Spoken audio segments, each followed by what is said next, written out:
This is the Town of New Canaan Planning and Zoning meeting for May 23rd, 2023. This is the regular meeting. We have a number of items on the agenda here, but before we dive in, just to note that 57 Rilling Road Ridge, item number 6, they have withdrawn. So we may hear them in the future, but not for tonight. And then the second order, do we need to vote on that item 10 moving? Yeah. Now? Yeah. Okay. So we do have the P O C D subcommittee. The goal was at the end of this meeting for the people on the P O C subcommittee to hang around and we can discuss the responses from the final 3 consulting firms. I'd like to move that to after the approval of minutes. So whoever doesn't want to stay for that, you're welcome to leave and we can just move on. So I just need a motion and a second to move item 10 to after meeting minutes. So moved, John Cruz. And second, I'll second. thank you. Kristen. So we've got that moved. All right. First item on the list, we have 22 Burtis Avenue. Excuse me if I cough tonight. Allergies are still hassling me, so I've got an itchy throat the whole night long. Upon application of Paul Tully, Imian Partners, authorized agent. Hey, Dan, do you need to do a roll call? Oh, I'm sorry. Yes, I do. I forgot about that. Roll call for attendees. Dan Radman here, Krista Nielsen, Here. Dick Ward, Ted Turner, Here. John Kriz, Here. Art Casava, Here. Chris Herring, John Engel here, Paul Knag, Tom Benton, Here. and Alan Swerdlow. Here. Thank you. We have a total of 8. Okay, first item on the agenda, 20 Burtis Avenue. Upon application of Paul Tully, Imian Partners, authorized agent for 20 Burtis Avenue LLC. Should that say 22 or the LLC is 20? It's not 22? I believe so. Okay. Chris Herring is here. Hey, Chris. For a site plan approval of section 4.3.C.9 to allow coffee shop offering on expanded selection of handmade coffees, including espresso, cold brew, nitro brew, as well as selling coffee beans in a business A zone at 22 Burtis Avenue, map T, block 74, lot 920. Who do we have here for that? Paul Tully was supposed to be in person. I'd spoken to him today. I'm not sure if he mixed up the time or not, because he's not here. You may have thought it was 7 o'clock. Yep. Okay. Well, we can table that one until someone shows up. Let me know if anyone pops up on the Zoom world to represent that. We'll move on. This is number 2, 57 Millport Avenue. Upon application of Margaret Danneman, authorized agent for Housing Authority for the Town of New Canaan, owner, for a sign site plan approval of section 6.3.C.3 to allow removal of 2 faded existing entry ground signs on Millport Avenue and replace them with the 1 2-sided monument sign with correct addresses for Millport Apartments 33 through 61 Millport Avenue. The monument part is part of an overall signage plan within the property that replaces current signs and clear wayfinding and building identification signage to direct first responders, visitors, and delivery persons to the correct address within the complex in the B residence zone at 57 Millport Avenue, block N, map N, block 60, lot 644. Who do we have for that? Scott Hobbs was supposed to be here. He's not on Zoom either. Boy, everyone's late tonight. David Rucci's here. He's just waiting with bated breath to jump in. Lives here. Yeah, he lives here. It's exactly right.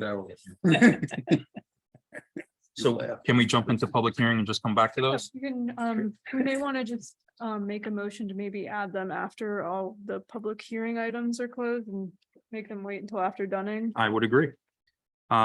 So the motion, the suggestion is to move 57 Millport Avenue and 22 Burtis Avenue, since they're not here yet. We'll move them to the tail end of the applications before we get into deliberation and discussion. Do I have a motion for that? So moved. Do I have a second? Second. Thank you. That was Kent. We'll move those. So those two are moved to the end. Sorry, oh, and a vote. Dan Radman, I vote yes. Krista Nielsen, Yes. Dick Ward, not here. Kent Turner, Yes. John Chris, Yes. Art Cassavant, Yes. Saring, Yes. John Engel, Yes. Tom Benton, Yes. Alan Swerdlow. I'm not able to vote, I believe.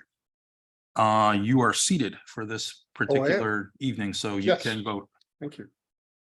So those two are moved to the end.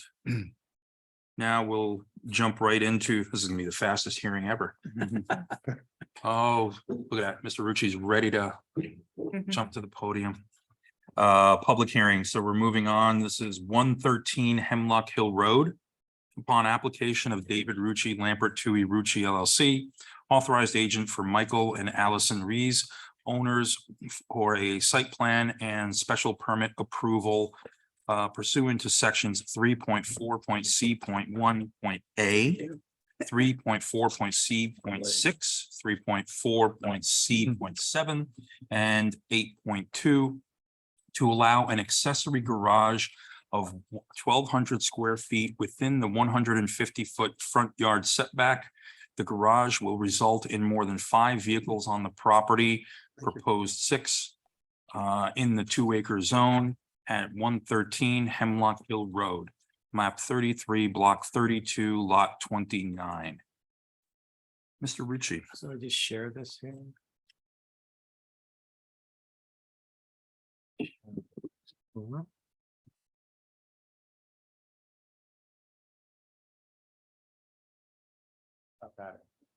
Thank you.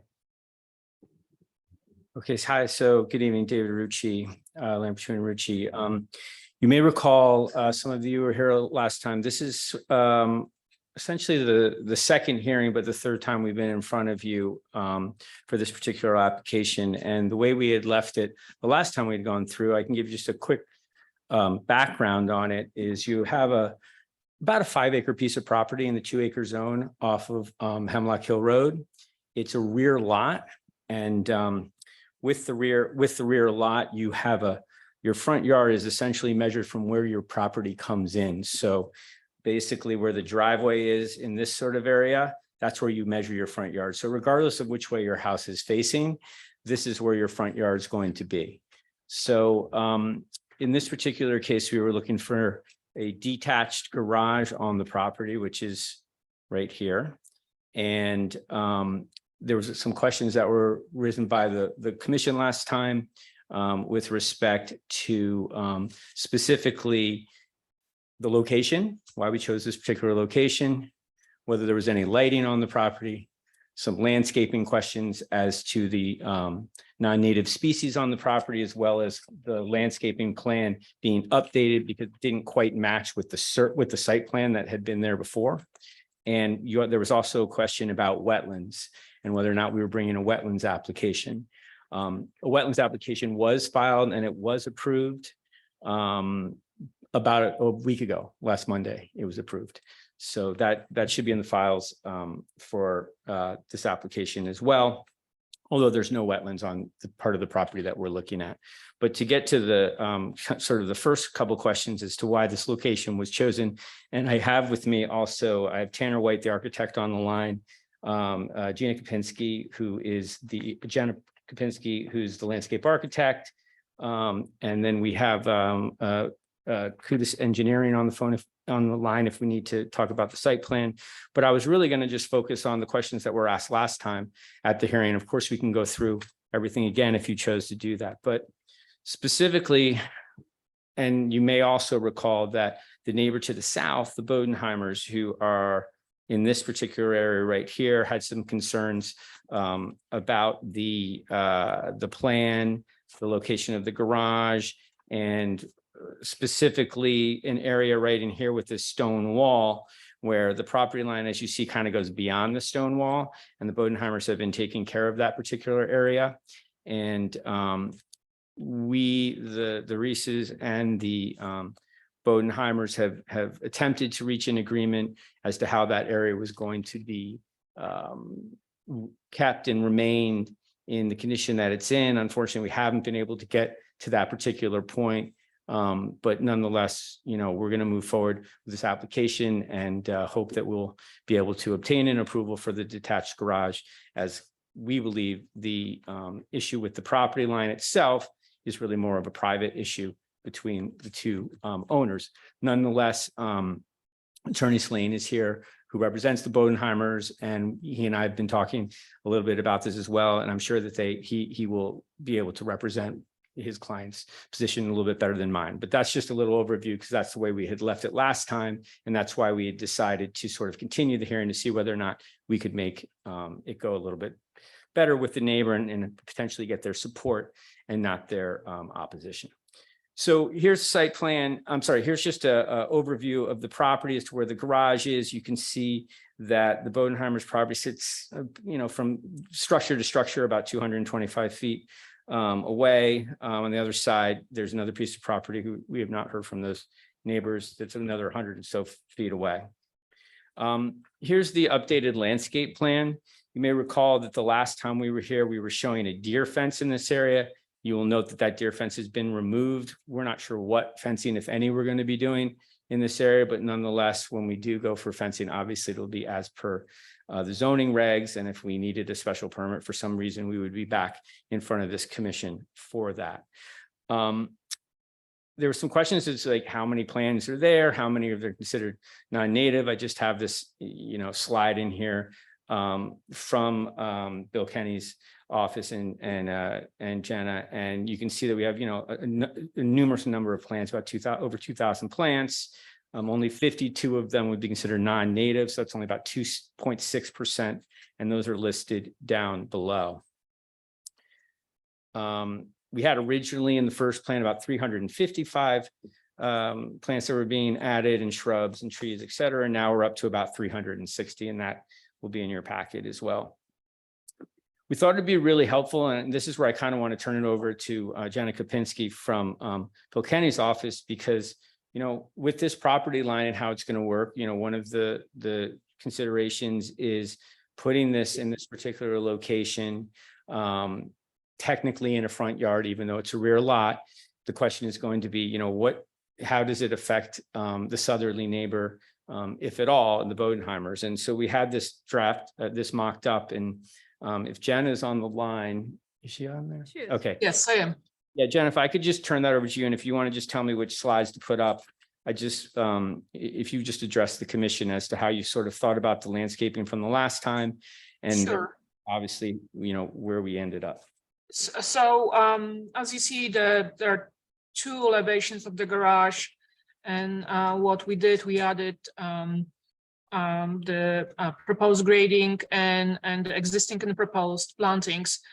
So along the south property line, right behind the garage on our client's side, there are a number of existing older deciduous plantings, trees especially, and on the neighboring side, the neighbors did install extensive screening on their side of the stone wall. That includes some arborvitaes, some spruces, evergreen, larger shrubs.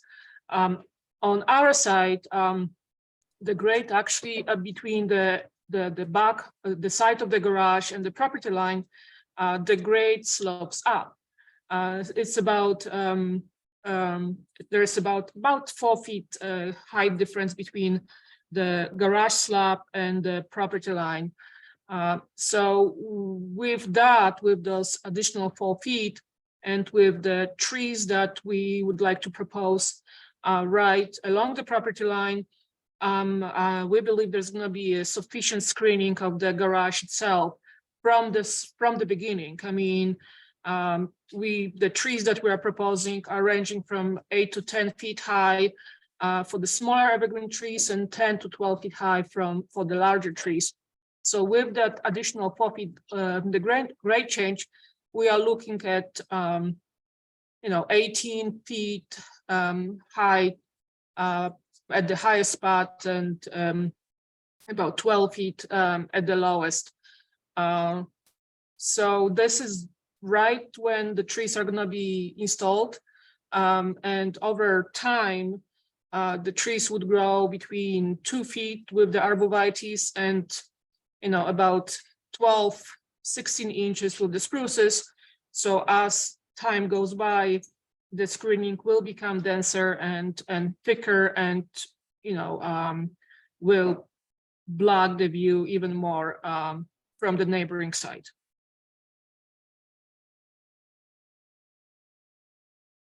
So those are the pictures showing roughly the property line.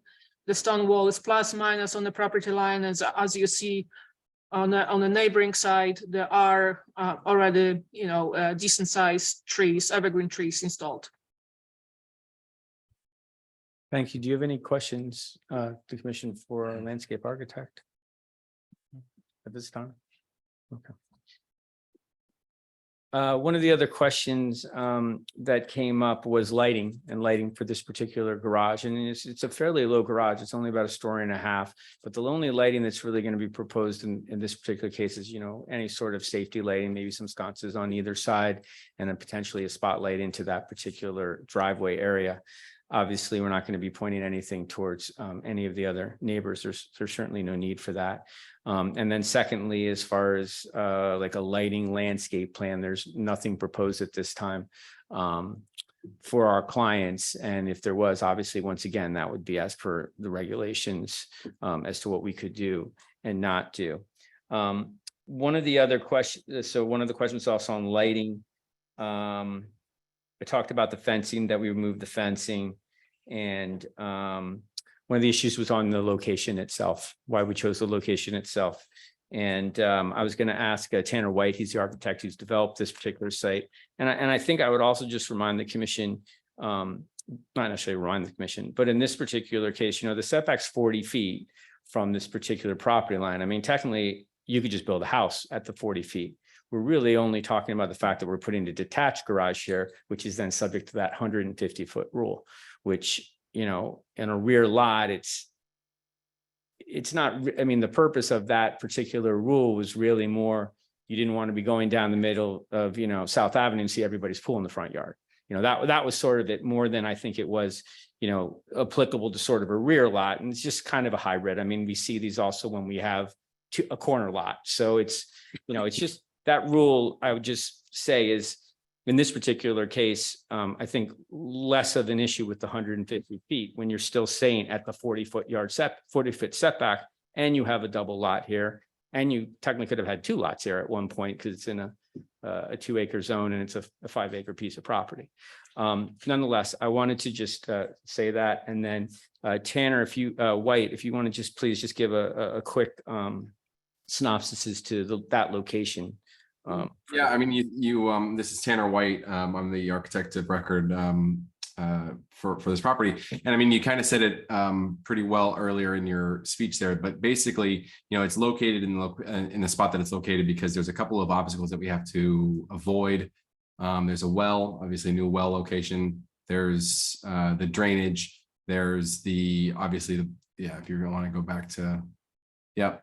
Obviously there's a certain area where it has to go functionally, which is, off of the driveway. But then outside of that, we have drainage, we have Coltex, we have the grades themselves. And then we also have that proposed well, which you can see with that big circle. So it kind of limited to us to putting it in the, southeast corner of the property as we've placed it. And then we tilted it at an angle in order to be able to gain access into it. So to answer the question of why do we put it there, it's one of the only spots that we could actually locate it. So that's why. I don't know if anyone has any questions for the architect. You mentioned the well location. Where Yes, is the yeah. well? It's Rick- right there. It's that dot with the circle on it. So we couldn't have just expanded, obviously, the garage and put it over that. Yeah, right there. And then you also have obviously the wetlands over on this side of the property, and you weren't gonna really bring a garage in that way, and then obviously to try to put. That's drainage. And then obviously you're not gonna put it behind the house at that particular point of time. Yes, sir. I have a question about the building itself. So what I'm looking at, I believe, and please correct me if I'm incorrect, is a clear inside height of about 16 feet 9 inches.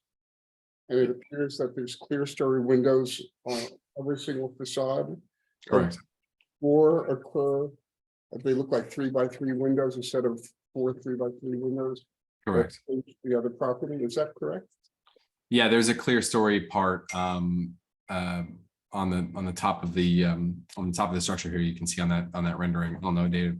Yeah, there you go. Yeah, so that part right there to the bottom of that clear story window is about 16 feet. And that's over just basically the middle portion of the car area. Okay, those windows then will be lighted from the interior, I would imagine. I mean, we'll have lights in the building itself, but just like any, first story window, it's not like we're going to put a light in the window to specifically shine those now. Just No, gonna- what I mean is that the building itself will be lighted from inside. Correct, But correct, if the lights for any reason stay on overnight, correct. You'll see those from, property owners will be able to clearly see those 4 lights through those 4 windows. Well, I think the point of our whole point is to try to hide this building altogether. So with the landscaping that we put in, and then the line that you saw from the architect, I'm sorry, from the landscape architect that showed sort of the height and the way those let me just go back to it. Here. We're hoping that you're not gonna be able to see anything. You're not gonna be able to see this garage at all based on the topography and how high it sits and how far away this neighbor's property happens to be. I mean, the neighbor, I think, came all the way up to the wall and looked. Yeah, they could probably see through that. But at this particular point, it's so cut into the property itself. We feel like any light, I mean, they'll be able to see the house lights probably more than they'd be able to see this garage light, is my guess, on the property. Just like they can see probably any other neighbor's property and the lights within it. But I understand the question, yes.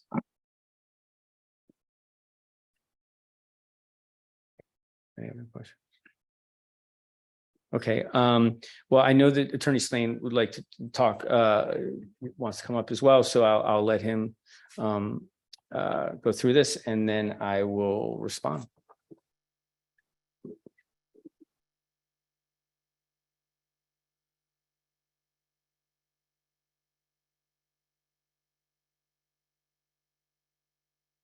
Good evening. My name is Jack Slane. I'm an attorney with the law firm of Hegney, Lemon and Slane in Greenwich, Connecticut. I know we don't come up here too often, but George and Ann Bodenheimer are nice people and they asked us to come up and speak for them. They have been on their property at 95 Hemlock Hill Road for 26 years and have been maintaining their backyard up to the stone wall for all of that time. If you sit in the kitchen or family room of George and Ann's house, you can see the wall and into the Reese's, the new neighbor's yard, because it's only about 35 feet away. So it's a 2-acre parcel, but it has a relatively small backyard because of the location of the house, which has been there for many years. The wall itself is effectively the boundary between the properties. The clients have not been able to resolve issues about the control of our side of the wall. Clearly, we have adverse possession claims that we can bring. Haven't brought them yet because we want to be good neighbors and we haven't been able to work stuff out.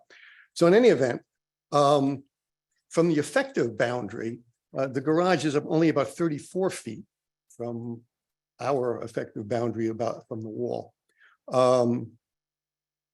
The application itself is, it kind of rings all the bells for the special permit Not only is the building too big by 20%, it's going to allow too many vehicles on the site by one, should be 5, and there's going to be 6. And the most important thing is it's 110 feet too close to the boundary. This is of significance to the Bodenheimers. They're not really too concerned about the size, provided it gets moved away. They're not too concerned about the additional car, although that, I guess, will add a certain amount of traffic to their to the access way that runs on their side yard.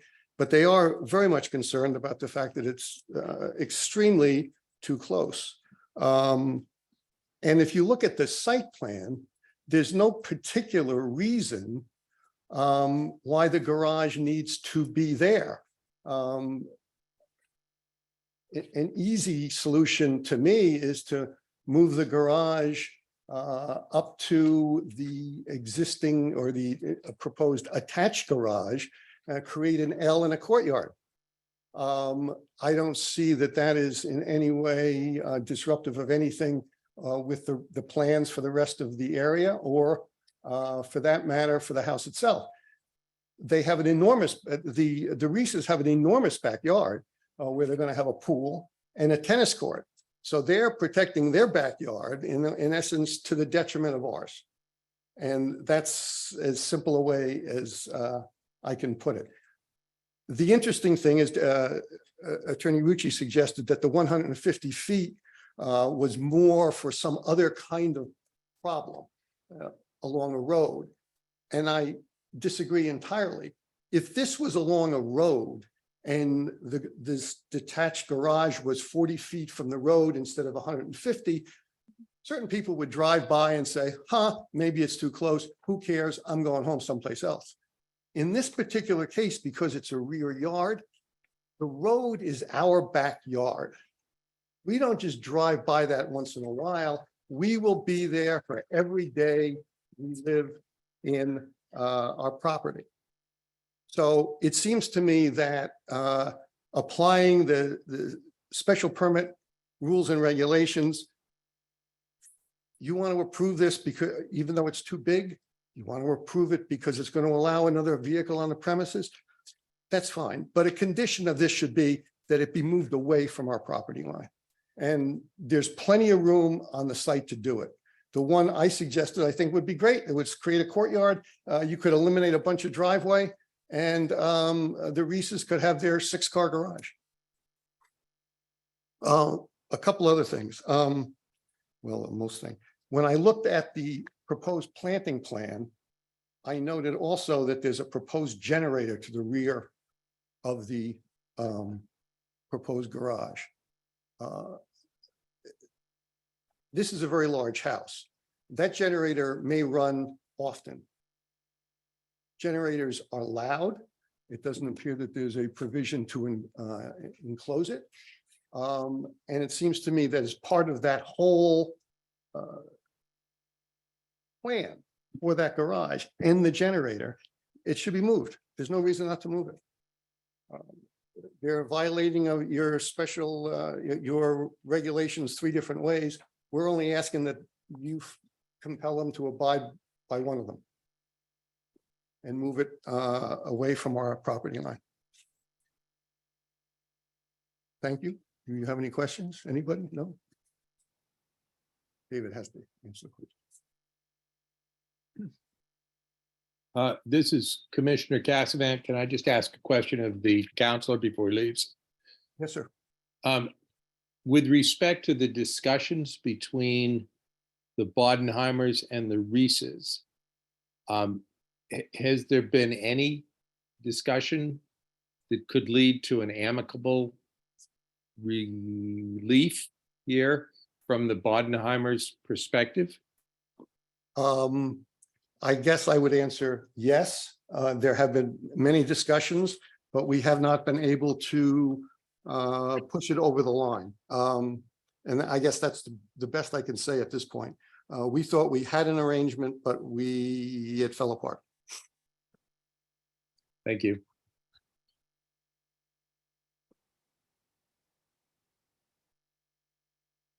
That's accurate, Mr. Caspan, as far as how those conversations went.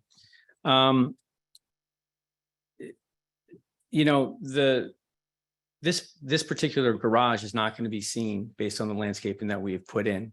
And this particular location is not anything different than where you could actually put a house. I mean, we could actually have our single family house there. Obviously, that's not there at this particular time. But the Bodenheimers, their property, I think I disagree with I'm sorry, I'm just going back to how far away it is. When we Google mapped this particular item, I mean, we're not talking about to the property line itself. We're talking about obviously from the house itself. It's, 225 feet. It's not 35 feet. I mean, they may be 35 feet and they're very close to their back. They're very close to our property line as well, but obviously with their actual house itself. I'm not sure exactly how close that is. I probably should have gotten that number. But this is going to be set in a place where it's very consistent with how people would have detached structures on any of these particular larger properties. And it is designed so that when you come in, the detached garage is slightly farther away. It is an area that is going to be set apart from the property. To put our garage right next to the garage itself, you're going to be looking at like a 6-car garage, just a long car garage. And to put the garage in here, this particular space, you're going to be looking at a garage from the house itself.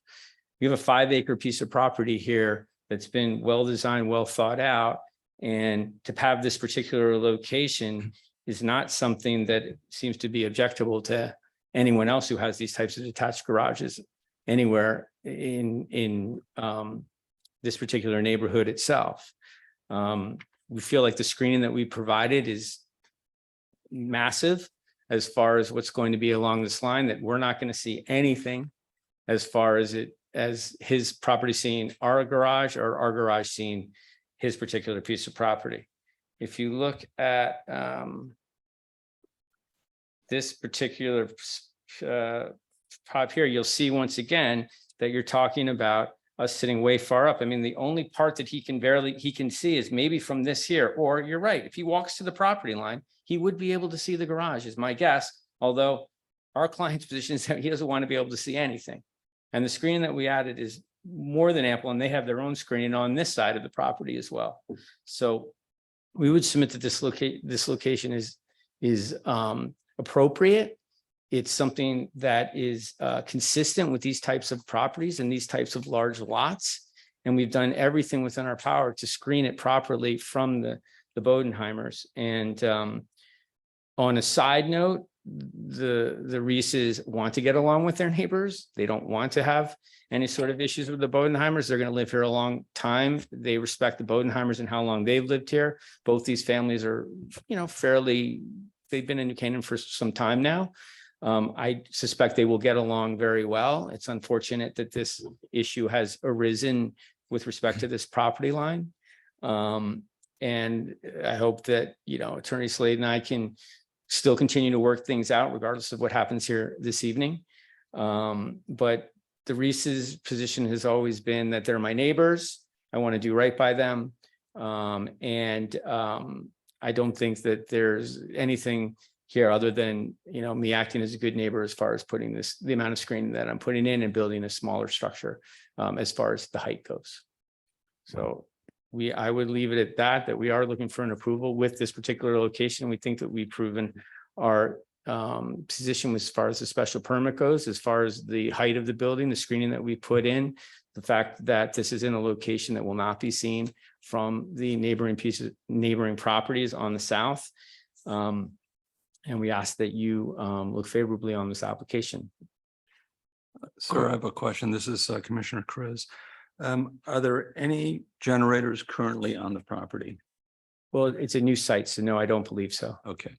There's a proposed pool.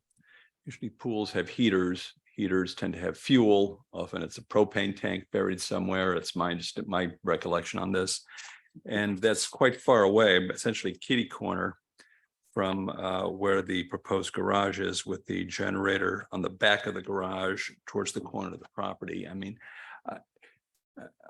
many what I've seen for generators with pools is they twin the the tank so that, you know, part of it's going to the generator, part of it's going to the pool, so you don't have two tanks. And so I just get the sense that the generator is put back here to keep it as far away from the house as possible, given that it's behind the garage, sort of tucked away as far as you can, which means closer to the neighbors. I mean, that's my take on it. I take your point that the screening is relatively robust and there's the geographic features of the property. I take that, but my sense still is that the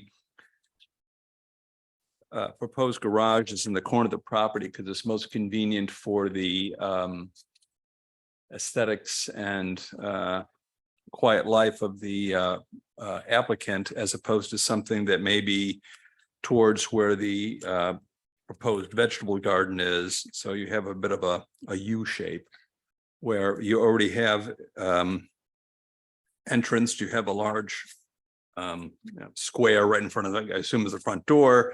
Then it goes off to another apron into the proposed attached garage.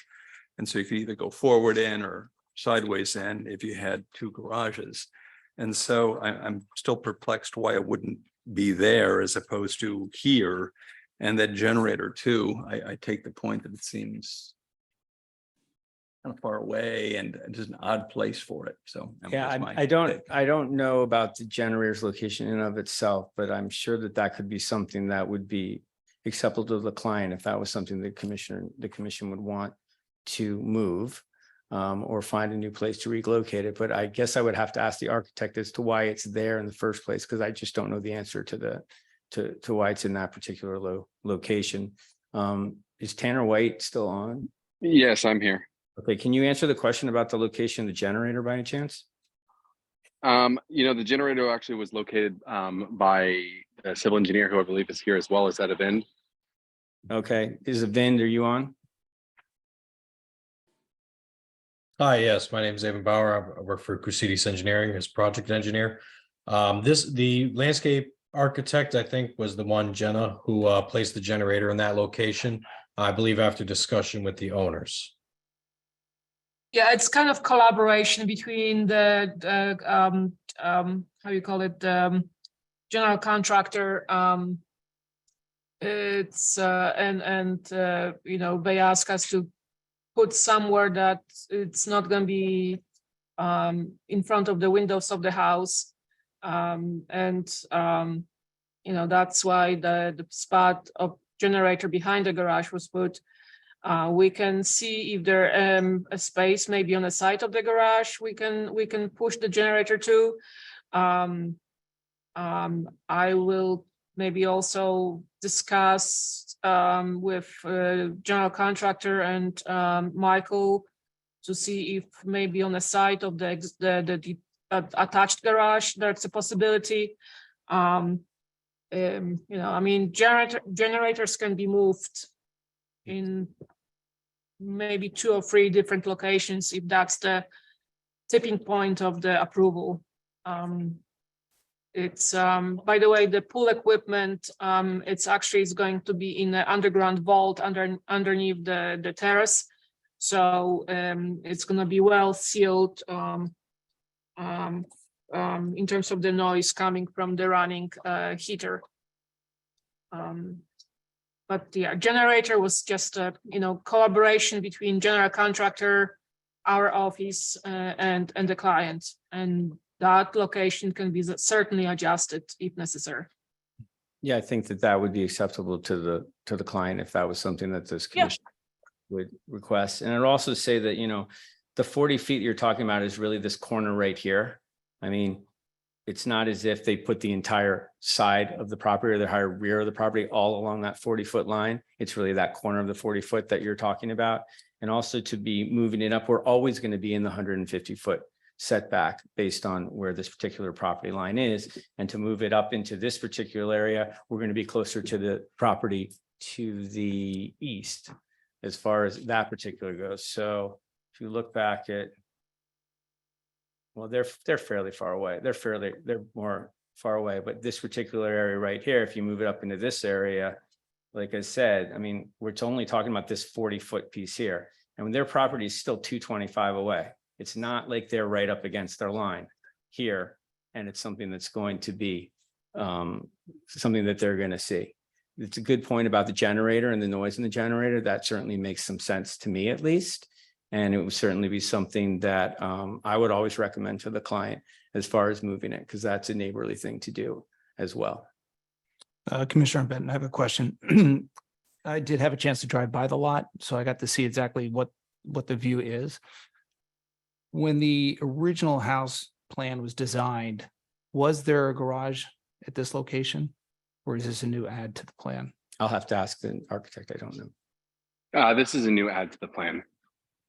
So the When I say it was a new add to the plan, I mean, it was early in the design process. There was always one that was going to be considered.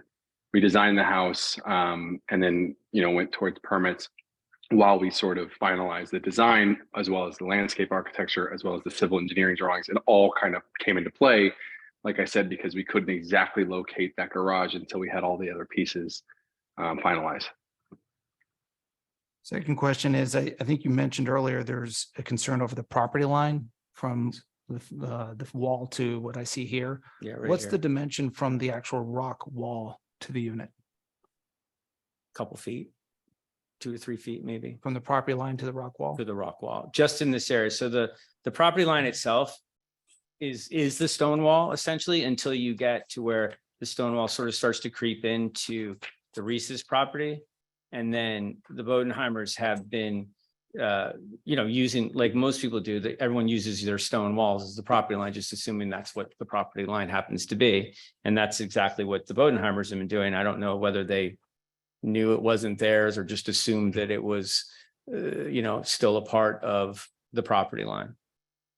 And in the conversations you've been having with the neighbor, has anything been agreed upon? I know you said they've looked at the property line dispute, they've looked at the generator, looked at the house. Is there anything that's been resolved, or is it all still open? It's all still open for the most part. I mean, a lot of the conversations have been maintaining, caring for the spot for the property itself, since the Bodenheimers have actually planted up to that stone wall. So what they didn't want to happen was for someone to come in and say, okay, I'm just going to take all that down and move the stone wall over. And that's how sort of this whole thing came about. And they were working on this actually, I believe, long before this application came in. It had always been something that the two had been working on together. And for whatever reason, they have been friendly with each other. They've met each other a number of times at the property. Everyone seems to think that it's all going to be good and okay, but there's no written agreement indicating as much. And as Attorney Slagle said earlier, obviously there's options for the Bodenheimers to claim an adverse possession claim or title claim, or what have you. There's obviously those options for that particular issue that have not been sought yet by the Bodenheimers, which our clients are aware of. Attorney Rucci, it's Commissioner Turner. I might have missed it, but I don't think you've made the case yet as far as the proposed location for the garage. There's, in my mind, I don't see any reason why that can't be shifted to the north slightly, 5 feet, 10 feet, 15 feet, without a big impact on your landscaping. And you might want your architect to talk about it, but could you go into a little more detail why this is the right location? In any event, whether it's an extra 5 feet or 10 feet, it's still going to be within the 150-foot setback to begin with anyway. So this was the most appropriate location to come in and to kind of bend off to the right, which is what they were talking about. To move it up more, they do have stone walls in that particular place. They would have to adjust it and relocate it. I mean, is it the end of the world to do that? No, it just doesn't seem to be that sighting of it, whether it's here or whether it's 5 feet further away, I don't think takes away any of the issues that have been brought up today. I mean, it would have to be 152 feet away. Okay, was there any discussion with the neighbor? If That has not been brought up except for this evening. Oh, well, that's not fair. I think Attorney Hagney may have said something about the location last hearing, but that wasn't the But nobody main got cause into of the it. Yeah. detail about move it 10. They haven't feet. said to us, hey, can you move it 10 feet? And we'd be supportive of the application. No. This is Commissioner Chris again, picking up on Commissioner Turner's comment on the why. You have a new build, so there's a lot of flexibility with the new build. And so we have a attached garage, which I have to assume is you can ingress the house from the garage. You drive in, get out of your car, and you can enter the residence. I have to assume that's going to be the case, especially with a very, I would assume, a very nice new house. And so that's the primary garage for the cars you use every day. The secondary garage are the cars you don't use every day. Well, do you want to kind of put those off on the side so we don't have to see them as much? And that's why this garage is located here. And I think this is also why this generator is located here, because it's pretty far away from the house and it's next to a building. So it seems to me more of a homeowner convenience and aesthetics issue. And so if we were to move up, for example, just on a lower right angle from the proposed attached garage, so you have a bit of a courtyard around the large apron here, that would seem to do the trick. It wouldn't even interfere with the proposed vegetable garden. I'm very much in favor of vegetable gardens. But again, it seems to be a homeowner convenience issue as opposed to there just ain't no other place to put it. And that does happen occasionally. And I think this commission is sympathetic to that, but I'm not quite seeing it here, despite all the efforts, which I would acknowledge, to try to do the best you can to screen the proposed garage where you are wanting to do. I mean, if the commission thinks it would be appropriate for us to go back and try and look at a design that would move this particular garage to a further away. I don't know whether it's 5 or 10 feet or whether it's 0 feet, honestly, but I'd be willing to keep the hearing open to discuss that with the client and see what their architects can come up with.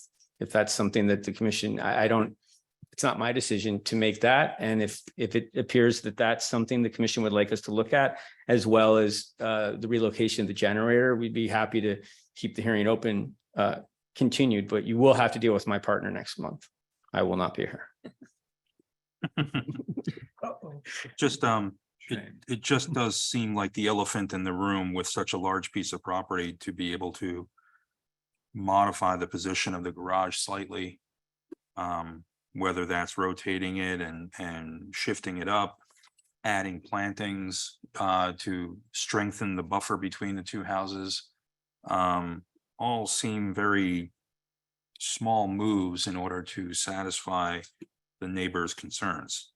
I'm just surprised that they haven't been discussed with the neighbor and you haven't gotten there yet. Yeah, I mean, there's kind of two different things going on with the property line, to put it simply. But If it helps your decision, I would encourage you to continue the hearing. I will vote against it based on the neighbor's objection and the state and the simple fact that he stated the distance is his most important criteria. And you haven't discussed that. So I'd like you guys to discuss that, because that's what he says is the most important thing to the neighbor. And I know you come back and say it shouldn't matter because it still won't be legally within the 150. That doesn't seem to matter to the neighbor. He wants more distance, whatever that means. And maybe that's 5 feet, maybe it's 2 feet. I don't know. He wants more distance. well, it's certainly worth looking at a different location with the architects to see what they can do. And as I said, it was not something that had been specifically brought up prior to this, although it certainly would be a concern of any neighbor. I don't want to put words in anyone's mouth. So yes, I'm more than happy to continue it to next month. If I think that I've given you enough time, but if not, I'll have to give a You'll have to grant another extension. Okay. And then we'll be out of time. We won't be able to continue it. to but any one other- more you can do. Yeah. Okay, fine. Commissioners, anything else? Rucci, this application is continued. Okay, thank you.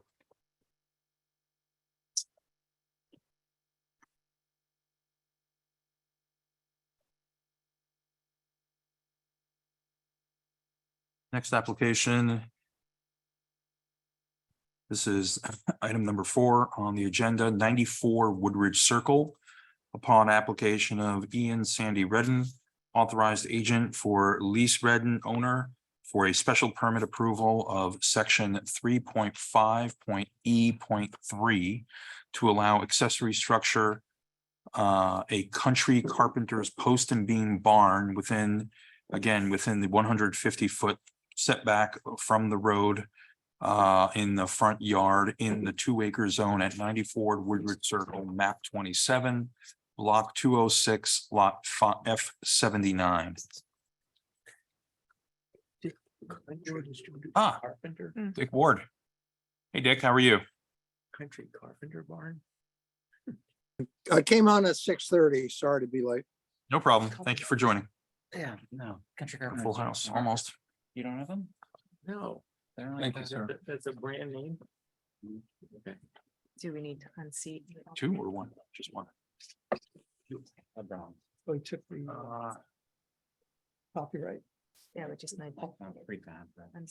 Okay, we'll have to. So it's a thing. It's a stick. This comes in. Yeah. Sarah, now that Dick Ward has joined, does that mean that one of the alternates has to come off for the balance of Correct. the Yeah. applications? Correct. Okay. Alan, we're gonna, for the balance of the applications tonight, you'll have to step off. That's okay. You're still, as an alternate, you're still allowed to ask questions during the application. You just can't vote. Did you ever get the percent file and I was missing some of the box in there? Yeah, for some reason. Why? It's gonna be red. Mr. Chairman and Commissioners, thank you for your time tonight. I'm Sandy Redden. Some of you might know me from town. I'm going to give you a short history, if I may, take 30 seconds. This week is my 39th anniversary, and my wife and I have lived in New Canaan for 36 of those years. Both of our kids grew up in the public schools here. They're both young adults. Our daughter works for our son now, and so all was well. During our time in New Canaan, I was heavily involved in town hall from the late 90s through 2007. I was the first director of the Office of Emergency Services when it was a volunteer job, created that position. Wasn't very popular under Dick Bond until 9/11, and then I became a very popular date. I was involved with NICVAC, now New Canaan EMS, for about a decade, the volunteer firefighter for a decade. I was the fire commissioner, the only commissioner to run the budget on budget during my time. Left town due to just too much stress, board of the Red Cross for a decade, a lot of things going on in 2007. And I said, I'm gonna leave it to people like you. So I appreciate what you guys do, the amount of time you put in. I used to spend as much as 70 hours a week in town hall at times. So thank you.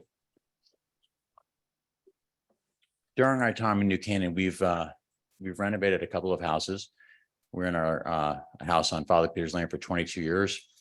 Complete renovation, built a country carpenter's barn. We downsized in December, moved to Woodridge Circle. What I'd like to do is just flip through the documents that you have in front of you, and then I'm going to stop on the survey and discuss our request for special permit. Just hit enter and it goes. Just hit the arrows. So you should have in your packet the special permit application. And when I sent this email this morning to Ms. Carey, who's been very helpful, it looks like some of the documents got peeled off of it, so I apologize. But you have the special permit application letter. You have the assessor's map, the survey, which was done about 2 months ago. You have notification letter to the neighbors. You have the notification to letters certified mail receipts. You have one letter from, we've received 3 letters. We've had 3 other unsolicited offers to do letters or actually come to the hearing. So Paul and Molly, our next door neighbors, built the identical structure, same size. Ours is smaller on what's called the lean-to on the side. And he had to come to the commission a few years ago for the same concern, because we're on the inside of the circle, the Woodridge Circle. So you also have a copy of the Country Carpenter's barn. It's a full plan. And then you have a picture of the side of the house. I consider it the side, but because it's on the inside, It's considered the front yard. And then you have the front yard. This is as seen from the street, and this is seen on the inside of the gate. So under discussion, we're looking at building a structure.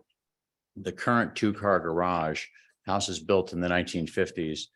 It's a very small garage, so family vehicles actually don't fit. It's 22 feet by 22 feet and has a staircase that comes down in the front, which is a cement staircase. So my wife can fit her car, and when she gets off work, she will try and join us tonight. She's commuting home driving. So my wife's car will fit, but you can only open one door. There's two posts that come down. And there's a cement staircase in the front of the other. So you can get bicycles or some lawn equipment, but you can't really fit two vehicles in there. The doors are not 8-foot doors or 7-foot doors. I'm not sure why, but they're smaller doors. So we can fit one vehicle in there, but not two. There's also been, as you know, cars have been stolen. This calendar year, 4 were stolen in our neighborhood, Woodridge Drive and Woodridge Circle. And last year, a couple were stolen, including a very expensive car up on Woodridge Drive. So our cars currently live outside. I have adult kids who come and go with their cars. So when they're staying at home, we'd like to lock those and put those inside. And I'm a landscaper, so not by living, but I enjoy my yard. It's a park-like yard. I really encourage you to please drive by, because if you don't know Woodridge Circle, I think we might have the nicest piece of property in that entire neighborhood. So our side yard, if I go back. So this is the entrance, and you see where that pine tree is. You've got hardwoods off to the right. We had a lot of lawn. The prior owners seem to love lawn. So we have shrunken the yard, the lawn by about 30% with hollies and some mountain laurel. We've moved pachysandra that was actually in the woods to kind of close off some of the lawn. We've planted hickories, oak, maple, birch, and beech. So we've planted about 100 small trees so far. So I'm trying to shrink it for privacy. It's private all the way around with the exception of this view. Now it's a beautiful house and it's a beautiful piece of property, but this particular view, I don't know, why is it not showing up there? Not sure. So you've got the front. So I'm looking at a different, okay, this view. So we'll get to the survey in a second, but if you look at this view, you have hardwoods to the right of the driveway, a little bit of pachysandra that's growing in there, and then you have lawn to the left. Now I'm looking at putting the structure. I call it on the side of the house, but I guess under regulations, it's considered the front yard. It would actually block that view of the house. It's slightly to the left of the front of the house. It's behind that current pine tree that you see there. And then in front of this, we would be planting hollies. This would be going back to some hollies, some mountain laurels, and then foresting the front part. So it's largely going to go back to kind of nature. So the house is blocked from the street. Our neighbors joke when they walk around, doing a great job, you know, with the yard and the house, the down trees had not been maintained for a few years. Know the couple that sold us the house, and COVID came and they left town for a few years. So we had 2-foot maples growing out of the gutters. We brought the house back to life, taken all the down trees, removed them, shrunk quite a bit of the lawn. And I'm proposing that we put the structure to the left of the driveway there, which I thought was the side of the house. We went and pulled the permit for the foundation. We were told we needed an application for a special permit because it's considered a front yard. So if I go to the survey, the circle, oh, it's not switching again here.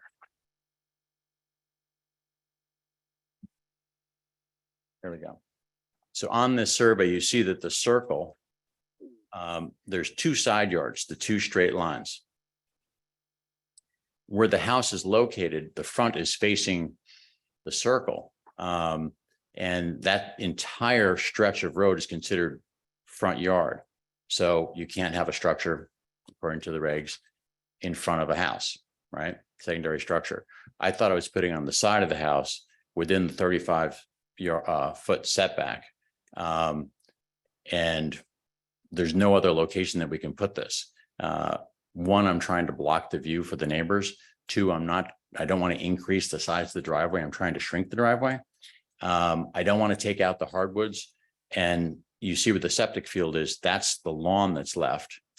And any place else I would go, I'd actually have to expand driveway to get there. Now, I'm all about process. I'm hoping I'm following it with the documentation.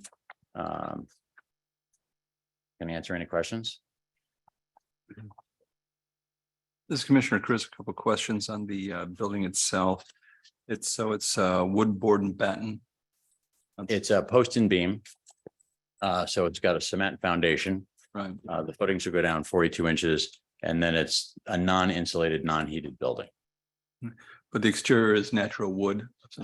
Yes, we're planning on, so we built one of these barns.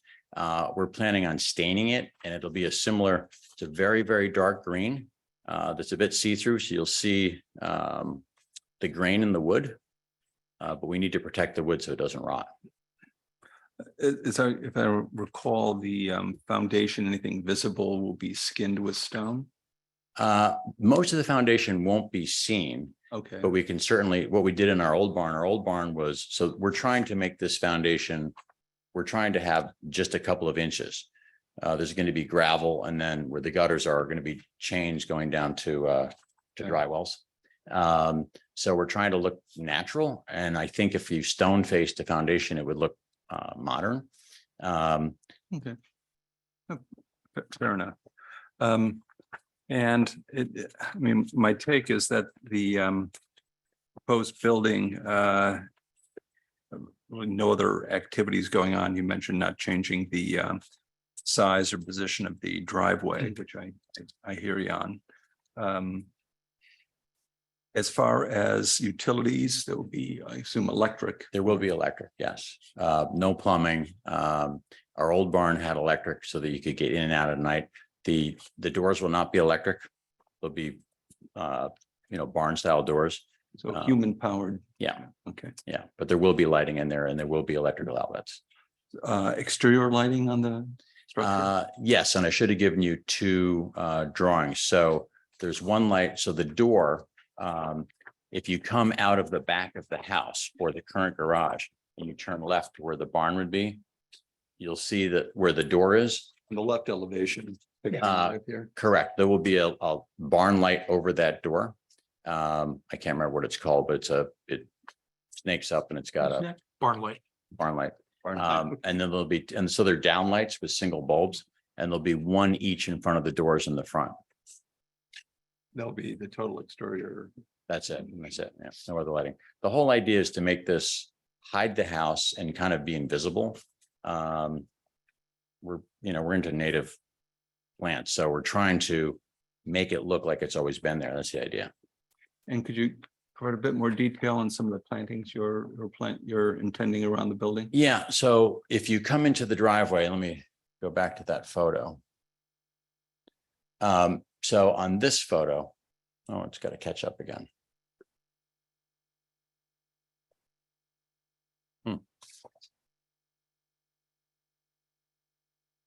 There we go. On this photo, you can see there's mostly hardwoods to the right. There are a couple of hemlocks that are quite mature on the property. There was a tulip tree in the center that was looming over the house, which we took down. So it had half dead and half live, and kind of a scary tree. So we've got some beautiful oaks, quite a few beech and birch in there, and we're going to add that. So where you're seeing what's lawn right now to the left of the driveway, that's going to be planted really with hardwoods. And then as you come up to where that fir tree is, I'm not sure what that is. I think it's a hemlock, but and I should know. So just to the right of that, we're going to be doing mountain laurel. And then just past it, kind of against the side, we're going to do 3 hollies of different sizes. So I want it to look natural, but there needs to be evergreen to kind of hide the structure. Thank you. Those are my questions, Mr. Chairman. Thank you. Commissioners, any other comments? Yeah, I have, this is Commissioner Cassavant. I have 3 separate questions. First, question, Mr. Redden, your reference to the automobiles. It's my understanding that in all of those cases, keys were left in the cars. Is that correct, or do you know? Yes, I believe that's correct. Yes, so I'm surprised by your reference to that as a reason to build a garage. I mean, that's, just as a matter of reference. I will address that because cars have been opened and rummaged through, and windows have been broken right here in the park, which is only 1.25 miles away from us. So I would prefer to have our vehicles inside. And I understand I would not leave my keys in it. But if someone comes home late from work, my wife is driving home from Long Island right now. And if she's tired and stuff happens. So I appreciate the comment.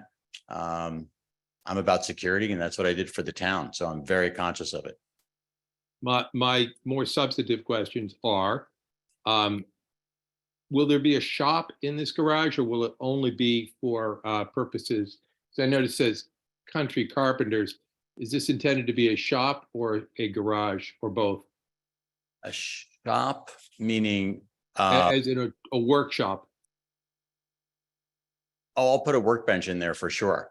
And I'll keep my lawn equipment in the lean-to on the side. And then with respect to the neighbors, have any neighbors expressed any objection to this? Quite the opposite. So Woodridge Circle and Woodridge Drive have an association, neighborhood watch group, which is large. So I sent an email early on telling people that I was going to be sending them a letter. And I got quite a few emails, and I forwarded Ms. Carey a few of them. So I got 3 letters unsolicited of support, and I have 2 neighbors who've offered to do letters. So quite the opposite. I think the neighborhood looks at this as the neighborhood's been renovated and restored. There's quite a few very large houses, and there's 4-car and 3-car garages. This is kind of the last house standing. We're keeping this house as is. We're matching the pitch on the other side of the roof. The barn is matched the pitch, so the opposite side. We're not expanding. We're not going up or down. We're painting and we're keeping this property as is. So we're the little house in the neighborhood, and everyone's looking forward to blocking this view. So just to clarify, there have been no objections from any neighbor? No objections. Thank you. Thank you. And just a point of clarification on the site plan, the northwest facade of the garage, the one with the 2nd-story shed dormer that faces the driveway, Yes, that will align with the front facade of the house? yes. Yeah, actually, the front of I think that steps back just a fraction on the Okay. front of the barn. The front of the barn is lined up. We had RKW, they should be staking it out, but it's not staked yet. So they came and surveyed it for this survey to be within line with the house. Okay. And is there, right now, the corner of the garage is, it's a small site plan, but it looks like it's just kissing the side yard setback. Is that right? It is. This is a full, I think it's, It's not going over. no, it's not going over. Oh. This is a full size. That's fine. Thank you. I printed the large ones before I realized that.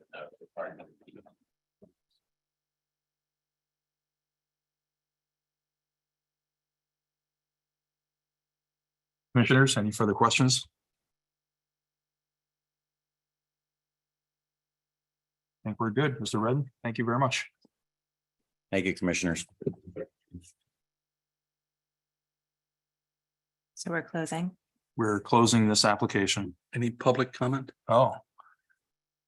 Good point. I don't know if we have anyone from the public, either, well, in the room, very few in the room, or on Zoom that would like to speak to this application. I don't think so. I think we're good. Thank you. Thank you.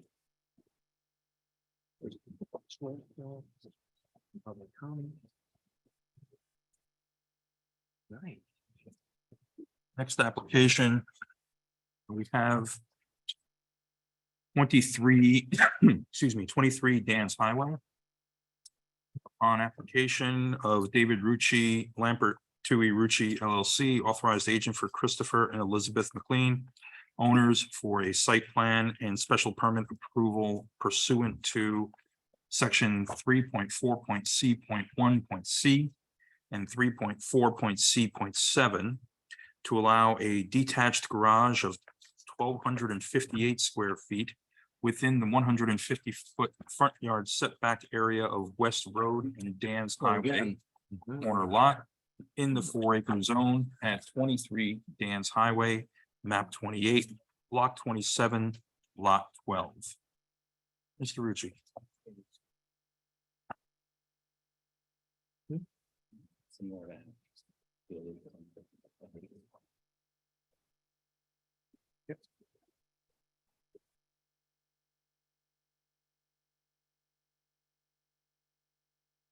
Hey, good evening, David Rucci. Here this evening representing the McLeans, Chris and Lisa, who live at 23 Dan's Highway. Also with me this evening is Gwen McCullough. She is from Broadbent Design. They're the architecture firm. And then Keith Warner, who's a site engineer. I'm just trying to get this on slideshow here.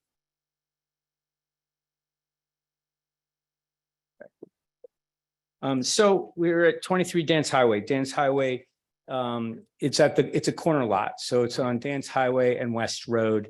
It's really a beautiful piece of property. I hadn't seen it in a long time. Here's some overview pictures of what it looks like. You can see an aerial view along Dan's Highway, along West Road, towards the northeast. So this area right here is sort of where the garage is going to end up going. And what we're looking to do is essentially to put in a garage on the other side of the property. You'll see you have this really lovely old home, great architecture that kind of sits low onto the property, very well within the actual property itself.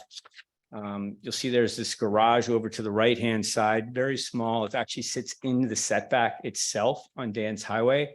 So when they were looking to do a renovation on this particular piece of property to add some garage space, as this garage is fairly small and not really used for much other than storage and the like, they had to find another spot on their property.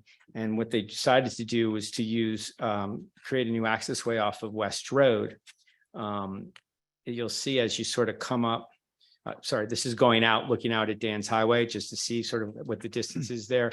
Lots of screening, obviously, on that particular part of the property, although where this garage is going to go is really nowhere near here. As you kind of walk up the steps, this is the undercarriage of where the garage meets the house. You'll see how the topography starts to change here.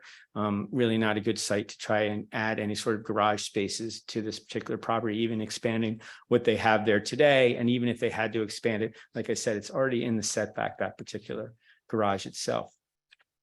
Here's a view sort of up the hill as you kind of come up those staircase, what you're looking at as far as looking up into West Road. I'm just going to kind of orient you. And then this is looking north across that lawn. And essentially the garage location is going to be somewhere in here. Okay, but we'll get closer to that as we go forward. Here, this is sort of where the location is going to be. Once again, you see there's a lot of screening already in place along West Road. And then here's our site plan. I'm just going to come back to that. Here's sort of what the property looks like today. As far as you can see, the garage is really right in this area right here. And you can see there's a steep drop off from the topo lines. It's about 8 to 10 feet. Goes from about 120 to 112 there. This is the location of the garage that we're going to be putting in. You see, we pretty much put the new drive almost in the middle of where Dan's Highway is and where this neighboring property line is. It's about 131 feet from the property line of the neighbor, and it's about 120 feet from Dan's Highway. So we essentially just kind of snuck it right in to the middle of that particular, that curb cut for West Road. This is just sort of a better view of what we're trying to do. I just blew it up so you could see essentially what the footprint looks like on the property. We did have to get approval for a septic system, which we have received. That's going to be in the back area here for the property, for the garage. And I'll just come back to these when we get to the site plan if you want to ask questions on that. I think that what I'll ask now is for Gwen McKay just to go through sort of the architecture and how she came up with the design for this particular piece of property. I mean, like I said, the house itself is somewhere around 1936 on the property. And I know that they took some great lengths to try and figure out how to really renovate that. But in order to find sort of this extra space for the garage, they really had to move it to a different location. There was not much they could do with the house as it existed today. Just to put in perspective, since we have these two front yards, we're about 120 feet from Dan's Highway. So we're within the 150-foot setback there. And we're about 66 feet back from West Road.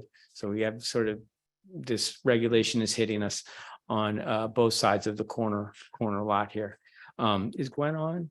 Mr. Rucci, just before you go, what's happening to the existing garage? Nothing. It's just going to remain as is. Thank you. I'm just going to try to hopefully get Gwen in here to talk about her plans for the architecture for the design of the garage. It's about 21 feet in height. Is she on? Yep, I'm here. Hi, everyone. Gwen Mulcahy, I'm the architect of record, and just walk through the plans. So the client came and wanted to expand on the garage that they currently had, being that it was built, in the early 1900s. The size of the garage doesn't really hold any modern size cars in it. They also wanted to have some additional space. The husband works from home. He wanted a home office space kind of separate from the house. So we looked at the property, and they also didn't want to have any sort of detached garage looming over the existing house. Because as David had shown, there's quite a, elevation change from where the existing house is up to the West Road side of the property. So we wanted to kind of put this back in the corner while still keeping distances from the neighbor's property, but also just to prevent it from towering over the existing structures on the property. So architecturally, they wanted a barn type structure. David, I don't think the elevations. Keep going. To have it look more like a barn and to be a story and a half. So still, even though it isn't directly, adjacent to the existing house, to still try and keep the size of the scale of the massing lower. Program wise, it's a 3-car garage, as I said, home office on the half story above in the dormer area, as well as a gym, and then just a lounge area on the first floor as something that they were also looking to do to kind of expand the square footage that they have in their current home. I think that's it. So if this is Commissioner Cassavant, then a couple of questions, because Yep. Mr. Rucci led this off with it being a garage. It sounds to me like it's a garage, a gym, an office. I assume therefore it will be plumbed, and will there be any kitchen facilities? There will be no kitchen. David, if you can go to the second floor plan, there in the plan, there is a bathroom on the second floor as part of the gym space. Yes, and we did receive, Mr. Cassavant, septic approval for the site, which was on the site plan back a little bit further, which I can go to as well. No, I'm fine, as long as I'm just trying to understand the overall purpose of the building. So it's going to be half office, well, third office, third gym, third garage. Correct. Yes, Plus the rec room. yes. Fireplace. Yeah, it's 1,258 square feet, the footprint of the property. The property itself has an allowable coverage of about 5,227 square feet. And once, right now, it's only got 3,600 square feet. So once you're finished, it's going to have about 4,934 square feet of coverage overall on the property. Still- So if my math on this is correct, you're really close to the coverage limit, but you don't exceed. No, we're about 270 feet, maybe square feet is left on the property.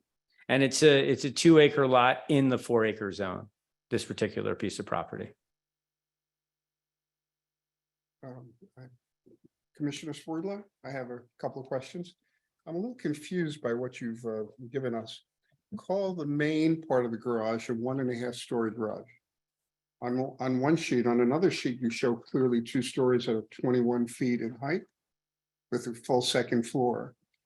You also don't have a plan for the 1-story adjacent building. Can you clarify some of that for me, please? I'll ask the architect to do that.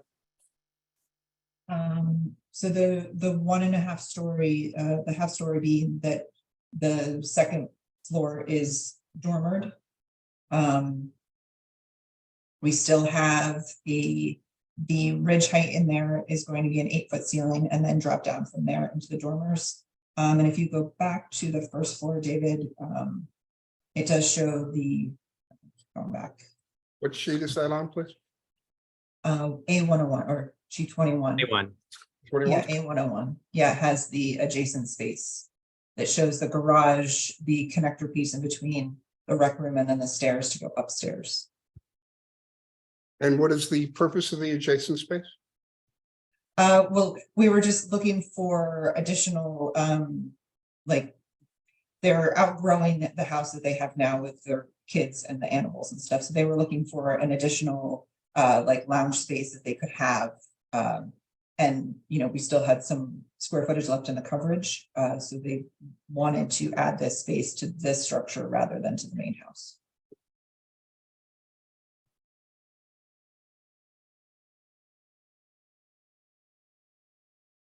And the height limit for an accessory structure in this zone is 30 feet, I believe. So Yes. we're well under that as far as when we're at 21 feet rather than 30 feet. There's So, only questioning the language oh, and okay. not the height limit. Sorry, Thank you. understood. Question. Yeah. So there, I've lost my page, but they keep referring to a proposed replacement septic system, 1,500 gallon. What is there now and why are you replacing it? It seems like you're replacing the existing septic for the main house with a larger one that will accommodate this building. Is that what's happening? No, let me have Keith Werner, who's the site engineer, answer that. Yes, Keith Werner here from Ottoman Kirby, engineers and land surveyors for the project. So to get this approved from the health department, we had to do a current code complying replacement area, we had to identify a code complying replacement area. So that's what you're seeing on the septic sheets. I don't know if you could move it to the actual SS1. There you go, David. So for the future, in case there needs to be any work done on the current septic system, we've identified a system that will meet today's state health code. So that's what you're seeing with the 1,500 gallon septic tank, and then the 1,500 gallon pump chamber, and then the leaching area up on the top of the hillside, which is proposed next to the proposed driveway for this garage. And for the plumbing that you see for the proposed garage, we received state health department approval to connect it to today's existing system, which is a 1,000 gallon tank that is down near the existing patio for the main dwelling. And then there is a leaching trench out into the backyard, the hillside there. So it's a existing 1,000 gallon 4-bedroom septic. And because you're not adding a bedroom, the state said you could connect to it from the new half bath, or is it a full bath in the gym? I believe it's a full bath going It is into a full the bath, yes. into the new structure, yes. And we did have a septic installer go and inspect the system, and we provided that documentation to the health department as well to get, as further evidence for the existing system being able to handle what we're proposing.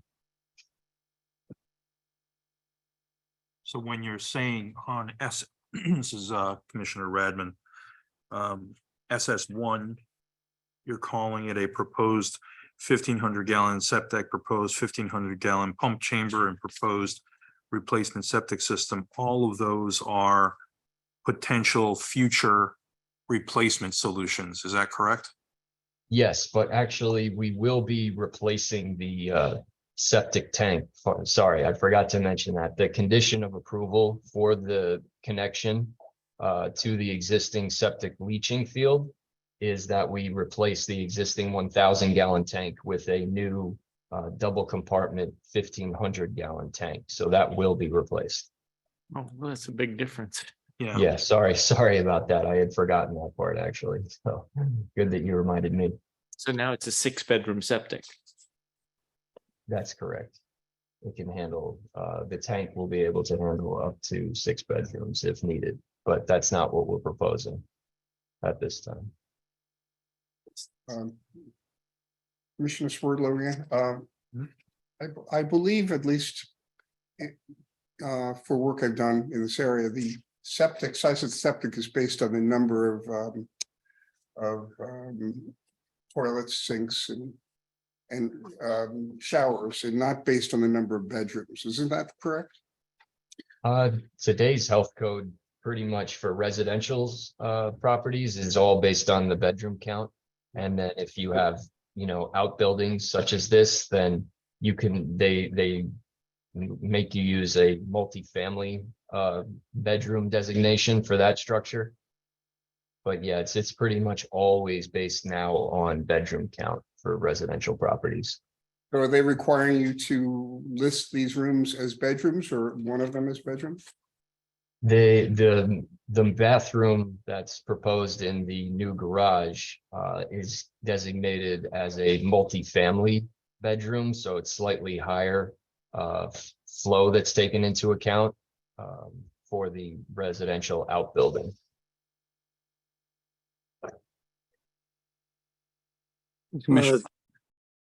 So the expansion of the septic means there's lots and lots of capacity to do whatever the septic needs to do, is what I'm hearing. Right, the condition for the central system approval was to add the capacity and bring the tank up to today's standards, which, the existing tank is from the 1960s, so an upgrade was certainly warranted, so we agreed to that condition. As far as the utilities to the proposed structure, they will be underground? I believe, yes. Okay. Electric would be underground, and obviously plumbing would be underground. And I have to assume there's a well on the property, and that well will also be feeding the water needs for this intended structure? I think that's a safe assumption as well, yes. Yeah. Okay. There seemed to be some regrading too. I'm looking at number 16. Could you chat a bit about changes in elevation on the property itself as this structure is installed?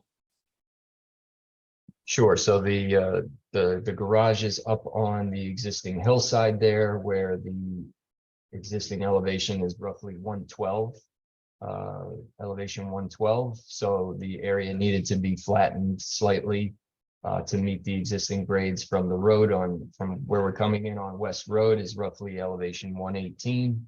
We had to work our way down to the proposed garage, which is the garage elevation is at 115 proposed, and then we would have to grade around the garage to meet the existing contours.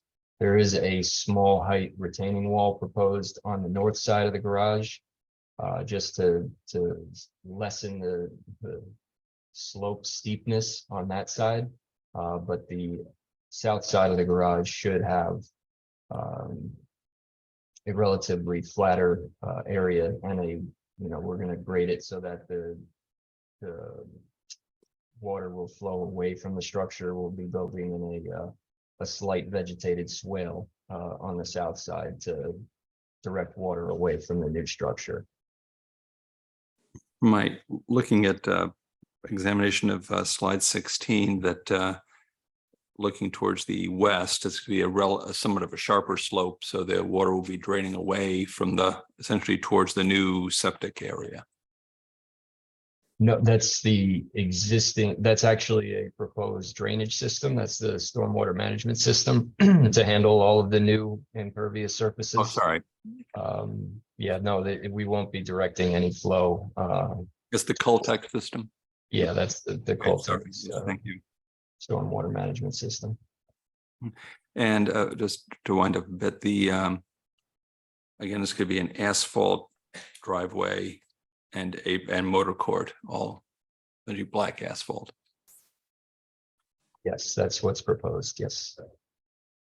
Okay, good. Thank you. Those are my questions. Thank you, Mr. Chairman. Okay, this is Commissioner Ward. The gym on the second story of the new garage. What do you intend to have in the gym? I mean, it's not a basketball court. Is this sort of more of an exercise room? Or how is the gym going to be used? Yes, the homeowner, Mr. McLean is here, just indicated that it would be just more of like an open area gym. It's not going to be, I mean, there'll probably be weights there and maybe a bench or something of that nature. But it's just going to be for personal use. Now, this will be air conditioned and heated, Yes. so it could easily be a bedroom. I mean, you could put beds in it. Yeah, that's not what they're planning on doing. And there's also, I mean, no kitchen there as well. I mean, if we were going to be going for that type of a permit, it certainly would have been appropriate to bring it at this particular time. There's just that's just not what their, intention is at this particular time. But, to your point, like this application could have easily have just added that in if that's what they wanted to do. It wouldn't have been egregious to a certain extent to just say we want to do an accessory dwelling unit. But there's no kitchen there. It's a site it's a property that's going to be used as a gym and an office, play area for the kids. Mr. Ritchie, I don't have a problem with any of this, and I don't disagree with what you're saying, but if this were to be an accessory dwelling unit, which it's not, my understanding is that you wouldn't be able to have a separate driveway. No, that's true. We would have had to connect the driveway. You're absolutely right. I just want to make sure that Yep. people can understand. You're that, so absolutely if right. There's any intention to change it in the future, that there's Yep. an issue there. It's Commissioner Turner. I'm just very curious. It looks like it's about a 6-foot change of grade from the garage to the existing house. And if I am going to circulate from one structure to the other, there's no sidewalk. It looks like it's kind of a slope. Is it grass? I mean, it just seems a little curious that there wouldn't be some kind of hard surface to connect the two structures. Why is it so isolated? I guess is the question. Gwen, can you address that issue? Actually, Sam, are you on the call? Yeah, this is Sam Fergassi. I represent Broadbent Design Studio as the landscape architects on this project. We are definitely planning on connecting the two, probably the existing patio around that existing wall and then up that slope. Eventually could be like a crushed stone pathway with some slab steps leading up there to make it a little bit easier. Just right now, we haven't fleshed that out yet, but it'll definitely be in the same tone as what is there on site right now. Thank you. I was just going to run to the down towards the landscape plan and the neighbor. areas where our neighbors are on this. So here's the landscape plan, and I guess Samantha can talk a little bit about it. I mean, we went back and forth on a landscape plan because there's so many mature trees there right now. So it's not necessarily an extensive as a plan as this commission has seen in the past. But it has been thought out. And I guess, Samantha, if you wouldn't just mind running through that real quick, that would be great. Yeah, absolutely. So looking at West Road, there's a lot of burning bush along that road, and it's hindering the sight line that we are proposing for that curb cut. So we are going to remove a lot of that invasive vegetation along there. So we're looking to do that. We're looking to maintain as much of the existing vegetation that is on site right now.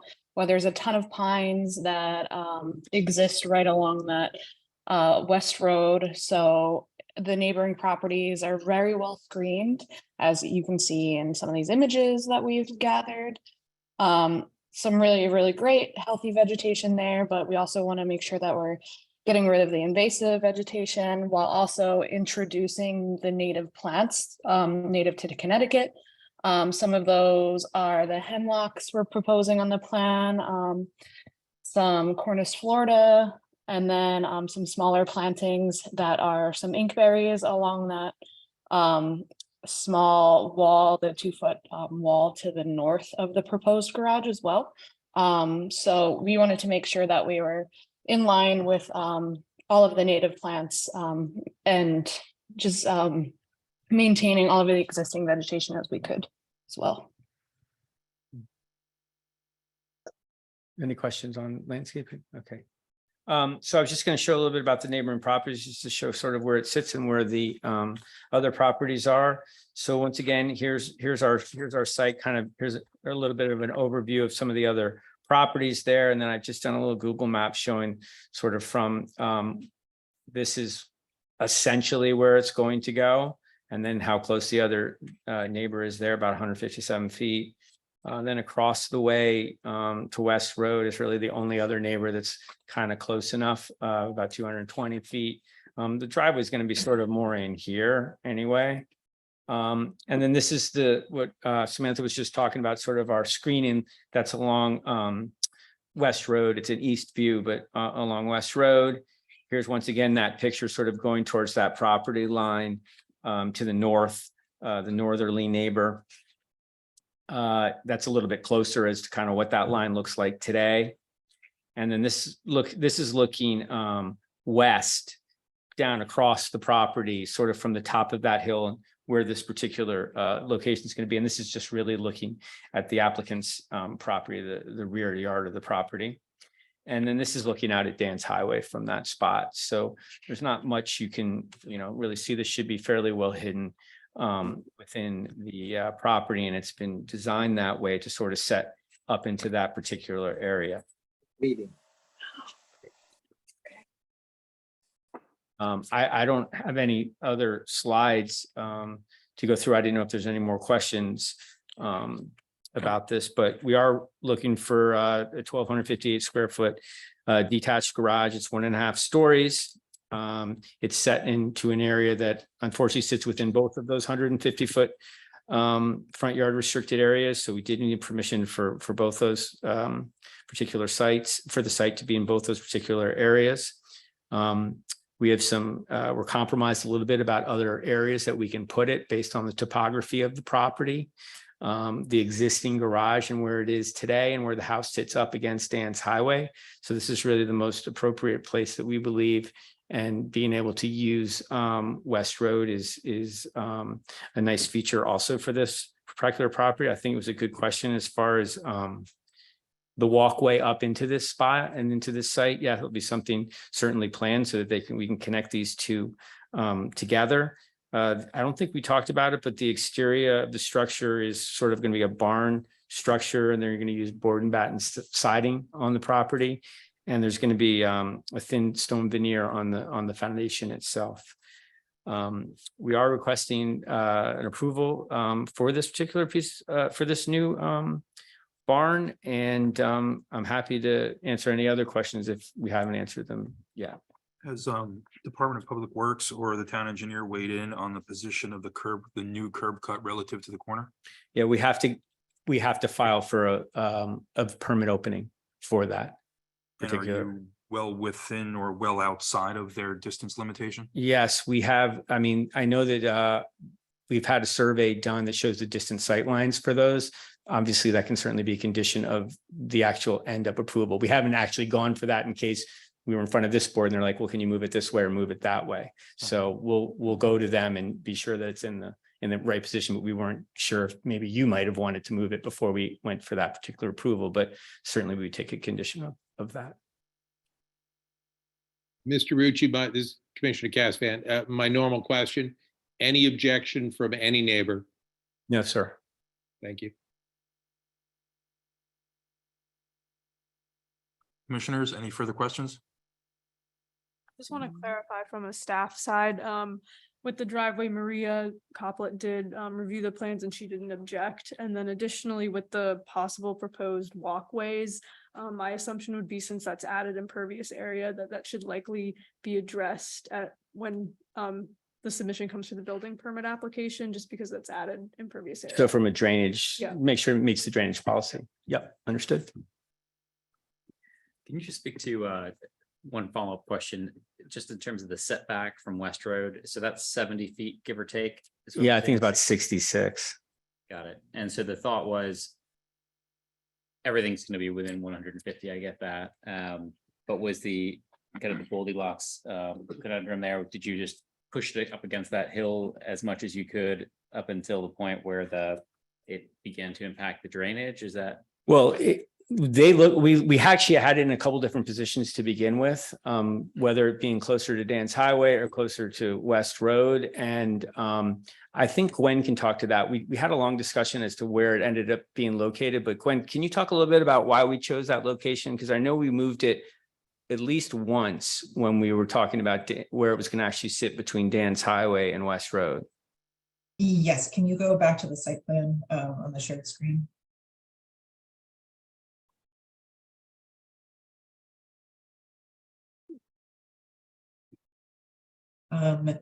So we still, given the existing grading and then what would need to be regraded, we didn't want this structure to tower over any of the existing structures.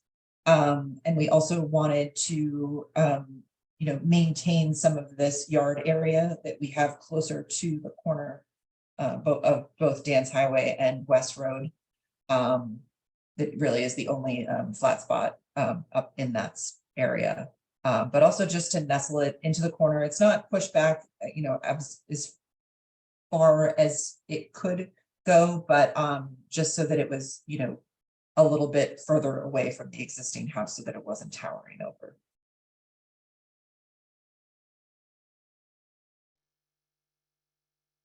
Thank you. Commissioners, anything further? Do we have anyone in the public speaking on this application in Zoom land or anyone in the room? Mr. Rucci, anything further? Nope. Thank you. Thank you very much. This application is closed.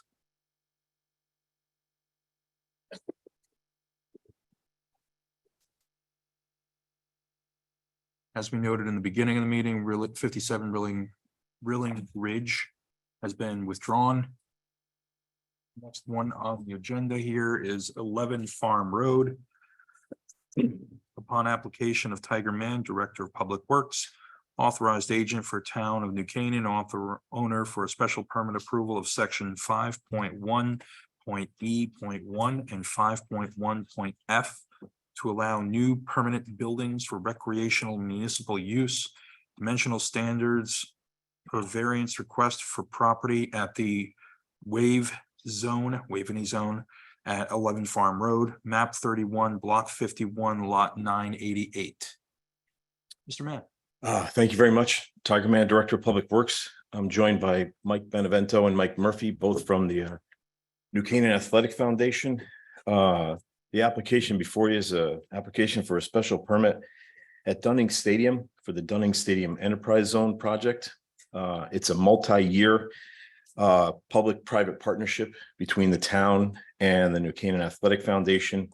It comprises work associated with installation of a new press box, site circulation, including pedestrian improvements, home and away bathrooms, including storage facilities for the high school and its athletic program, as well as a new concession stand. The overall project at present is estimated at $10 million, slated over the next 4 fiscal years. The first phase, the $4 million phase, which includes the press box and site amenities, is slated to start, given your approval, this summer. And then we have 3 other phases, one starting next in 2024, one in 2025, and one in 2026, all of $2 million. Site circulation would be next. Home and away bathrooms and the storage facility would be the following year, and then followed by the concession stand.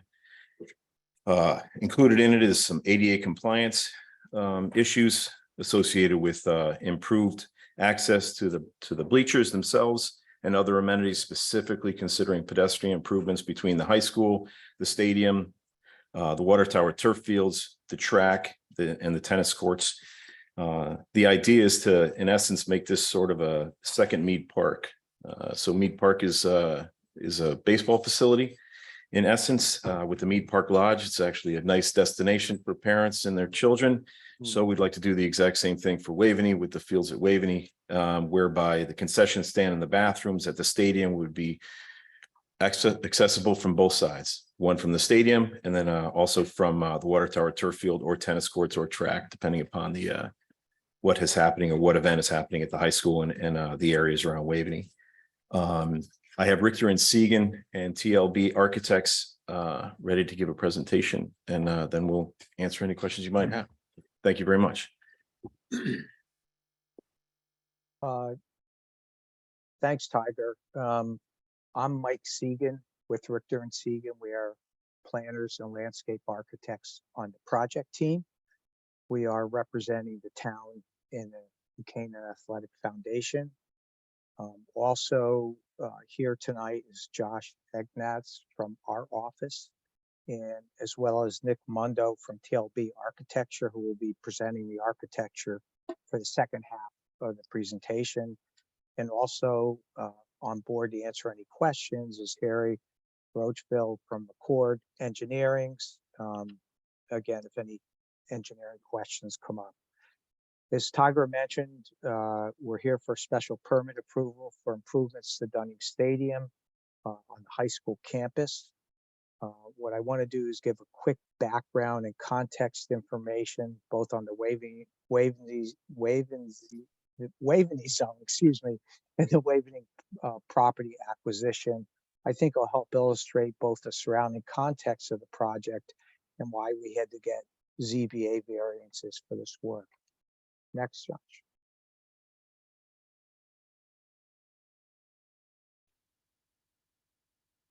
Oh, we see the whole, there we go. The aerial plan shows the entire Waveney zone in the high school campus where the Dunning Stadium improvements are proposed. Project location that is a subject of this application is parcel E in the Dunning Stadium and project area are demarcated by the yellow dashed line. Parcel E was originally part of the Waveney property donated to the town in the mid-1960s. At the time, the entire property, about 340 acres, was divided into separate parcels, each with its own restrictions, mostly governed around the use of each of the separate parcels, and this guided the development for each one. I'm glad you're enlarging in there.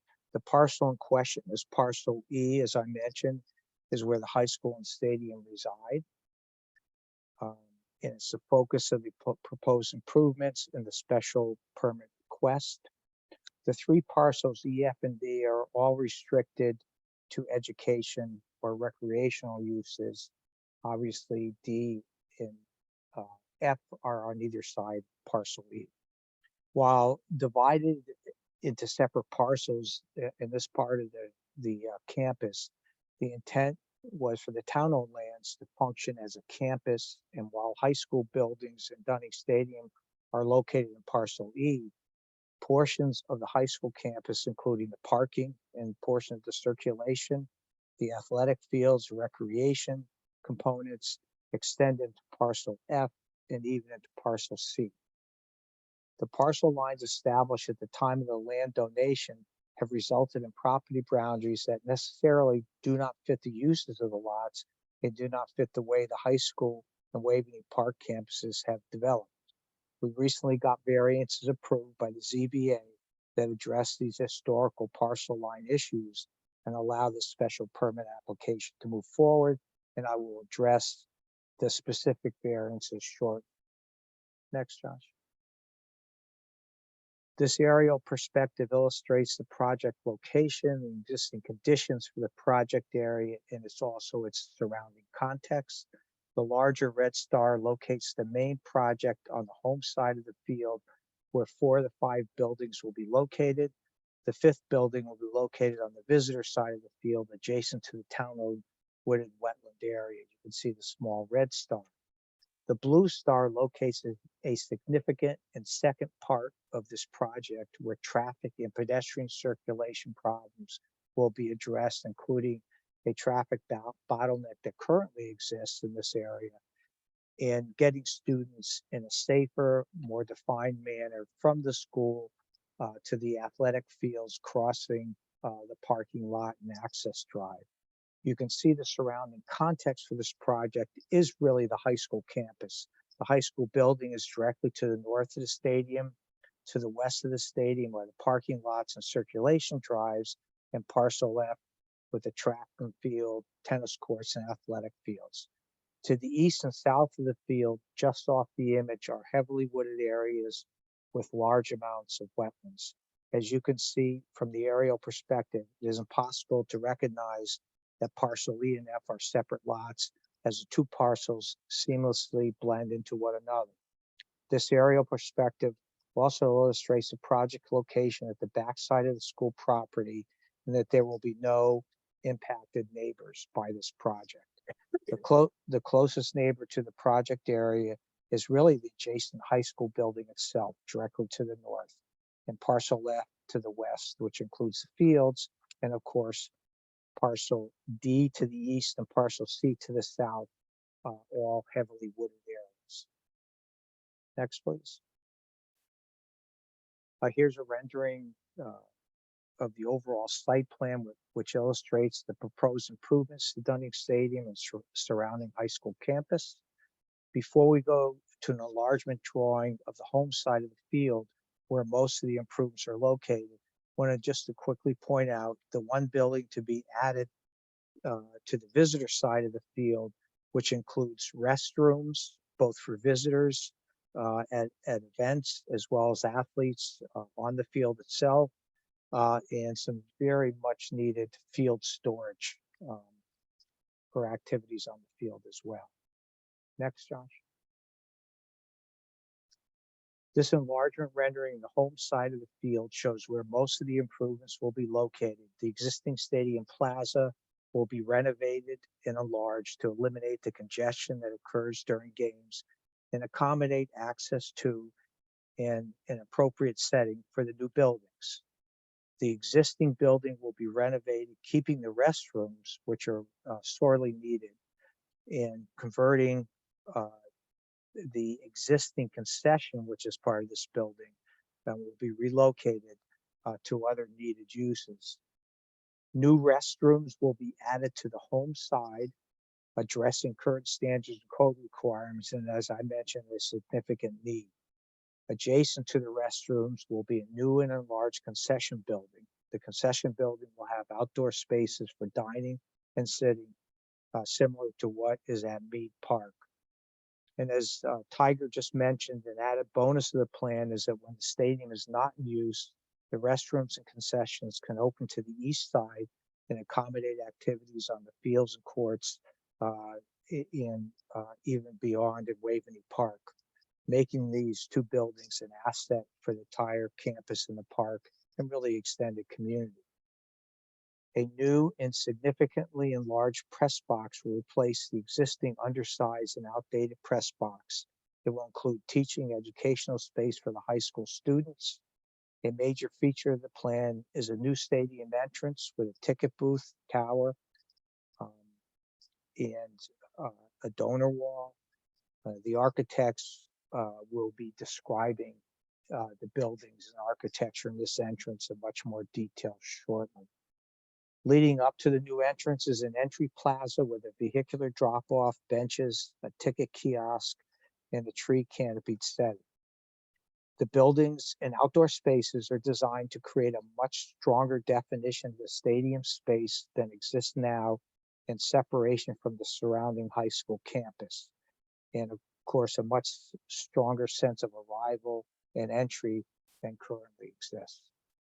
In addition to the stadium improvements, an important part of this project is the traffic and pedestrian circulation improvements. A new traffic circle will eliminate the traffic bottlenecks in this area and provide a drop-off for the stadium. 3 new crosswalks will provide traffic calming and safer defined access from the school building to the fields, courts, and track beyond, crossing the parked cars and driveways for the students. Crosswalk number 1 provides a safe crossing from the fields for access to the new restrooms and concessions from the east. The plan addresses a number of accessibility issues in the project area. We've added 5 new accessible spaces for the stadium and adjacent field. We've also added accessible seating at the top of the grandstands, and all the routes in from various angles are meet accessibility standards. The parking count remains unchanged with the traffic circulation and parking changes. With all the changes and improvements, there's only a net loss of 1 space on campus. Next, Josh.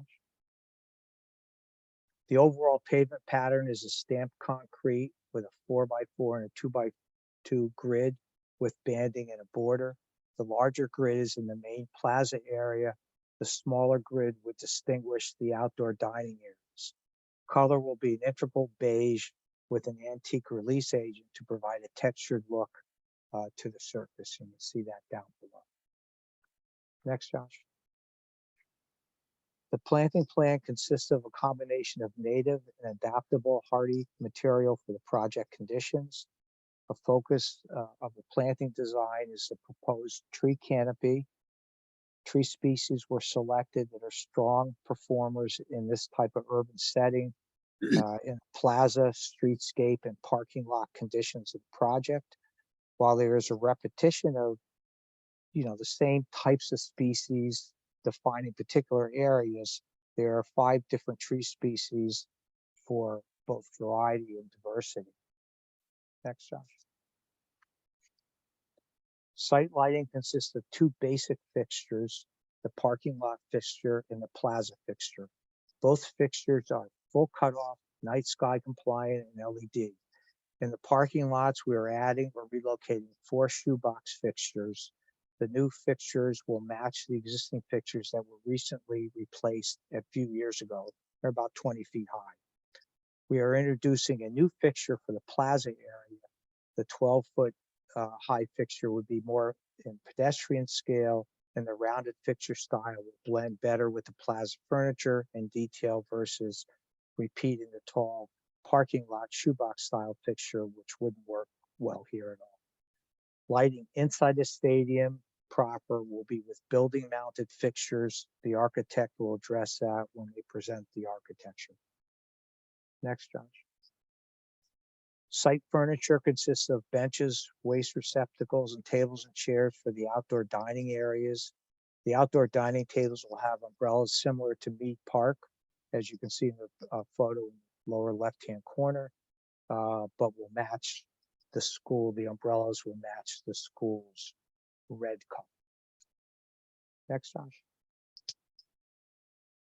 In most areas, we'll be replacing the chain link fencing that defines the home side of the stadium with a more attractive and ornamental metal picket fence. The ornamental fencing will match the fencing on the brick walls, providing the stadium enclosure and definition between the concession building and the ticket booth.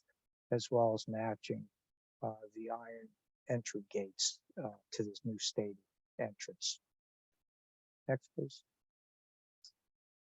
As I mentioned, we recently received approval from the ZBA for variances that really were required for the project to move forward. The variants are related to the setbacks and coverage issues, a result of the parcel lines and restrictions that were established when the land was donated, as I mentioned in the introduction. The ZBA approved variances for setbacks for the 5 new buildings.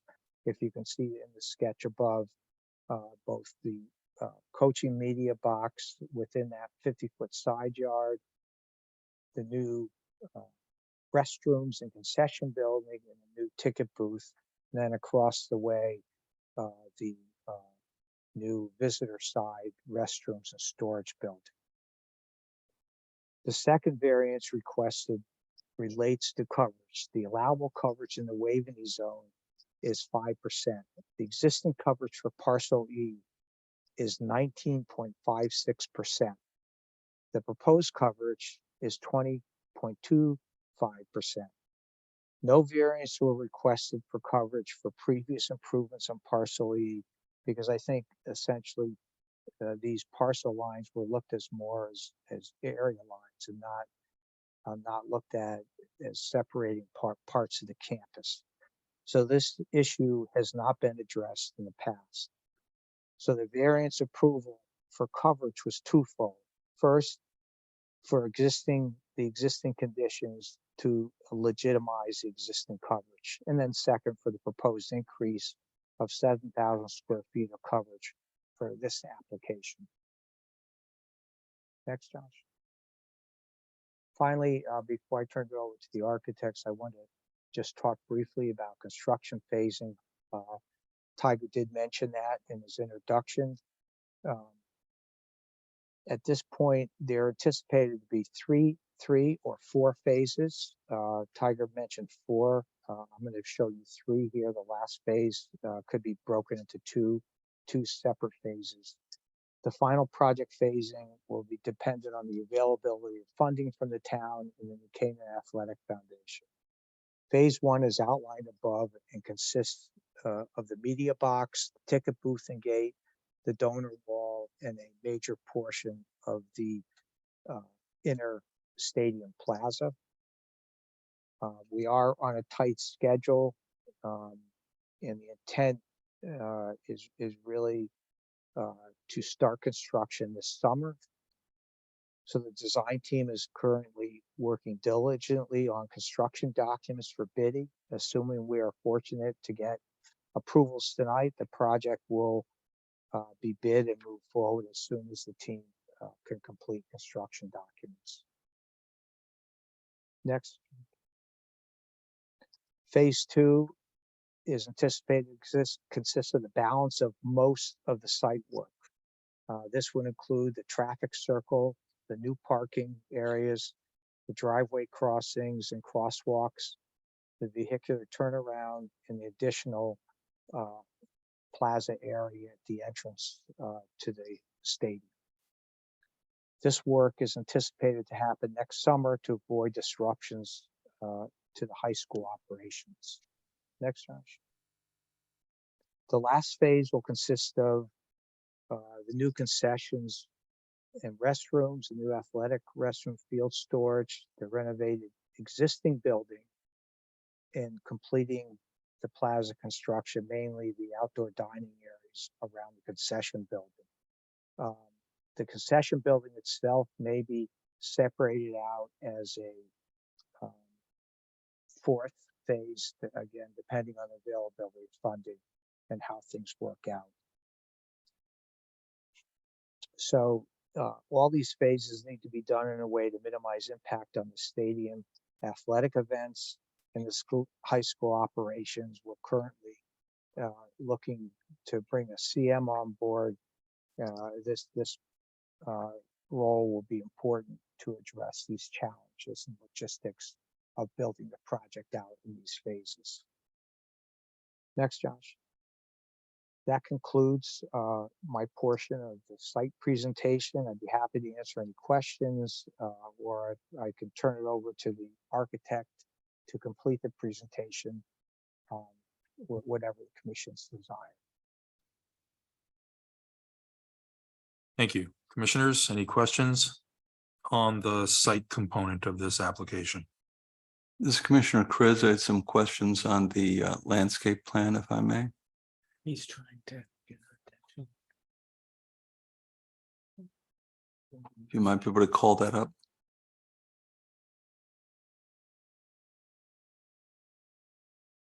Can you see the screen?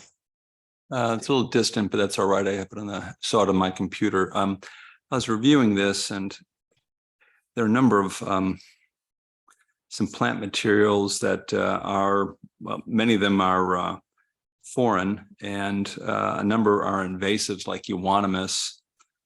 Chinese elm can be invasive. A plane tree tends not to be used in urban settings because they're messy. Tend not to like them along sidewalks. I think it might be helpful if the landscape architect took out a clean sheet of paper and reviewed the plant material being installed. In particular, this is an educational facility, and this is an opportunity to provide education for the children and for the community, and an education in sort of environmental sympathy and sustainability. And I really didn't see that in this landscape plan. So I would suggest that some reworking might be appropriate. So noted.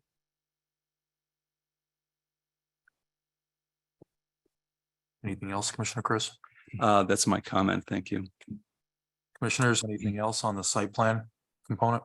Well, this is Commissioner Ward. I think I know the answer, but one of your neighbors to the high school property is the Waveney Life Care Network. I think you're far enough away, but could any of this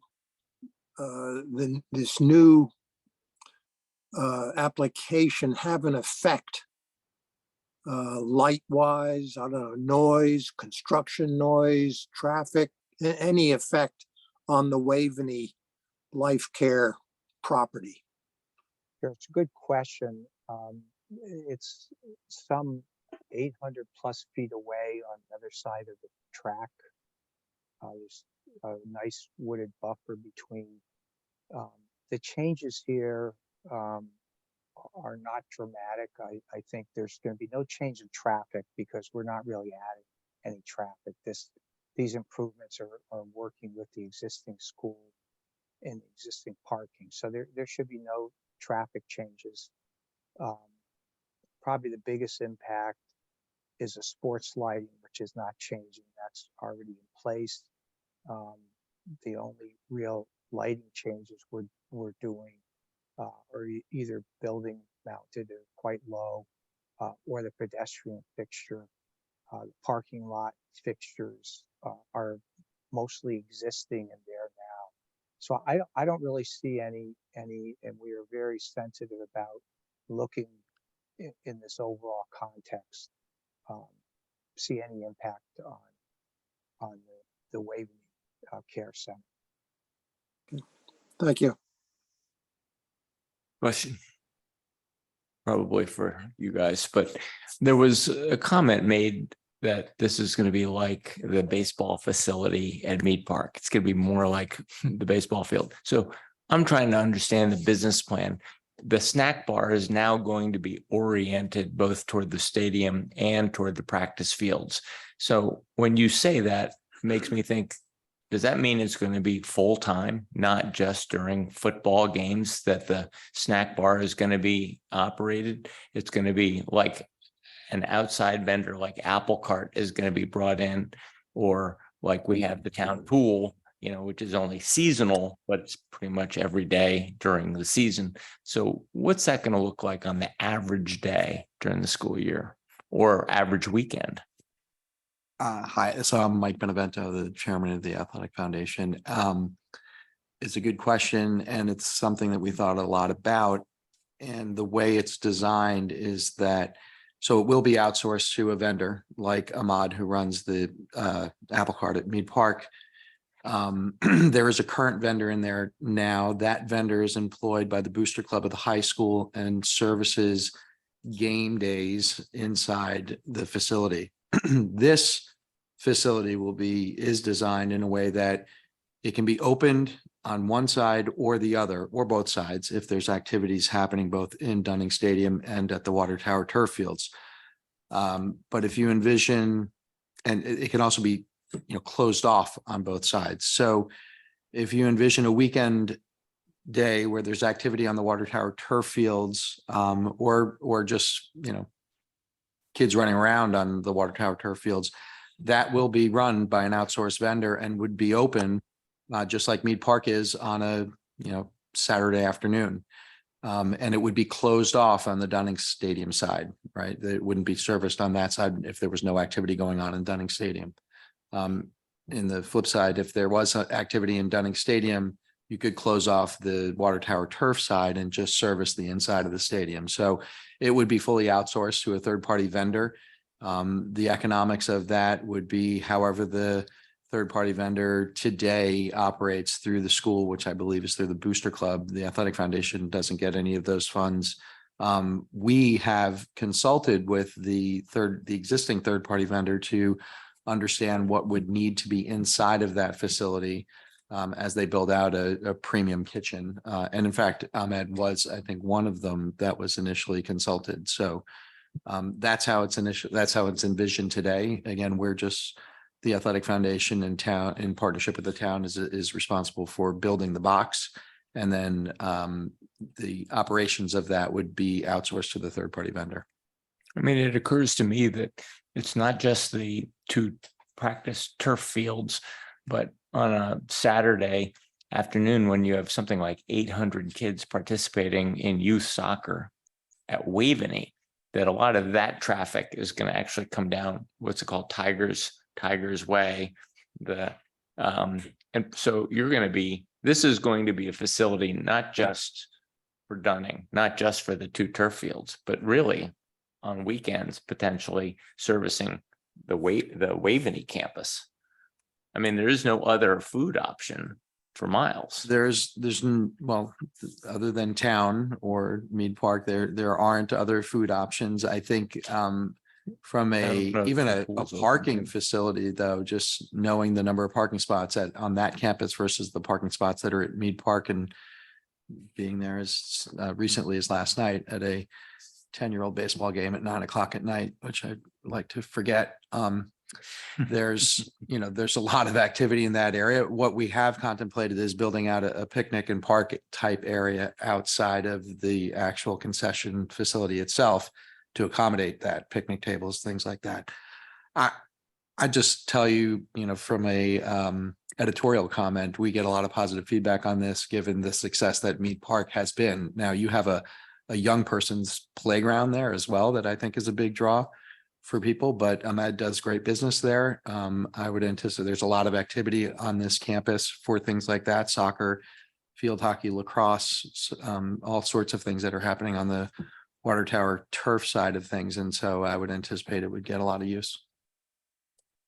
Yeah, I think it's a great idea. I just think that you're underselling it almost. I think that if it's a kitchen able to service the entire Waveney crowd and the high school crowd, this may be much bigger. It may develop into something much bigger over time. I think than I'm imagining today. I think the way the building is being contemplated, though, is state of the art, if you will. It's I don't know. I can't speak to the what kind of study they've done in terms of the amount of volume of people they expect to get. I don't know that was done at for Mead Park either, but we are not trying to build a small facility that would be overwhelmed by that level of activity. So this is Commissioner Cassavant, though. I'm very confused here. If I heard correctly, phase 1 would be press box and amenities. Phase 2 would be site circulation. Phase 3 would be bathrooms, including handicap access. And phase 4, 2026 would be concession stand. So we're spending a ton of time talking about concession stands that are at a minimum 4 years away. So my first question is that correct based on the presentation? That is correct, based on the presentation, and it's also the cadence of the application to the Board of Finance and all the other approvals that we got. Right. So let me go backwards to this. Why wouldn't these be broken into 4 separate approvals, one for each year? I'm not understanding the overall concept, particularly the implications for the town budget. You know, I am even perplexed to hear that we're quote on a hurry up schedule to do this, but then we hear that there's been a lot of positive feedback and discussion. I find inconsistencies throughout that, and I would like to understand what the implications are for the town budget. And in fact, why would we be approving today something that might or might not be funded and might or might not be constructed for 4 years? This is Tiger Man, Director of Public Works. Thank you for the question. So I'll try to clarify. We presented to the Board of Finance and the Board of Selectmen, Board of Finance, and Town Council this past budget season, this cadence, if you will, using Mike's terminology, into 4 phases. It might be divided into 3, given constructability of the distance between the home bathrooms and the concession stands. We might not necessarily be able to construct one without actually having to construct the other, since they're so close to proximity. That's why Mr. Segan mentioned a 3-phase project. We had presented to the Board of Finance a 4-phase project, originally $4 million in the first phase, then 2, 2, and 2. The cadence of that also was that it would either be a 80-20 split between the town, and 80%, 20% split between the town and the athletic foundation, or a 70%, 30% split. And the last 10% is only associated around the concession stand. The reason we gave we had the concession stand going last is because to give the athletic foundation more time to fundraise. They had already fundraised $2 million towards the press box and the entranceway and the donor wall. And we wanted to give them a little bit more time to fundraise for the concession stand, given the fact that somewhere in the middle there, we're looking at doing a baseball field at Capo, a new stadium at Capo, which will tax, the donorship as well. As far as the budget itself, the budget proposal was received favorably by the Board of Finance and the Town Council. They were not amenable to a build of $10 million in one fell swoop, nor could we actually accommodate that on a construction basis. We are limited at certain points to the amount of time that we can actually work at the stadium or in its environs.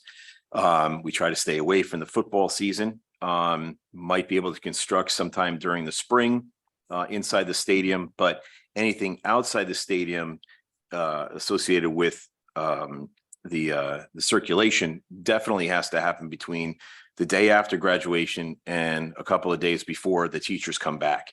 So we have just about 3 months maximum between to do that. There was no possible way for us to construct $10 million worth of work in that short period of time.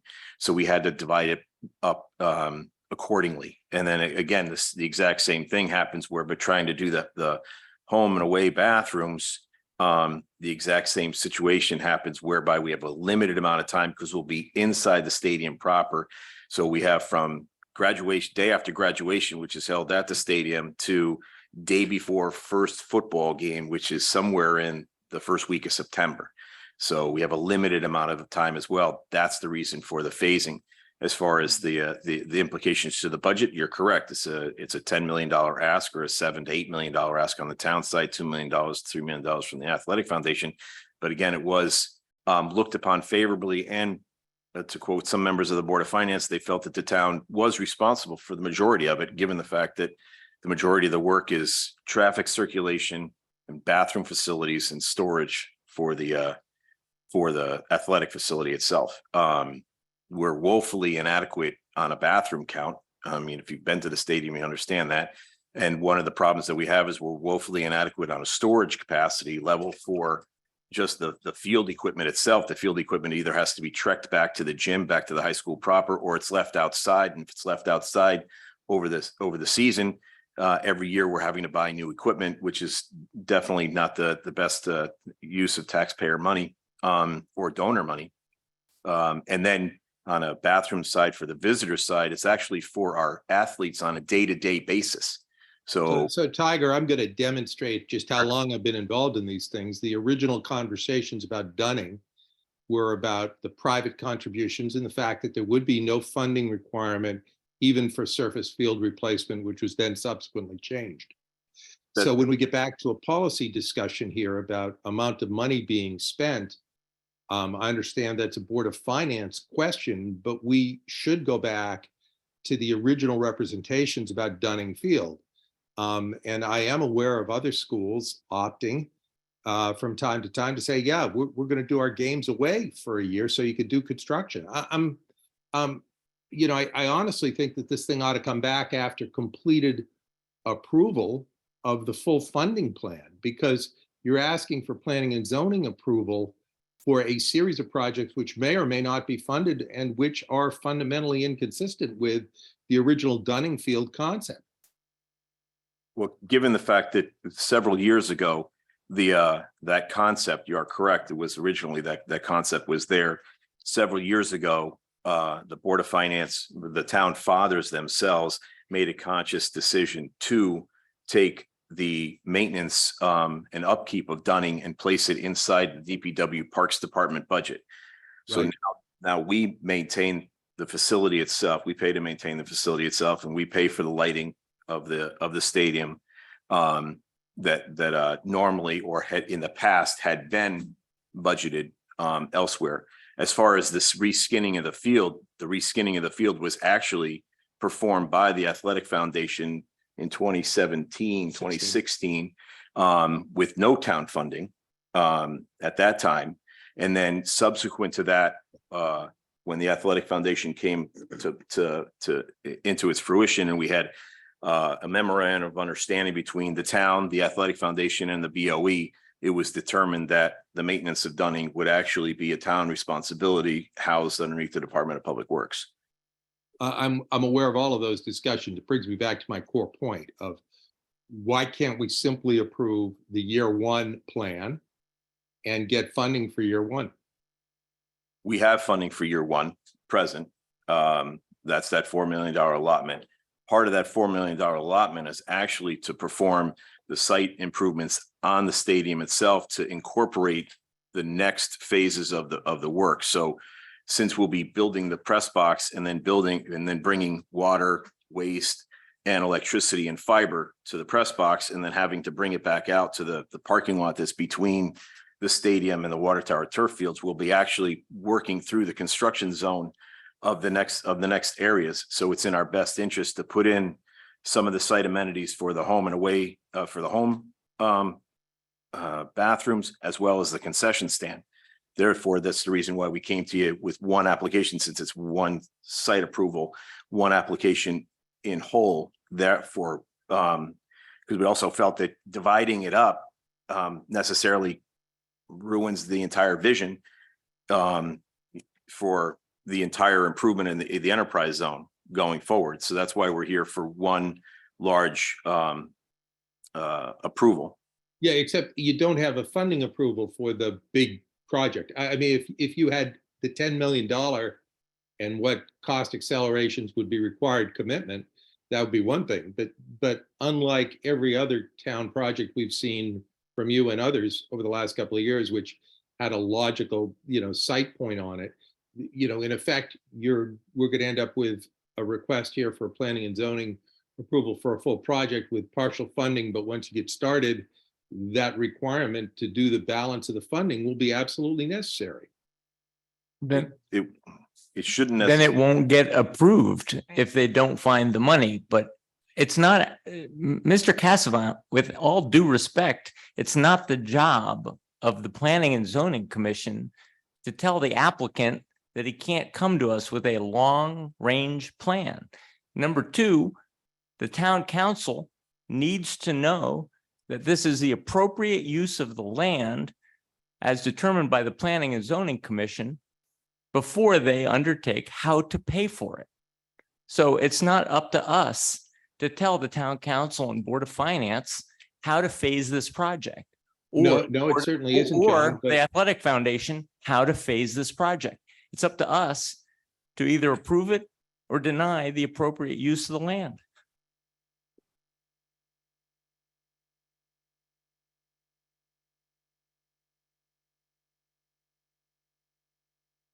I applaud them coming to us with a long-term plan. We should have more long-term phased, multi-year plans in front of this commission.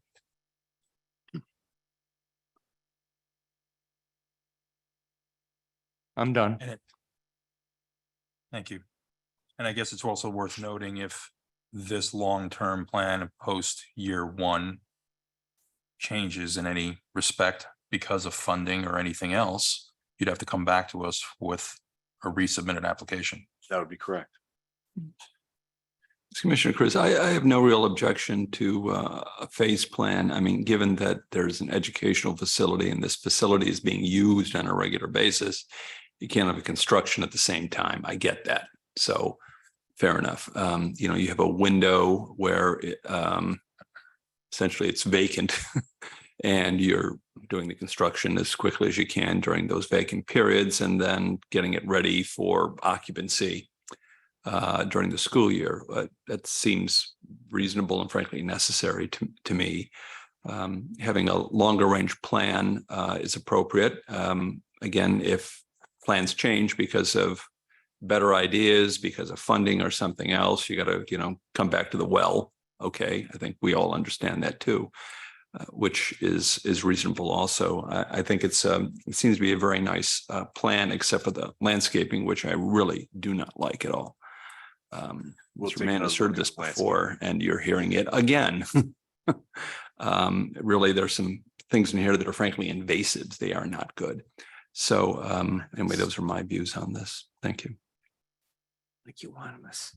Euonymus. That's nasty stuff. Ask a couple questions. Of course, please.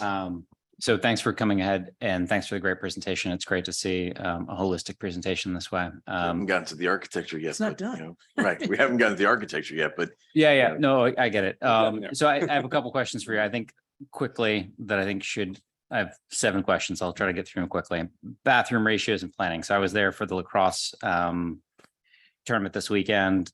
Great tournament, but bathroom lines were on the corner. It was unfortunate.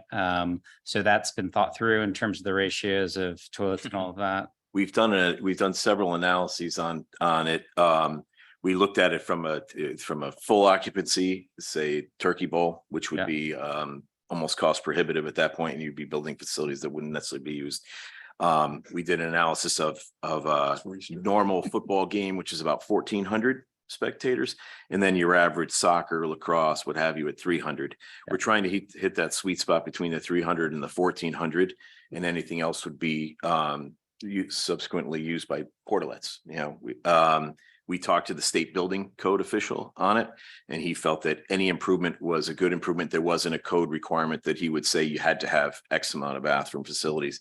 Any improvement, you know, in his mind was a step in the right direction. So as again, we tried to hit that sweet spot between the 300 and the 1,400, foregoing the 4,500, knowing that actually drew the cost for the project up another $3 million. So we felt at that point in time to try to have that many facilities for one game a year was not necessarily the best use of money. Yeah, no, I think like surge analysis versus like consistent analysis, that makes a lot of sense. Correct. And so you mentioned that they're going to be accessible from the outside. That makes sense. Thanks for that. Semi-related, you have the storage building across the field back towards the opponent bleachers, I guess we could call them. Yes. Against the lot line, and that's been approved. The lot line setback's been approved by the ZBA from a wetlands perspective. That's what I heard at the outset. Not from a wetlands perspective, but we did speak to the wetland agent, and she feels that she's visited the site, seen where it is. We've given her the wetland flaggings, and she feels that that would be an administrative approval for that construction in that area. I just haven't focused on that particular site. I know it gets wet somewhere in there. Right.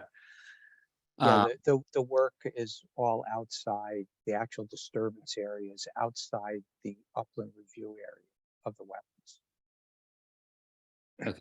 And I'll try not to open a can of worms by this question, but with that facility being adjacent to the field, and then you have the gym adjacent to that parking lot, was there thought to append those bathrooms to the building, to the back of the gym? Because I also saw a note in the New Canaan Athletic Foundation planning for a basketball facility.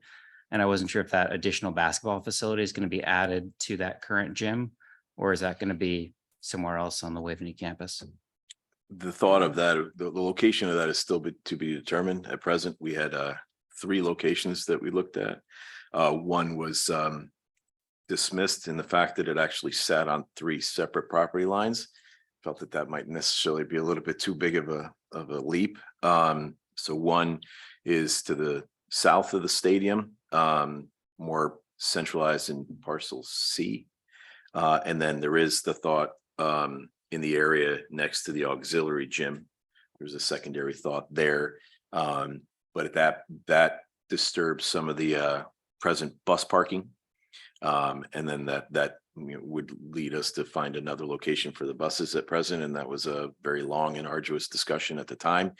So we're still looking at that in its entirety. So I can't give you a definitive we're looking at here, but we did look at 3 locations. We're down to 2, and we think we'll probably come back to the 1 based upon the problems that are associated with being closer to the high school campus. But the storage facility that you're referring to in this plan it's storage and restrooms, and part of the issue they have today is even during practice for our athletes on Dunning Stadium, their only use of restrooms is back in the locker rooms at the high school, which is, I mean, it's enough time that it creates some issues. If you had one that was right there, and given that you're already building a storage facility, that was the thought process for putting it on that corner. Okay, no, thanks for explaining that. I was just thinking if the basketball facility was on the backside of the gym, it would bring it that much closer, and I just wasn't sure, but it sounds like you've thought through that. Thank you for that. 2 more questions I think should be straightforward. The parking study and circulation, I know that's phase 2, but it seems like the circulation's been changed to, instead of having a 2-way main drive, it's going to switch to a 1-way entrance and then a circle around the circle back through the kind of interior parking. Correct. And is there a net increase in terms of parking, or is it kind of neutral based on? It's a net loss of 1. So on the so you're correct. As we come in on the entrance drive, it's a 2-way road until you get to the last entrance or the last portion that gets into the parking that's more interior towards the high school itself. Then it goes to 1 lane with angled parking. So we'll have approximately 20 spaces angled parking there. Then you can navigate through the circle down to what they call the jock lot, or into the lot between the high school and the turf field. And then on your way out along Tiger Trail, it's the first time I used that in public. There was the original thought to have an additional 20 spaces along that area that had been originally planned but never constructed at the time that we built the access way. No, we didn't want to overbuild at the point. But that would be another additional 20 spaces there, and therefore a net loss of 1 overall, but a huge gain as far as circulation, drop off, pickup.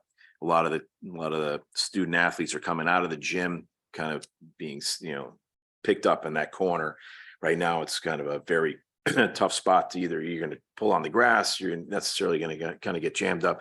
So it's a very, very nice area. We're looking to put some seating walls in there and things of that nature to then actually allow the kids to sit and wait for their ride. And then the other thought is the raised crosswalks between the high school, the stadium, and then the other amenities. Traffic calming measure 1, we have a substantial problem with speeding throughout there. During the summer, we're putting speed bumps out, things of that nature, and then just increased pedestrian usage or flow. With Mike had spoken about it as well. Mike Seekin has spoken about it as well, with additional accessible parking spaces. That was a concern from members of the Department of Justice, as far as when we had discussions about the stadium and the stadium proper, about adequately placing disabled spaces throughout so that we could then not only. Exactly, because the parking lots, since they service multiple places, you have to have multiple areas for accessible parking. So we had accessible parking for the turf field, for the tennis courts, for the track, and for the stadium itself.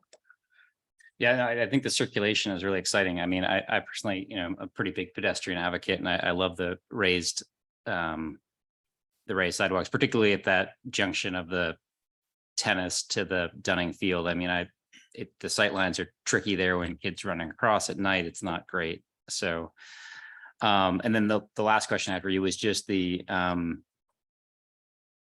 size of the press box kind of struck me as being big, just not being a huge understanding of how big press boxes generally are. But it seemed like we're going from like basically a trailer to like the Cadillac, and I wasn't sure.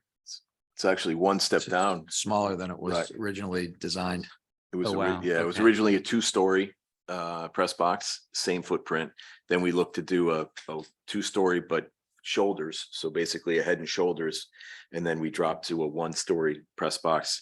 If you look at the amount of usage that's inside right now, a lot of what's happening is actually outside the press box. Yeah. So there's actually some broadcasting going outside the press box, not necessarily the best thing for inclement weather. Sure. We're trying to house it inside. We've got to have equal amenities for home and away, and then normal broadcast, and then student broadcast. So hence the expanded expanded footprint. Okay.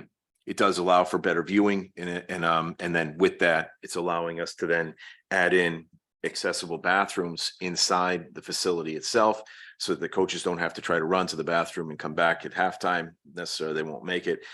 Gives us 2 additional accessible bathrooms in the facility for anyone that might need them. And then it's going to allow us to put in some accessible seating at the 50-yard line right in front of the press box. That at present we don't have. Right now we have some seating along the railing. This will give us accessible seating right in front of the press box, which was a request from the Department of Justice as well. It's also, I would just mention, because we talked to the Board of Ed a lot about this, it ends up being an educational classroom, really an extension of the school, because the students that are using it are the broadcast and AV students.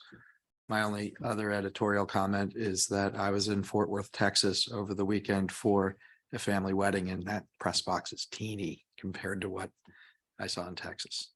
Yeah, Yes, that's Texas. Well, no, thanks for that explanation. I just wanted to put that on the record in terms of understanding why we're investing in a much bigger facility. I think the educational piece, having gone to the high school open house and seen the broadcasting piece, is, you know, very legitimate educational use. So thanks for highlighting that.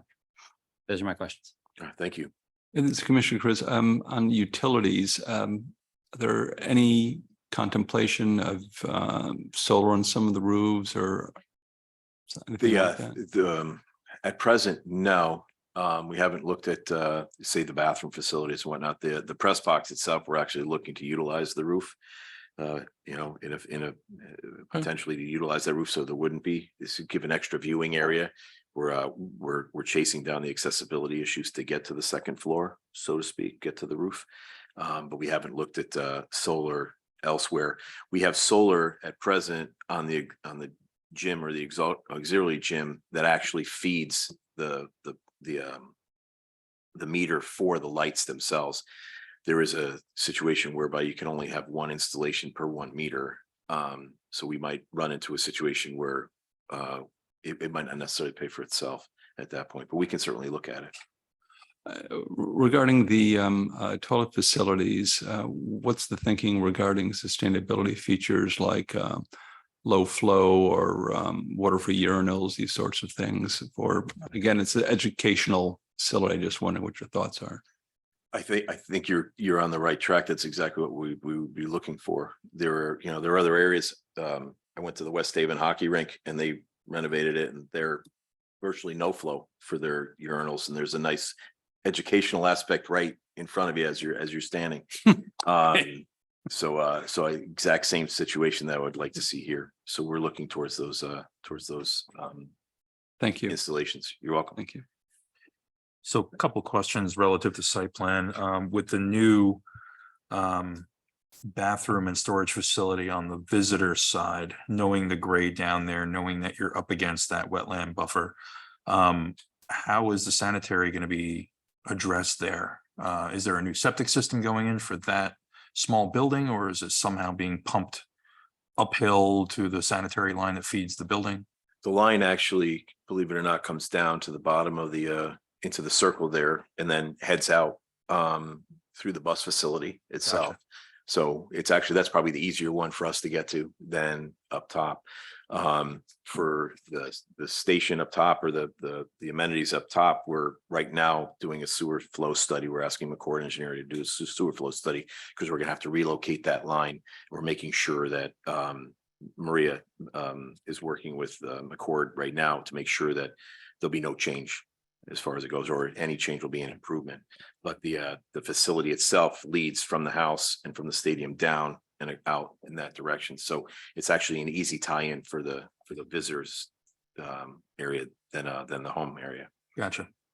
The other part of this that I'm still having a hard time kind of believing, to put it quite bluntly, is the modification to the traffic pattern, the fact that it's necking down from a two-way to a one-way lane leading to the traffic circle, and then everything from the jock lot, the existing parking behind the gym and that turnaround circle and the traffic circle, everything is then being funneled to exit, being funneled through that one-way angled parking area across from the auxiliary gym. And then you would have to then turn, and you're not going to continue through the parking. Hopefully, you'll then have to turn and go back into the two-way area. And just knowing the parking lot, knowing all of us have been there a million times, sort of the beauty of the existing parking lot is that you do have that main two-way corridor that you can then branch off into the various parking areas, which seems to be a very rational way of treating the traffic and mitigating the amount of volume of traffic in the parking area specifically. Whereas here, we're now forcing all of that traffic through that parking area. So all of the discharge coming out of those zones is going through that single bottleneck of area by the auxiliary gym. Well, Seems like you're creating a traffic problem.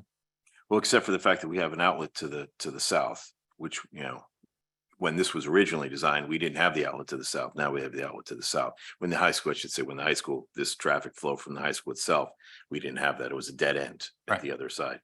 I won't speak for Mike Segan, but the traffic engineer, but when they presented this idea to the traffic, we have a consultant on board, SLR.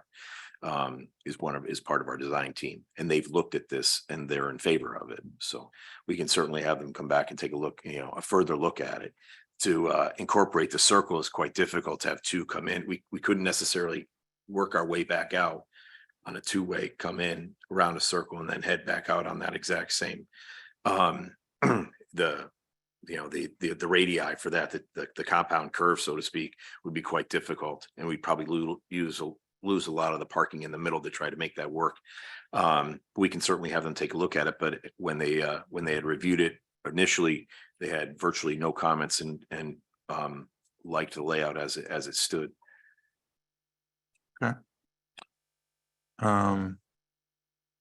And the school has weighed in on this traffic circulation. They're looking at, they like further analysis, obviously, that Dr. Lessie, likes to, study things in its entirety. That's why it's also pushed to the next phase. So they'll give us more time to then tweak this design if necessary and make sure that it'll satisfy the high school's requirements and the greater area. So not just the high school during its operations, but also after. So that's one of the reasons why we pushed it to a second phase. One, difficult to construct it altogether, and two, wanted to make sure that the Board of Ed was firmly in favor. Okay. And also thank you to yourselves and to the rest of the commissioners. I got a preview of this about 3 months ago, something like that. And the bathroom count was let's just say was substantially greater than it needed to be. So this seems to be right sized. Correct. Quite well. I appreciate the effort on that. Thank you.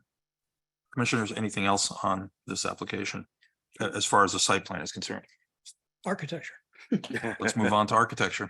Can I make one follow sustainability comment. Like one of the things that was somewhat frustrating to me the other day at the lacrosse thing was that none of the water fountains worked. And a lot of kids had like plastic water bottles that were, 10% drunk thrown around. And I was wondering, are we gonna install like drinking fountains? Yes, I guess the short answer is yes. So we're working towards the correct design at present. Given the accessibility of some of the water fountains, we actually had to take them out of service.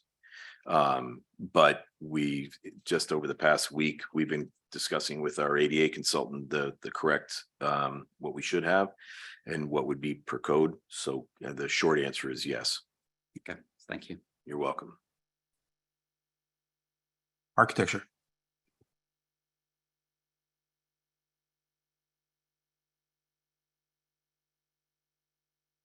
All right, good evening, everyone. My name is Nick Mundo. I'm an architect at TLB Architecture, and I'll be walking us through the architectural portion of the application. So to get started, not to repeat too much, but just a recap of the buildings that are the new buildings that are being proposed. We have one on the east side of the field and 4 new buildings on the west side of the field with 1 existing concessions building to remain.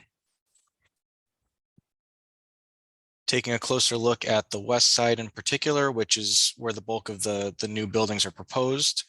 From right to left, we have the existing concessions building. Attached to that, we have a new donor wall with a portion of that being a new seat wall, a new entry gate, and adjacent to that is a new ticket booth. Attached to the back of the ticket booth and connected to a new concessions building is a site wall with a fence above that. And then adjacent to the concessions building is a new home toilet room building, which is all the way to the left. Between the toilet room building and the concessions building is a series of gates, as described before, to allow the toilet rooms to be used either for a stadium event or for the campus, and allowing the ability for locking down the stadium as needed if these were only serving the campus side and vice versa. And lastly, on this west side, we have the new press box, which is replacing a much smaller existing press box currently in a similar location.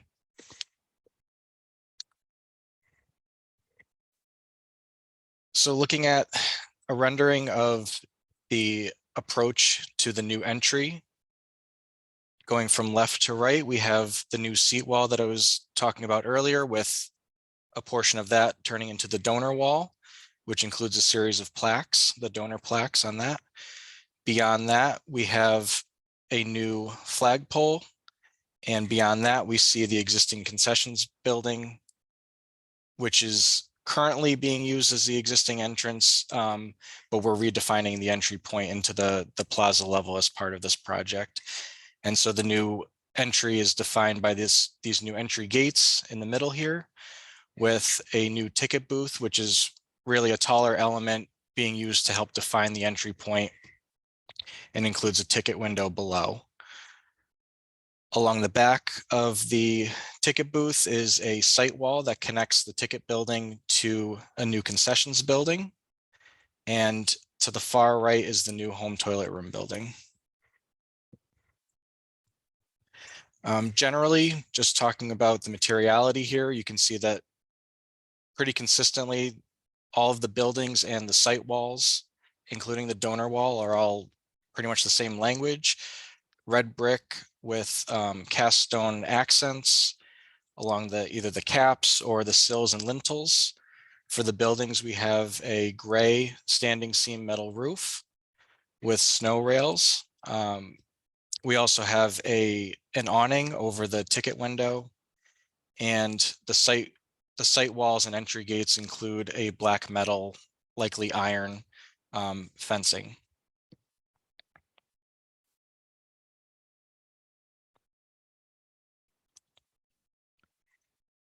This is a closer look at the entrance. Again, you can see the donor wall along the left here with the existing concessions building beyond. The goal here is to actually minimize the existing entrance, which is actually through here, and redirect people to a new entry point by using the ticket booth and the entry gates and donor wall as a way to funnel people into the plaza level. And again, you can see the awning to cover the ticket window. That's part of the ticket booth. In that, this is Commissioner Radman, in that, rendering, is there any reason that the existing structure doesn't have the same roof vocabulary and material with standing seam that everything else has? So right now we're minimizing the amount of renovations planned for that building in an effort to enhance the remaining buildings. So it could, but right now it's existing to remain. And really we're doing minor renovations to that building just to allow us to spend the money elsewhere for more programmatic improvements. Okay. Sorry, keep going. Okay.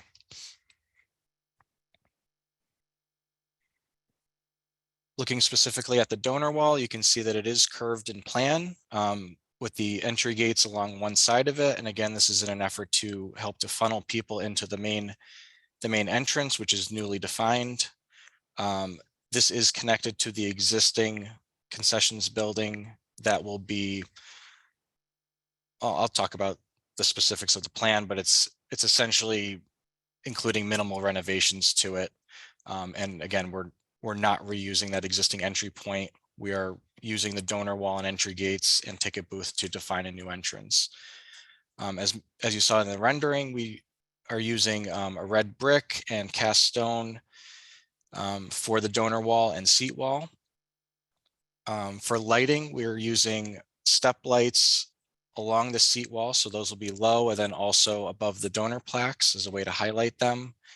And also the donor plaques will have a soldier course above each of the plaque areas as a way to help accent those locations.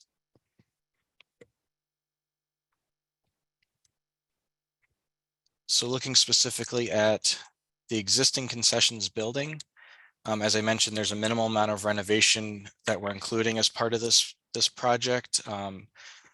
Essentially, the existing building is split into two sides with a breezeway that acts as the existing or the current entrance into the plaza level.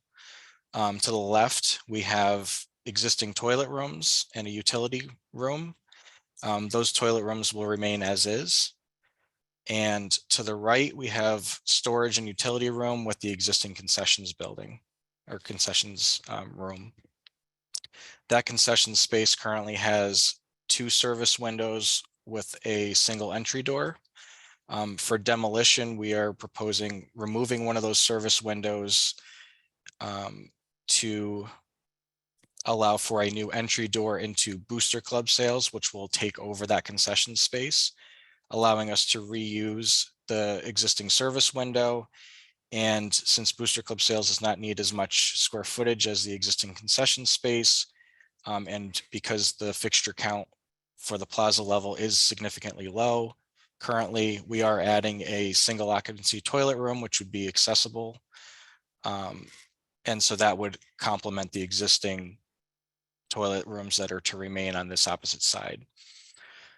The existing breezeway would be infilled for storage, which is also very much in demand on the stadium level right now. And this also allows us to minimize that existing entry point into the plaza level and utilize it for something that's needed. And you can also see off to the left here that this is where the new donor wall is connecting to the existing concessions building.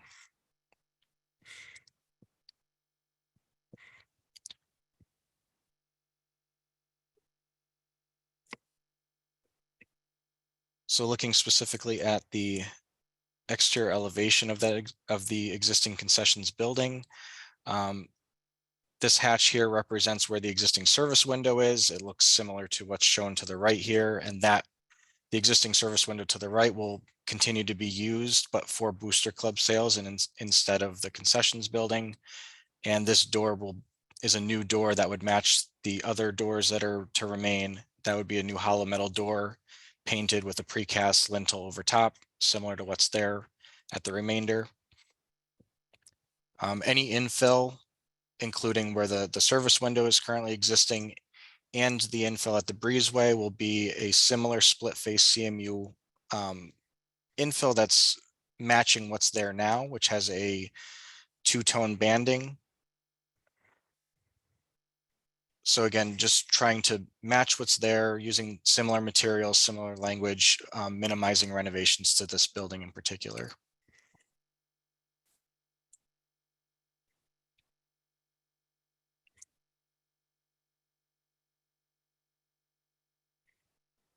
Moving on to the tickets building.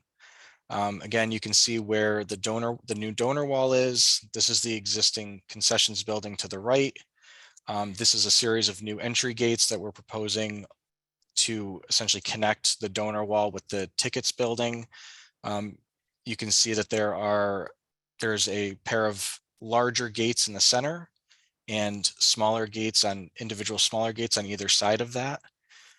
This connects to the tickets building, which has a single entry door to one side and a service window for the ticket sales to the front.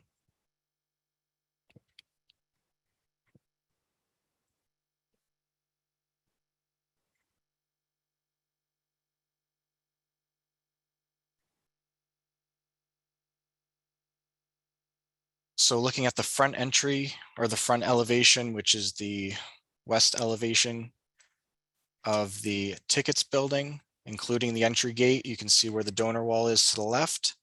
The new entry gates with a curved top to create a connection between the lower existing concessions building and this taller defining element, which is the tickets building, to the opposite side of the entrance. The entry gates will also include swinging upper portions of the gates as well, so that emergency vehicles can access the upper plaza level. It's shown here with those closed, but that will allow a full clear width for emergency vehicle access. For the ticket building, as I mentioned in the rendering earlier, we have red brick, cast stone accents for lintels and sills, a canvas awning over the ticket window, and aluminum storefront for the window systems. Also at the top, you can see snow retention rails, which are typical throughout all the new standing seam metal roofs. And the ticket building also includes a metal finial at the top. In terms of height, the midpoint of this roof is at 23'3", which is still within the 30-foot max height permitted by zoning. And then to the side here, you can see where the entry door is into the ticket booth along the southwest side of that building.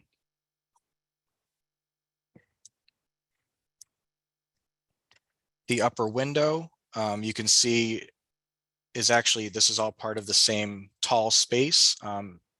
So the thought with that upper window is that it's a potential location for displaying either sculpture or artwork that could be suspended within that space, something that can draw some attention, be some sort of element defining that window space and having a presence for the entry.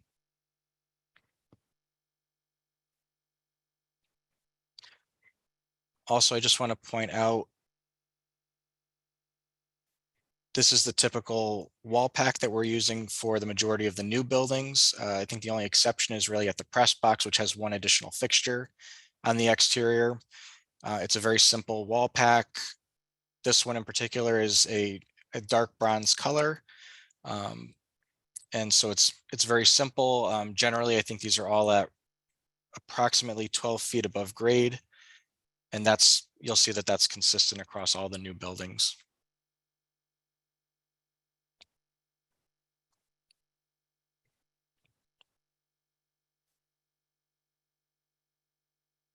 So moving past the ticket booth, which is still shown to the left here, we have a site wall and gate that connects the tickets building with the new concessions building, which is shown to the right. The site wall has a similar language to the other buildings, which is brick with a cast stone and also a black metal fence along the top and also a black metal gate in the middle. Yeah, can I ask a question? Sure. Yeah, Commissioner Swerdlow, I have a question just to clarify what we're looking at here.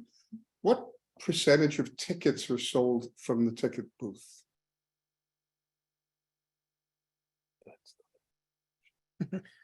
I think the majority of the tickets that are sold today are actually sold online, but there's service professionals that need to check your ticket on your phone as you enter the stadium. So they can be housed anywhere in a booth, standing outside. Just curious that you have a significant building that may become an anachronism very quickly in terms of a ticket booth.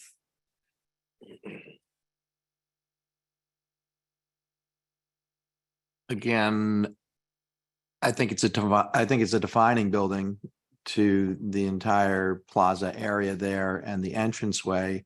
But in terms of, and calling it a ticket booth might be the anachronism.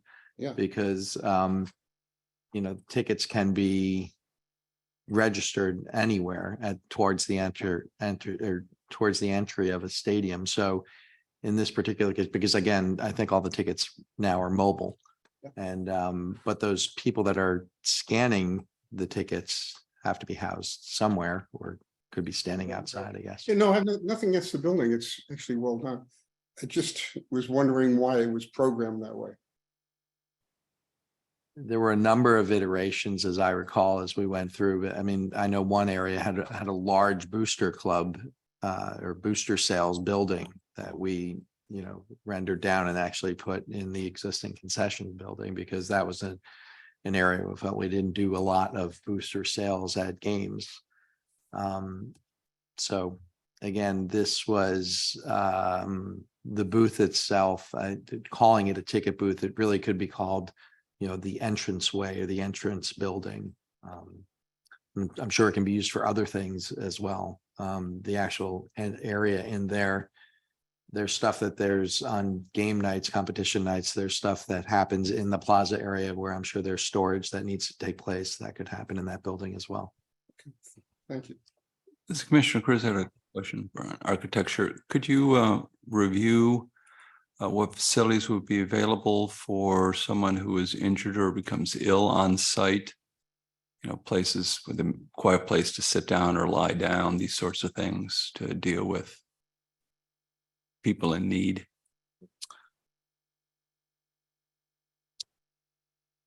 Are you asking specifically about interior space or anything on the site? Space at all. So it's someone is maybe injured or ill. What physical facilities are available in order to help this person until perhaps emergency or other personnel arrive to take care of it? I mean, I can only speak to what's being added here, and we're not necessarily adding any specific program space for something like that other than new restroom facilities. In terms of how that is taken care of now, I'm not entirely sure. I think as it's taken care of now, there's generally, for competitions, there's generally an ambulance on site. I know for all the football games, for most of the lacrosse games, things where there's physical activity taking place.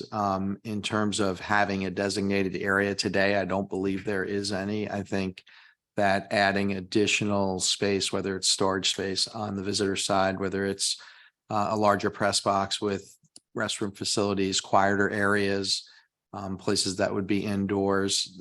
Certainly, we don't have any of those facilities today. And, the expansion of all of this facility would create some areas that you could find quiet space that don't exist today during a competition. So for example, if someone is taken ill or injured, what I'm hearing is that the person would be transported to essentially the ambulance, and the ambulance personnel would, make whatever decisions they feel is necessary for the care of that person. That's essentially the facility is on 4 wheels. Is that Today. what I'm hearing? Today. Is that anticipated to be the case going forward once this facility is constructed?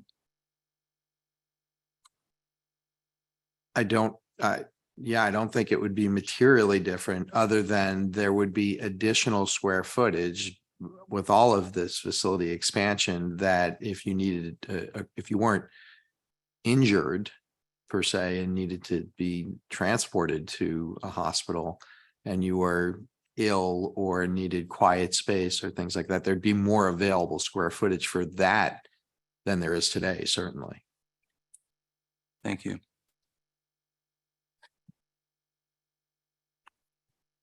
I'm sorry, what is your architect's name? Nick Mund. Josh? Mundo and Josh. Oh, like Nick this, and yeah. Josh, yeah, that's Nick. This is Nick. Oh, this is Nick. This is Nick. Hi. You can keep going. Just if you can, just speed up the presentation a little bit. We all have the sheets in front of us. Just touch on the high level points on each of the buildings and the overall position of the site when you get into like sheets 19 and 20 in the deck. Okay, all right, so to kind of quickly run through the floor plans, we're on the concessions floor plan here. Just want to point out the 2 service windows, 2 on either side, new hood and gas cooking equipment to the right side.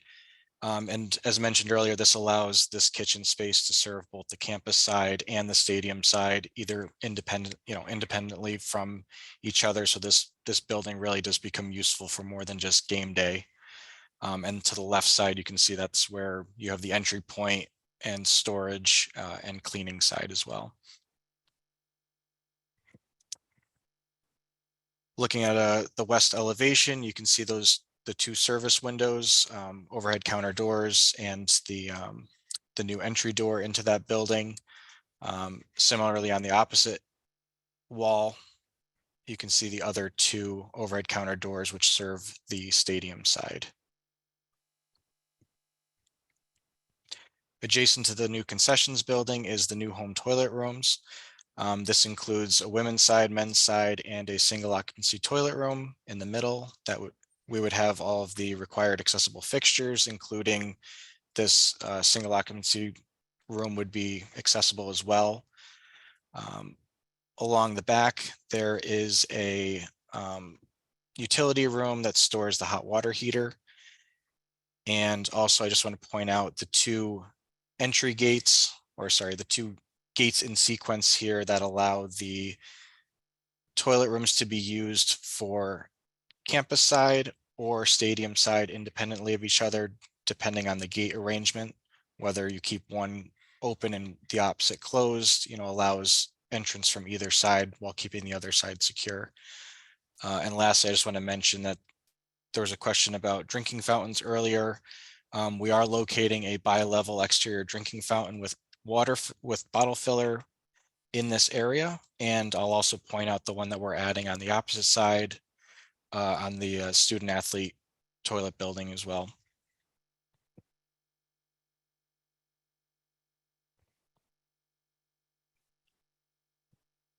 Again, just looking at the elevations, you can see the gates on either side. One is facing the plaza, one is facing campus, but either way, the idea is that you keep one gate open to serve one side and you lock the opposite gate, and that allows the opposite portion to be secured as needed while allowing the facilities to be used. Similarly, this is a single-story building, same as the new concessions building.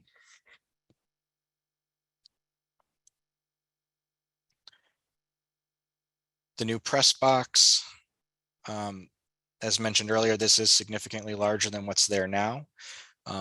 This is primarily a single level press box. The main portion of the press box is roughly 98 feet long by approximately 24 feet deep. This square to the left side here is a vertical circulation core, and that allows us to provide an interior stair and elevator for rooftop access, which is an essential program space for this building.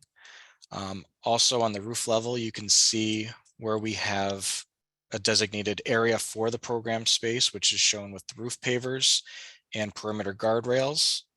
Adjacent to that, we have our mechanical equipment with a louvered equipment screen enclosures to screen the equipment from view.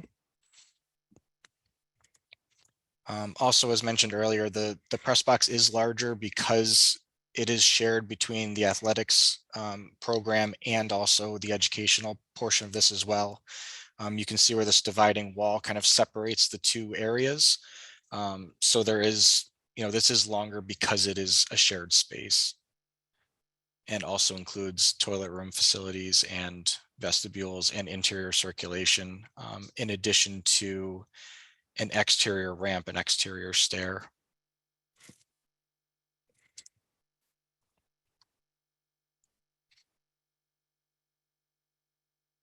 Looking at the building section through the press box, you can see that this is elevated 5 feet above the plaza level. That increases the height over the existing press box, which I believe is 3 feet above the plaza level. So this does get them a better vantage point. In addition to the main level being higher than the existing, there is also, as I mentioned, roof access, which provides an even better vantage point of the field for filming and coaching. You can see the railings for that roof access for the roof area and the equipment screen beyond. Also, as I mentioned on the plans, the stair and elevator that are part of the vertical circulation core to the left, those provide our interior circulation up to the roof level so that is accessible and provides a safe means of egress out.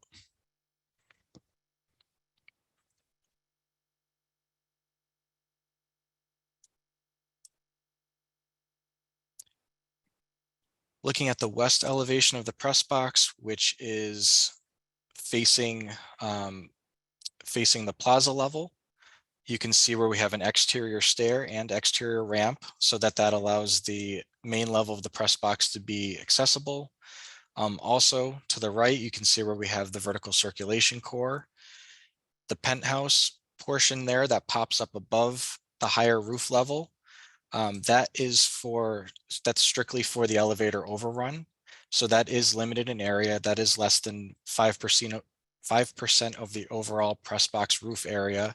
So even though it does extend beyond the 30-foot max height requirement, we are within the 5% that's allowed for these types of projections. Otherwise, the remaining portion of that vertical circulation core has a roof at 26 feet.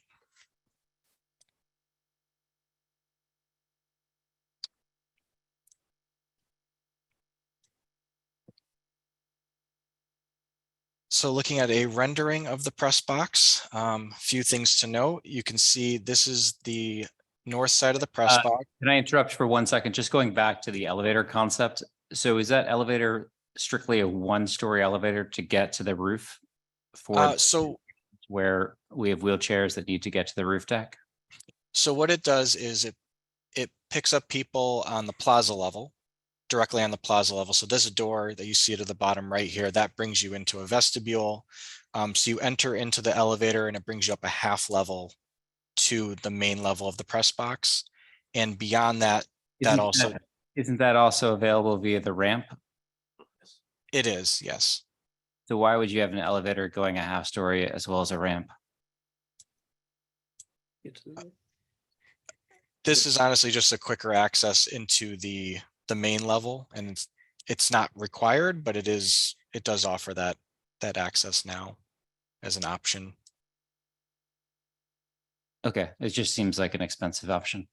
So, I mean, so I'm just trying to understand. So you have an elevator that.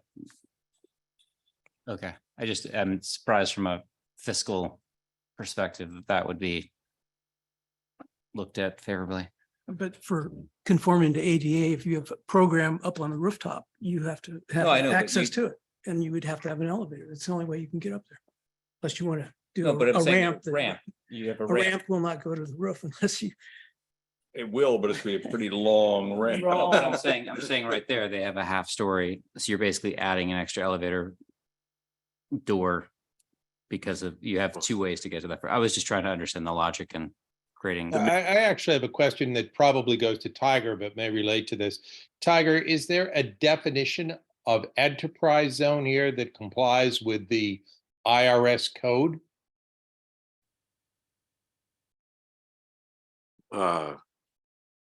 I don't, I'm sorry, I don't understand the question. Elaborate.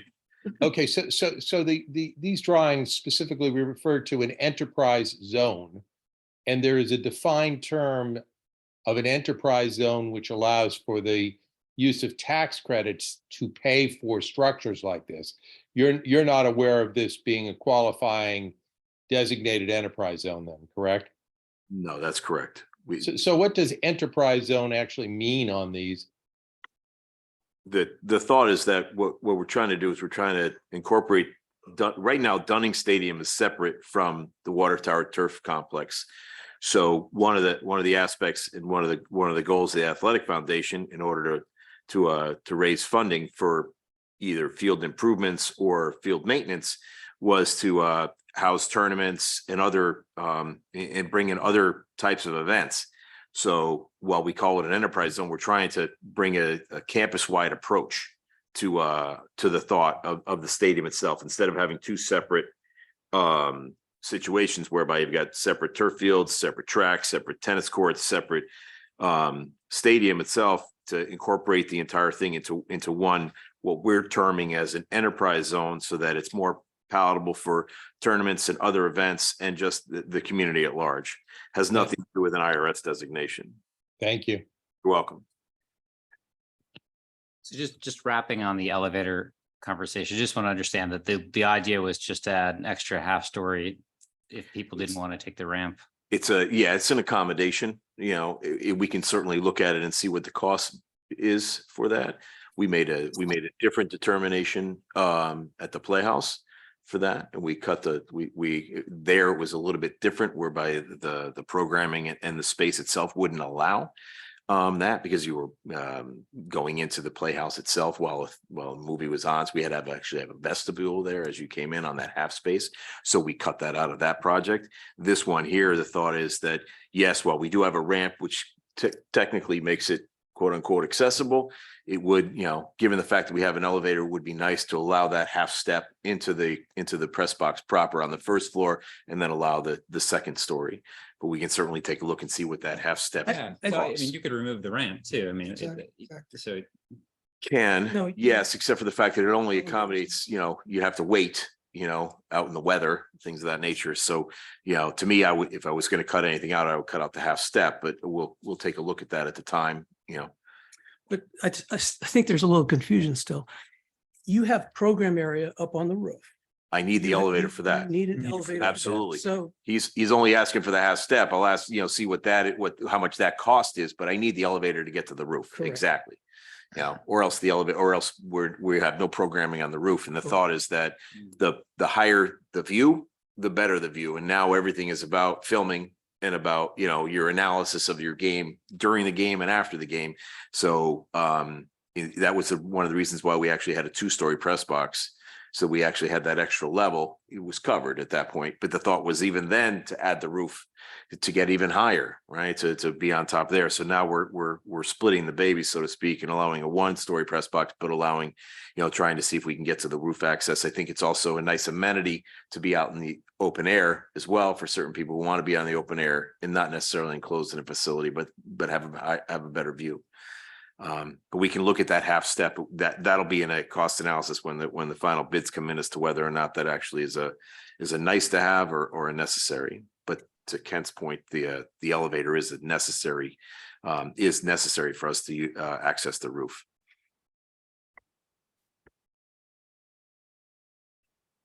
thanks. You're welcome. it's Commissioner Turner. Could you go back to the rendering and describe the materials, colors? Sure. Looks a little different than what I see on the elevations, but This does? yes, I don't see any awnings on the plans or the roof plan.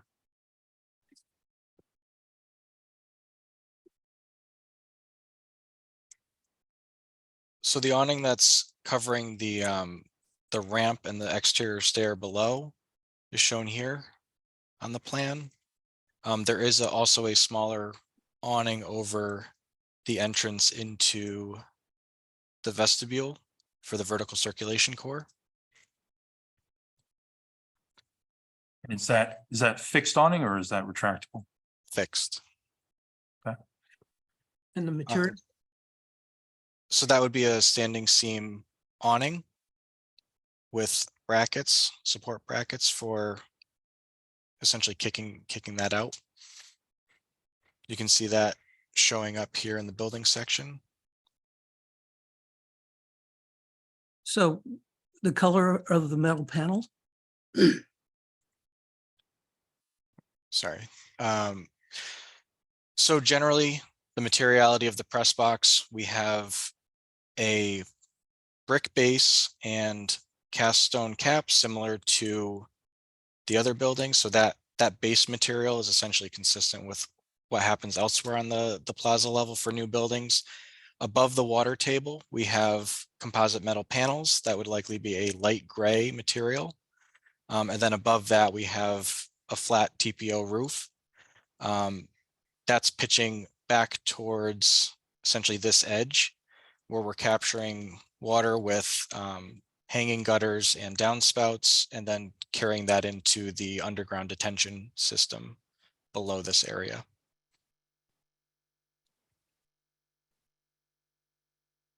Will the gutter, the projecting gutter that you show over the ramp and stair, will that have some sort of a edge gutter on it as well? Or will that just be continuously draining along its length?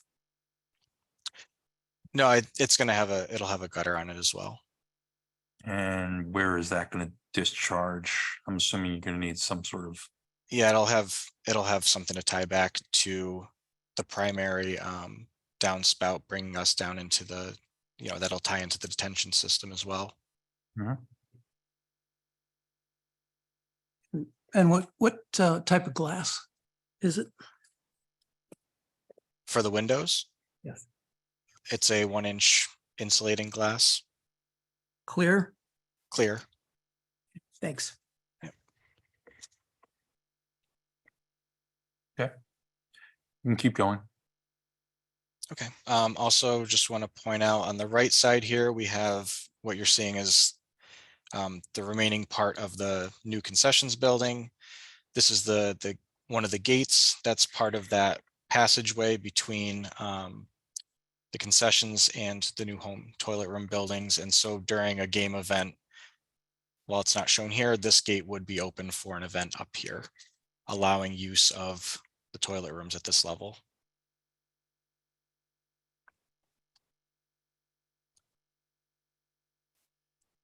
And then a view from the opposite side of the field. You can see the home grandstands with the press box beyond. You can see a band of windows along the press box. So that's facing the field. That's where the majority of the program space is, both athletics and student space. To the far left, you can see where the vertical circulation core is. So the stair is closest to us, and you see the elevator penthouse above that, where the elevator overrun is. You can also see where the door leading into the vestibule is located at the roof level, and the guardrails at the defined program space on the roof with the adjacent equipment screen for the mechanical equipment at that level. But Tiger, you mentioned that the roof level, that's a potential area where there could be filming going on there as well. Correct. You might want to consider repositioning your equipment corral of rooftop units in such close proximity to the area where they'll be filming, because you're going to get a ton of Noise. noise. Thank you.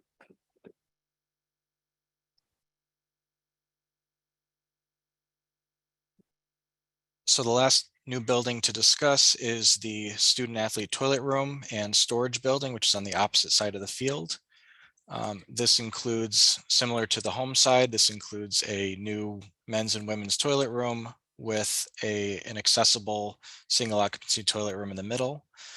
Also, similar to the home side, there is a bi-level exterior drinking fountain with bottle filler outside of these doors. And to the right of all of this is the 2 areas for field storage, each with their own overhead coiling doors serving them. And then 2 bays for utility vehicle storage. And those are vehicles that would, similar to like gators, that would serve the fields. And so those have, each bay has its own individual overhead coiling door to allow the full use of that bay, and a separate single entry door on the side.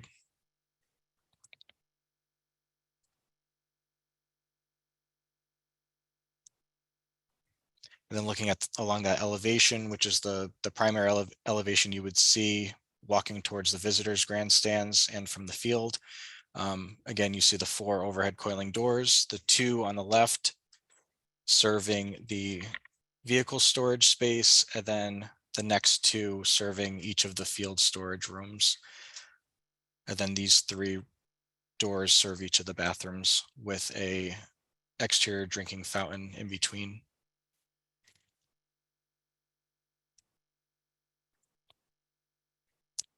And with that, I'll ask if there's any questions or anything you'd like me to go back to. Commissioners, anything else for the architect here? Yeah, just a quick question on the mechanical system. How does the AC work? Air handlers Specifically for the press box or for all the buildings? for all the buildings? All right, so the press box is the only one that'll be air conditioned. The remaining buildings will have heat primarily through cabinet unit heaters.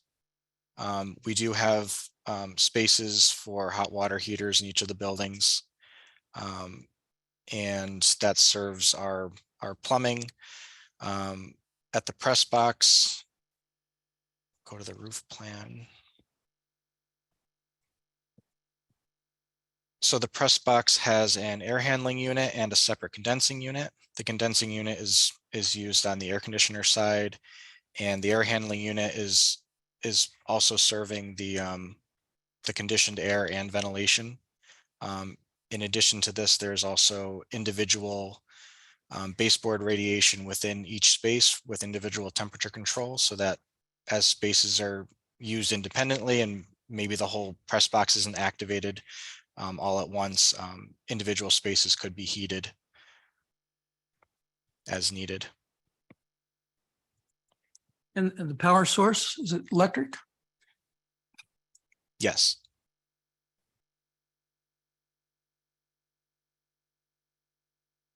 Anything else, commissioners?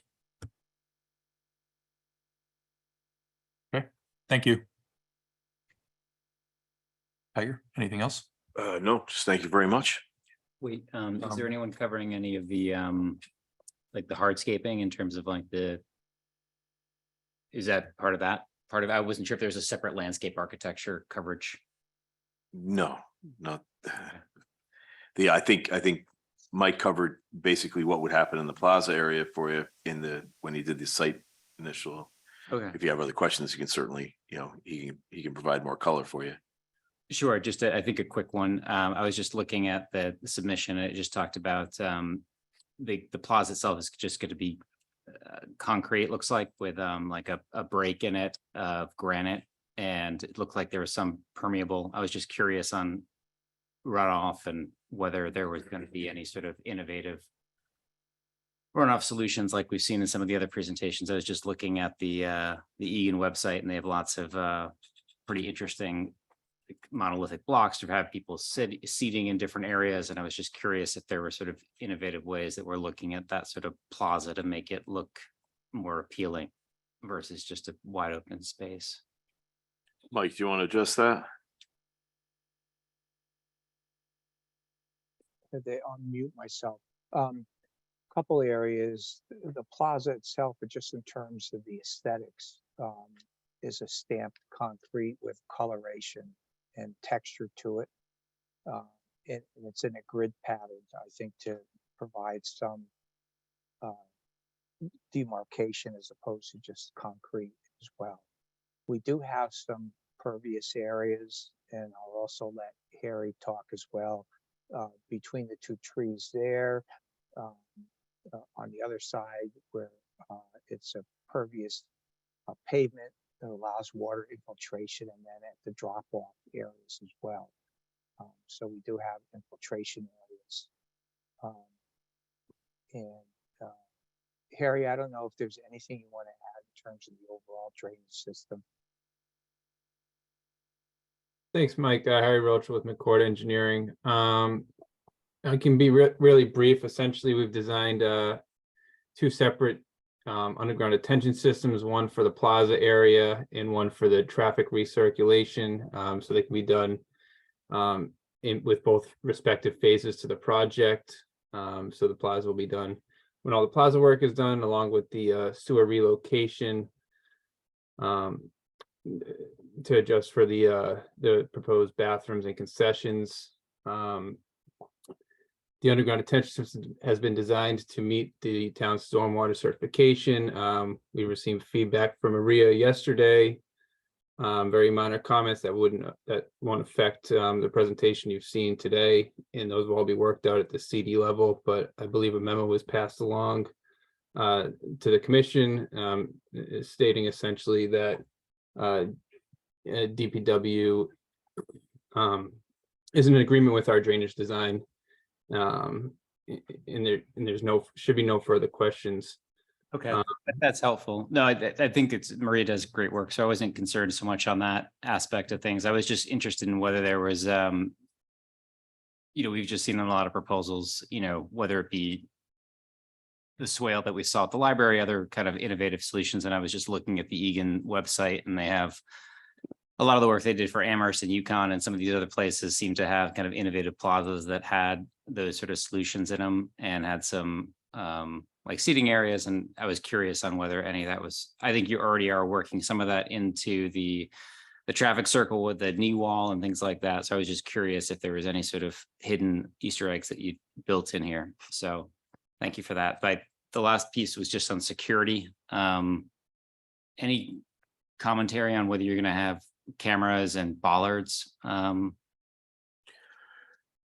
Oh, that's a great question. So that'll be a separate look in the area, but yeah, the thought would be that it would have to be hardened. Hate to use that word, but it would have to be hardened to a degree. Certain of the plaza areas, we're looking at every school in that aspect in all of our parks at present for that.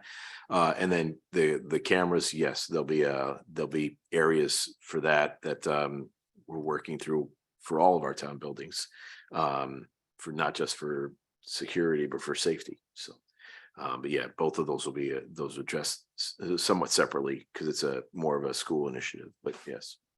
Okay. No, I was looking at the Rector and Egan's website and had some good examples. I think the Toland High School had some nice, attractive, granite, pillar blocks, and there are nicer ways to do these things.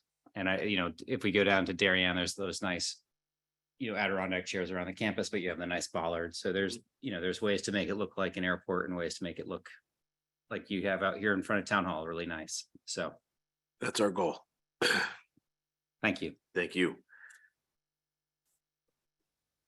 Anything else, commissioners?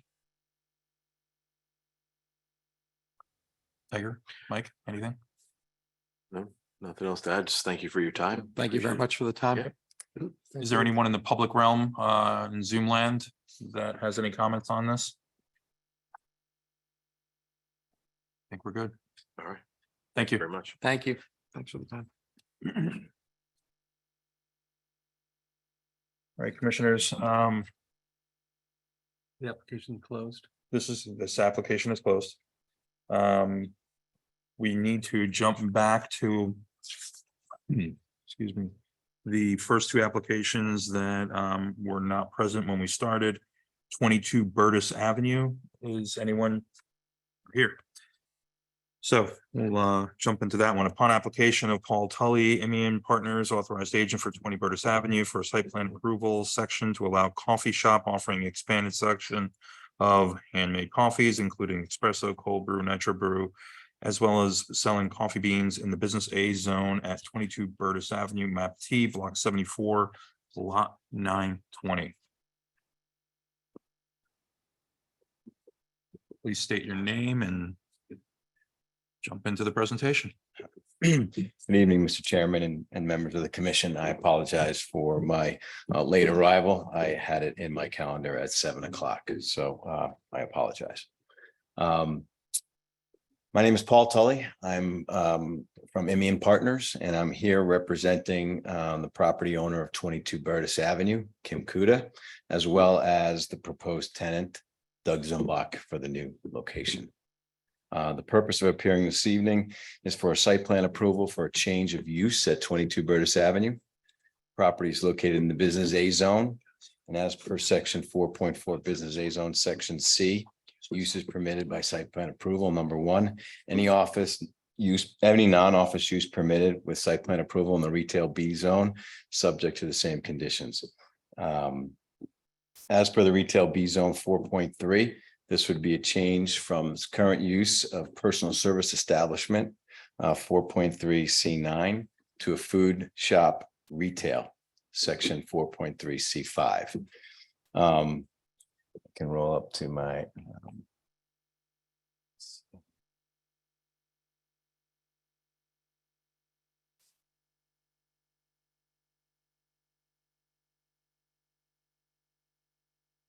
Before you continue, I'll just let the commission know that I'll recuse myself from this application since I'm the author of the floor plan for this particular one. So you can continue with the application. Okay. Krista will steer. Okay, not sure how to make this fit more. I can reduce it, I guess, in size. There we go. Is this replacing? Yeah, this is the former Burtis Nail space on Burtis Avenue, next to the laundromat, the current laundromat that's there. As per the exhibit being shown up top. Commissioner Nielsen, you may want to seat one of the alternates. Oh, thank you. It's not actually required since we have a quorum that they have to be seated for this because we have a full quorum, so it's not necessary. Okay, Okay, well, that's fine. We'll just proceed then. Okay. Continue.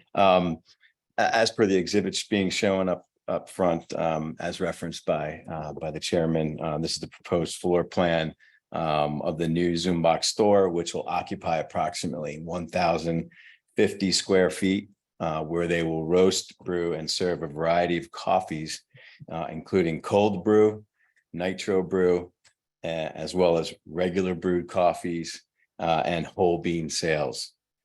As the floor plan depicts, there will be a limited seating inside, approximately 8 seats, 4 along the front window and two top tables on the inside wall there, with an expanded seating outside as weather permits. That's on the west side of the building. As per the parking code, 1 space per 200 square feet of gross floor area, which for our calculation results in a 5.25, rounded up, would be 6 required spaces, of which the lease and landlord have provided the 6 spaces, which are shown here on the right side of the drawing. Sorry, it's a bit dark, but there are 1, 2, 3, 4, 5, 6 spaces that are allocated to this space. I've also spoken with Stacy at the parking department of New Canaan, and there are available town employee parking spaces in the Locust lot as well as the Center School lot. This would be the intention for our employees to park in those lots to keep the on-site parking free for customer use.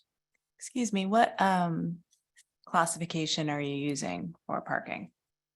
I thought a restaurant. Okay, you're using retail. Yeah. You're not using retail. restaurant, Right. which is didn't- one. Yeah, just as a retail store. But you are serving, I guess you're not serving food, but you're serving something that's going to be consumed on premise.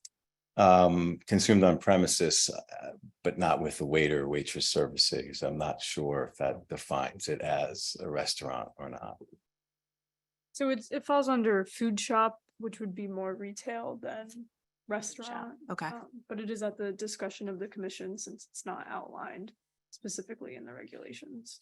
Okay, I just didn't know how we differentiated that. Okay. Thank you. There are, in addition, there are parking spaces. As I have further pictures here. There are parking spaces on Burtis Avenue, street parking. This is looking west toward Main Street. There's street parking along the south side of the street. As you look east, there's a few spaces down toward Cherry Street. And then around the corner, which I apologize if these drawings are flipped. On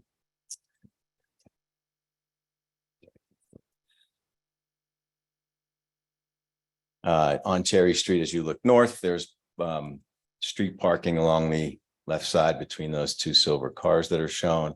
And as you look southwest, as Cherry Street curves around, there's parking there as well.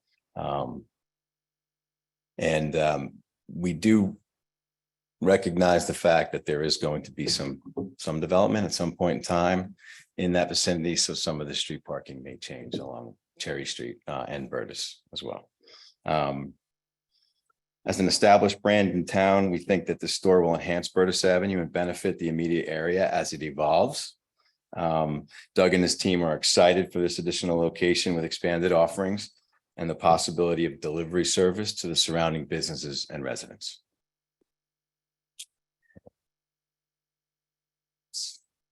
Commissioners, do you have any questions?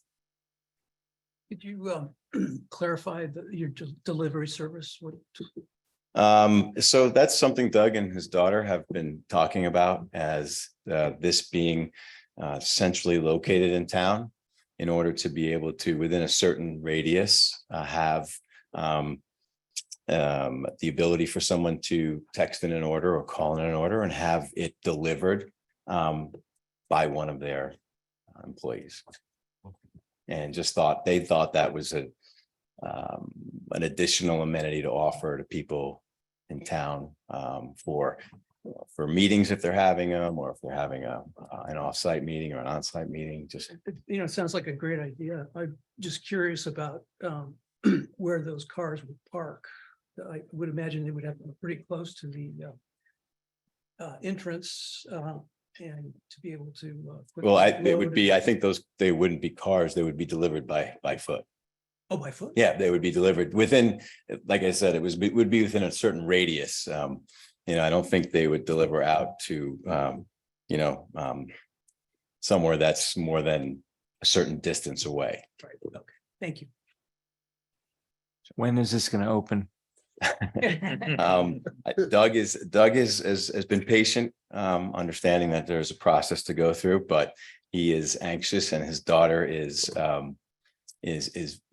very involved with him and is really pushing it. So if approved, I think the construction would probably take probably 2 to 3 months to get it going. So I'm thinking this could potentially be open in the end of the summer. And when is the complex across the street going to open? Do we know? We approved 24 units across the street, and I just wonder if the whole neighborhood's going to change as a result of that. I can provide some on that. So essentially, the land and the development rights are under contract to be sold. They've reached out to town departments. The new developers are thinking September is when they'll, put shovels in the ground. Town staff is not as sure that is a realistic goal, given the outstanding drainage items, code issues that may arise from having full construction drawings. So October, November, maybe. So that would be important to take back to Doug, that if he can get his done quickly, they're gonna start breaking ground and making massive disruption. Maybe the very first month that he's in business, there's gonna be a lot of trucks on that street. Yeah, he's very aware of what's going on and we've discussed this and I think he sees the future after the development. So dealing with it for a little bit of time, I think he's well aware of that. Any other questions? Okay. Thank you. Okay, thank you very much. I appreciate your time. We don't take public comment on site plan. Okay. Closing. Yes, I believe we're closing, unless anybody objects to that. Okay, it's closed. It's closed. And last but not least, Mr. Hobbs. 57 Millport Avenue. On application of Margaret Denneman, authorized agent of the Housing Authority for the town of New Canaan, owners, for a sign site plan approval of the section 6.3.c.3 to allow removal of the 2 faded existing entry ground signs on Millport Avenue and replace them with 1 2-sided monument sign with the correct addresses for Millport Apartments 33 through 61 Millport Avenue. The monument is part of an overall signage plan within the property that replaces current signs and clear wayfinding, replaces the current signs and with clear wayfinding and building identification signage to direct first responders, visitors, and delivery persons to the correct address within the complex in the B residence zone at 57 Millport Avenue, Block N, Map N, Block 60, Lot 644. Dan, before we proceed, I need to recuse myself as I was an original tax credit investor in this project when it was done. No problem. Thank you. So Scott Hobbs, head of the Housing Authority, and I guess one of the managing partners or something under Millport, still get confused on some of those titles. Thanks for having me. Sorry I wasn't here earlier. Really, there's not a whole lot to this. The old signs are horrible. The old sign really is the top sign that you see here, which you really can't read anymore. There's always been an issue with Millport that Millport is actually Mill, it's Mill Apartments 2. There's like 3 different entities, but everyone thinks of it actually as the Millport Apartments.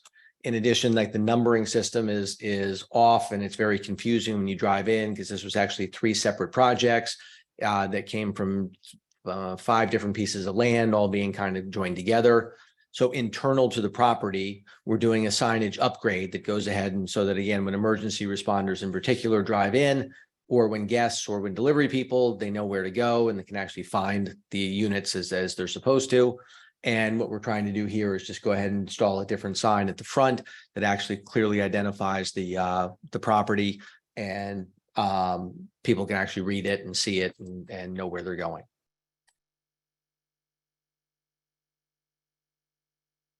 So I was looking at the dimensions of the sign and then the picture on the bottom with the person standing in it. Is what's in that picture on the bottom right to scale-ish? I think it is to scale and it's, I mean, roughly we're replacing with the same size sign that's there, plus or minus. And again, I may be off a little bit on that, but we're turning it and making it into with a materials that are actually readable and can be seen. Made of what? And will it be illuminated? Will it be lit? I don't, aluminum, and I'm not sure whether, I don't think we have any electricity out there. I mean, we may try to go ahead and put a little solar light on it. I don't think that's in the plan for right now. Okay, but it's not gonna be backlit or anything? No. Because actually my wife raised that it is difficult to, deliver meals in there. It's run into a couple issues before, so. We finally built up enough pennies. We've gone through all the couch cushions and we have enough money to go ahead and do some signage that should have been done a long time ago. And that's the intent here. Is the now leasing sign that you guys have up out there now, is that a temporary thing? It's a temporary thing. It's we got them for Canaan Parish, and Canaan Parish is pretty well leased up. And so we decided to put them over at Millport just for a short period of time while we get we hopefully get the last of the units there rented out. Surplus of housing. It's One bedrooms. it's very, at Millport, I mean, we have a decent number of one bedroom affordable housing units. And they tend to turn over relatively quickly at Millport. So if you like a 1 to 2 month waiting list, whereas the 2 to 3 bedrooms have a lot longer. And we'll see how that goes up at Canaan Parish, but Canaan Parish has a lot more, as 60% is Section 8 vouchers, which is a whole different program, and those don't turn over quickly at all. Okay, interesting. Commissioners, any other questions? Well, you have more signage, right? You've got some detailed signage on each building and. Correct. Those are all internal under the property. They're either discrete on the buildings or they're like as you drive in, it'll sit there and point you, say like building or address, whatever, or building number this way and up the hill and around the corner. So again, people can find where they're going. But as far as this application is concerned, it's strictly the monument sign that's part of the Correct. application. Correct. But the approval is for all the signs. We don't get to see them. No, just the monument sign. The numbering on the buildings is allowed as it's right. That's what I meant. Okay, so that's gonna happen without us. Yes. But they gave us a better deal on this sign if we did it all at once. So Okay. Anyone in the public have a comment on this? I think so. I think we're good. thank you much. Thank you, Mr. Hobbs. Sorry, it took so long. Thanks.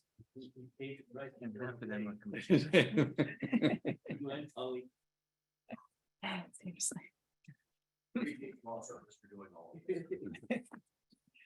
Likewise. Closed. Yeah, likewise, is right. Okay, Decisions. all righty, time for decisions here. You're right. Deliberation time. We can start in order.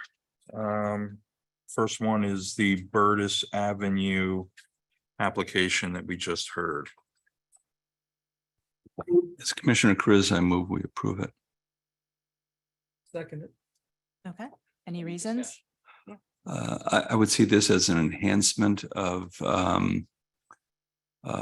food and other social gathering spots, which I think these cafes are.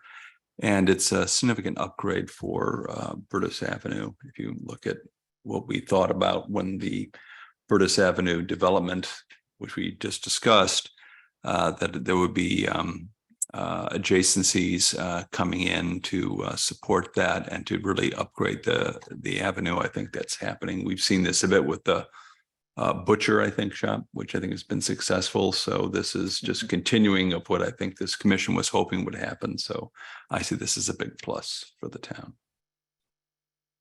I think I mean, this is a side comment, but I think it's pretty interesting because I can't think of a more difficult street to navigate by car in town. Honestly, I can't, unless I were to try to figure out how to turn around and maybe the underground racket club area.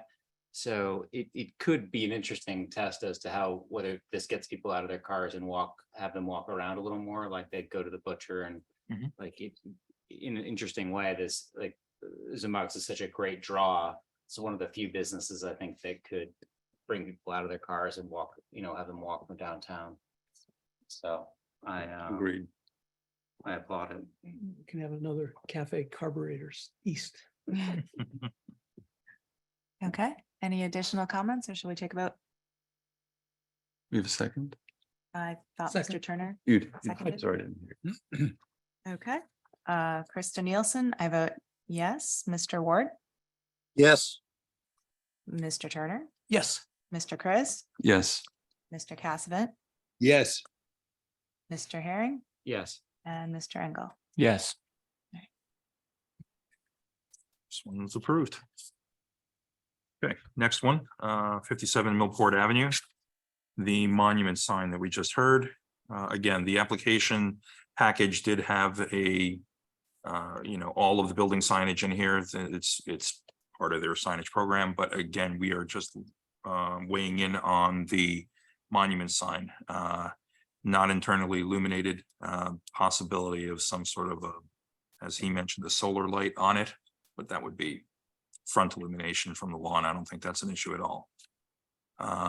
Do I have a motion to approve? I motion to approve. This is Commissioner Herring. Do I have a second? Oh, go ahead. Just on account of, I think it's a service to the residents. I think it's probably an improvement from a safety perspective, so people know who's approaching what building and how, so that very straightforward. And I think it's a subtle but clearly red sign, so for those who have a hard time seeing, and I think the fact that it's gonna, not lit, kind of allows it to blend in. It's a pretty big structure, so I don't think the sign will overwhelm the structure. So those are my points. I'll second. Any further comments, anyone? Okay, we'll call it to a vote. Myself, Dan Radman, I vote yes. Krista Nielsen, Yes. Dick Ward, Yes. Kent Turner, Yes. John Chris, Yes. Marty Casavant. Recused. Sorry, you correct. Chris Herring, Yes. John Engel, Yes. Tom Benton. Yes. This motion carries. This is approved. 113 Hemlock Hill Road, that was continued to next month. 94 Woodridge Circle. Do I have a motion or discussion on this one? Commissioner Chris, I move we approve. I'll second. Why? I think it's a very handsome building. Would fit in well with the neighborhood. I think it's very nicely sited. I see a minimum disturbance of the area. There will be some enhanced landscaping, which I think will again enhance the site. I really see this as having minimal, if any, negative externalities. I see it as an improvement to the property. I agree. I'm jumping in with the second just to kind of highlight this is a prime example of where our 150-foot rule is flawed on a corner condition. We have a two fronts as it comes around the corner here. The building is positioned as best as it can be to respect the fact that the accessory structure can't be, forward of the front facade of the building. But it can't satisfy the 150-foot rule. Actually, all three of these applications that we're about to discuss can't satisfy the 150-foot rule. So that is definitely one on the list of regulations that we should revisit during the next round of zoning regulation amendments. We have a long list. I know we do. I I know we promise. do. I'll add that the neighbors are unanimously in support of it as far as we know. Agreed. And that was important for my decision. Agreed. I would just pile on a couple of additional points. I think the setback from the road itself was quite strong. So it wasn't a setback, 35 feet, it was close to 70 feet, which I think is actually exceeds the setback of the main house, or it comes close to that. It's also setback from the lot line, and the height was within the height was quite within the realm, and also the additional screening. I would have actually liked to have him have had a landscaping plan, because he seems so thoughtful in so many ways. Just having a landscaping plan to just point out where he's putting these things could have added to the presentation, but otherwise seems like a very strong case for this. Can I weigh in on this as well? Sure. So I would agree with almost everything the applicant said. The applicant was extremely sensitive to what he was doing, right down to the way he was going to treat the exterior wood in terms of rather than painting it, staining it. He was concerned with the color, how the wood would come through that color. I think he's going to do something that enhances the neighborhood in addition to his own home. Agreed. Okay. Any conditions? No, sir. Let's call it to. Wasn't, I thought there was one condition in the planner's memo about no plumbing? No, so that was just, the director of health was just highlighting that, if they were to add plumbing in the future, it would need state and local approval. It doesn't have to be conditioned It's- on okay. this. It's just, it was it. noted. All right. It Strike would that. need- It would need state approval? She said state DPH, I don't think they have a code complying area or something. That's what she said. It wasn't like it was some major issue. It was just, Okay, she said in her email. that's fine. Call it to a vote. Myself, Dan Radman, I vote yes. Krista Nielsen, Yes. Dick Ward, Yes. and Turner, Yes. John Chris, Yes. Art Casavant, Yes. Chris Herring, Yes. John Engel, Yes. Tom Benton, Yes.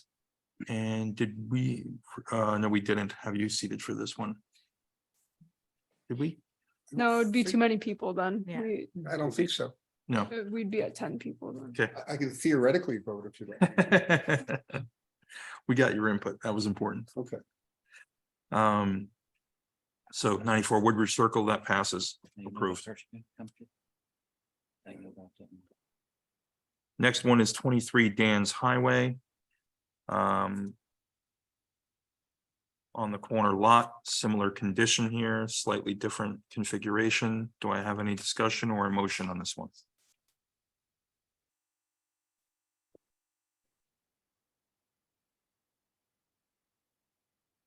Well, I would like to say something. on it. Mhm. It's not a garage. I mean, part of the programming is a 3-car garage. But it's mostly a small residence with a fully working bathroom, the potential for 2 bedrooms and a beautiful living room. I mean, I think the way it's designed is designed very, very well. But it also has its own entry from a different street. So, and to call it a garage and to also state that it's 1.5 stories, which it clearly isn't, I think was a little bit of a deceptive way of characterizing this. Well, does it meet the criteria for 1.5 stories, given the floor area of the second floor? And the stage height? Yeah, it's 60%. Yeah. Committed, so it met that. And then just for, What else would you classify it as? Yeah, I mean, I looked in our definitions. We don't have a definition for garage and it doesn't meet the definition for an accessory dwelling unit because there's no cooking facilities. I mean, Right. it's an It's not next to accessory a pool. structure. So You're it's not a allowed to pool have an house. accessory structure Mm, on the like- property. And as Krista pointed out, they could never make it an accessory dwelling unit because it would have a separate entrance and therefore it would become a 2-family. So, in the future that they wouldn't be able to get a building permit to ever do that work. So while it is multi-use from recreation to garage, that may not necessarily be relevant because if they attached it to their house, they could do that as well. So And if they put a pool next to it, would it be considered a pool house? it could be, but Would that prevent it from being an ADU? no. Other than they already have a pool house and a pool. Yeah. So We what, have a limit on only one pool house per house? No. They could have a pond house. Yeah. so what bothers us about this? Is it the second driveway? Is it the full bath? Mhm. On this, is it the fact that it's not connected? Because if this was connected to the house, it would be approved.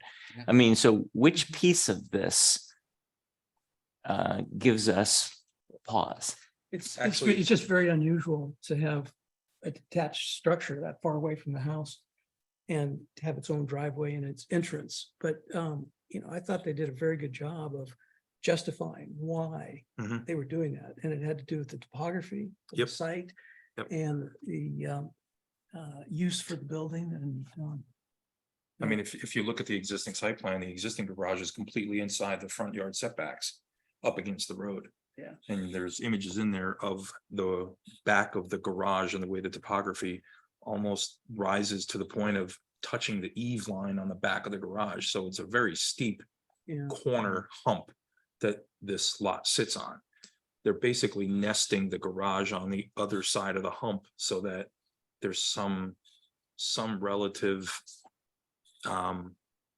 grade relationship between the two buildings rather than one being up high and one being down low. It's a tough site, and I don't think there's another way to get that program in there. I would note this is a 2-acre lot in a 4-acre zone, That too. which I'll make a motion to increases the amount of approve. wiggle room you got. I'll make a motion to approve. I was leaning against it, but so I will make a motion to approve the application as stated. And my main reason is the one that the planner just gave us, which is that she gave me confidence that this will not be turned into an accessory dwelling. And based on that, I think That can be a condition of the approval. and I think it should be. So I would, I mean, I'm being told it doesn't have to be, but I would like to underline it by making that a condition of the approval. And so the reasons for approval would be that it is in keeping with the character of the neighborhood, being a 30-foot or no, 22 feet, 22 feet. How tall was it? I think it was only a 22-foot building. 21 foot. 21-foot building where the maximum height allowed is 30. So it's low. It's consistent with the 1.5-story main structure, which is also a low architecture. The topography would be a second reason that I would approve this, that it would be challenging to relocate this on the site. It would be, and therefore it would be also, and move to approve because it would also be difficult to relocate the driveway on the site and connect the driveways. So those are my reasons. Motion for approval. I will second this, Commissioner Chris. I also would note that there's significant screening already on site. They're going to increase screening with, I think, a very well thought out landscaping plan. They're going to be removing some invasive species.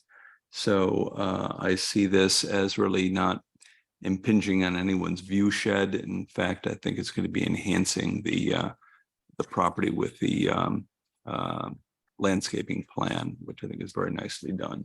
So I think they thought it out pretty well, in my view. Definitely.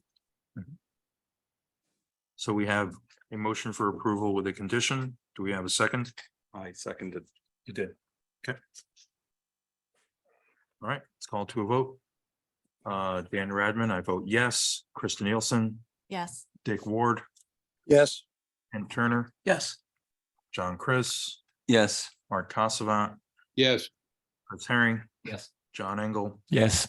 Tom Benton. Yes. What are the consequences if they do like start renting it out? Like, do we then basically, I have enforcement powers, so if, you know, there's a kitchen slapped in there, I can issue. what can you do? I can Put a hot issue, plate in there and. Can you say, I can after- fine them $150 a day until it's remediated. Okay, so 150 a day, Yep. okay. Because sometimes we have these after the fact permits that we get like. They get fined double $50. if they Doesn't seem all that meaningful. do work that, you know, doesn't cause a zoning violation and they do submit after the fact building permit, it is double the fees. So if a pool is put in after the fact permit, it's $700 instead of $350 from just zoning fees. As an example. Given the That cost. that would be a lot small less than beer. Airbnb would they'd be getting from Airbnb though.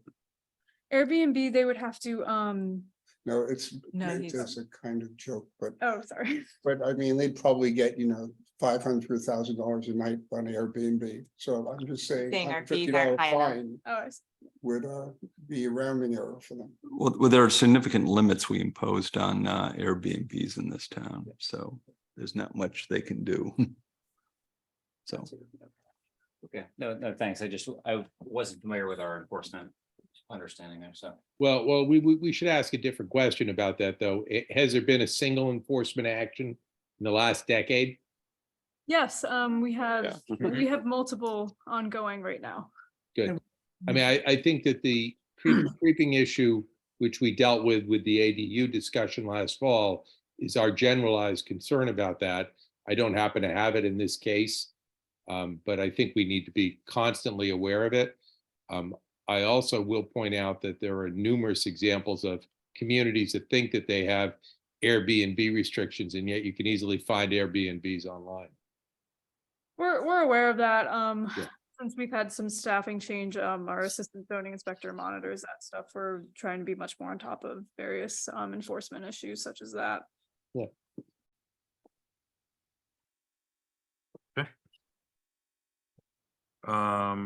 So that one's approved. Dan's Highway. Final one that we need to discuss is 11 Farm Road, the Dunning Stadium modifications. Do I have any discussion or a motion on this one? Continue this one. This is Commissioner Chris. Yeah, he pulled. I would approve it with the condition that they have to come up with a new landscaping plan. I mean, putting in noxious invasive species strikes me as a really bad idea.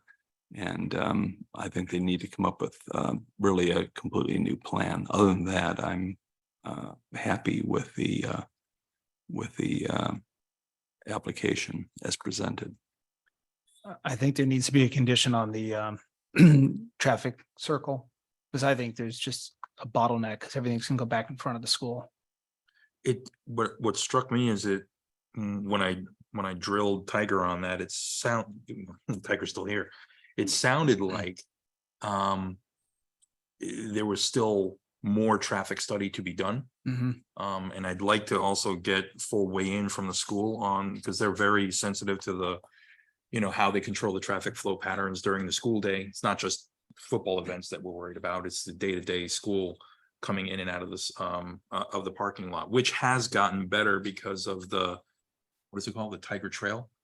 Because of the access road through the back of Waveney, so they can make it one-way traffic in the mornings and in the afternoons and keep people moving very cleanly. So it's been better.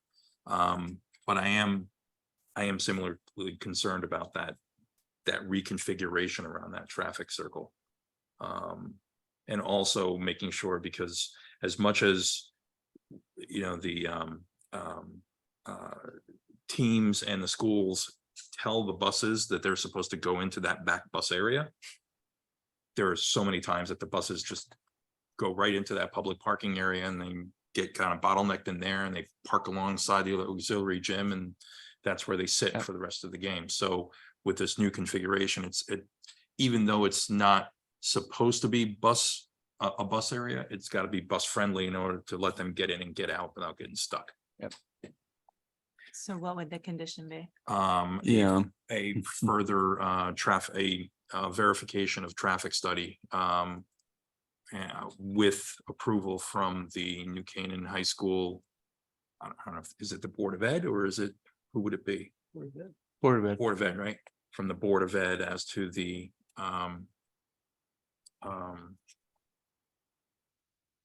approval of the traffic patterns for the new configuration. You may want to also clarify when you want that by. Do you want it prior to phase 1 starting, phase 2 starting? And is it coming back to the commission, or is it just subject to the approval of the town planner? Is phase 1 planned for this summer?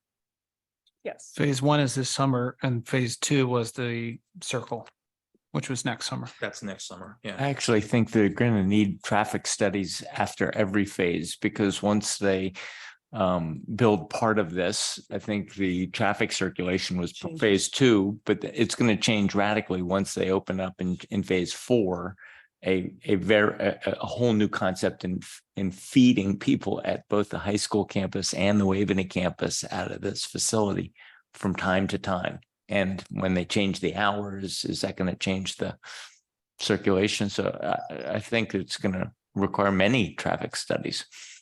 I think at least a comprehensive, complete one now of the currently proposed plan. And I would think at least one at the end, once phase 2 is done with the new circulation.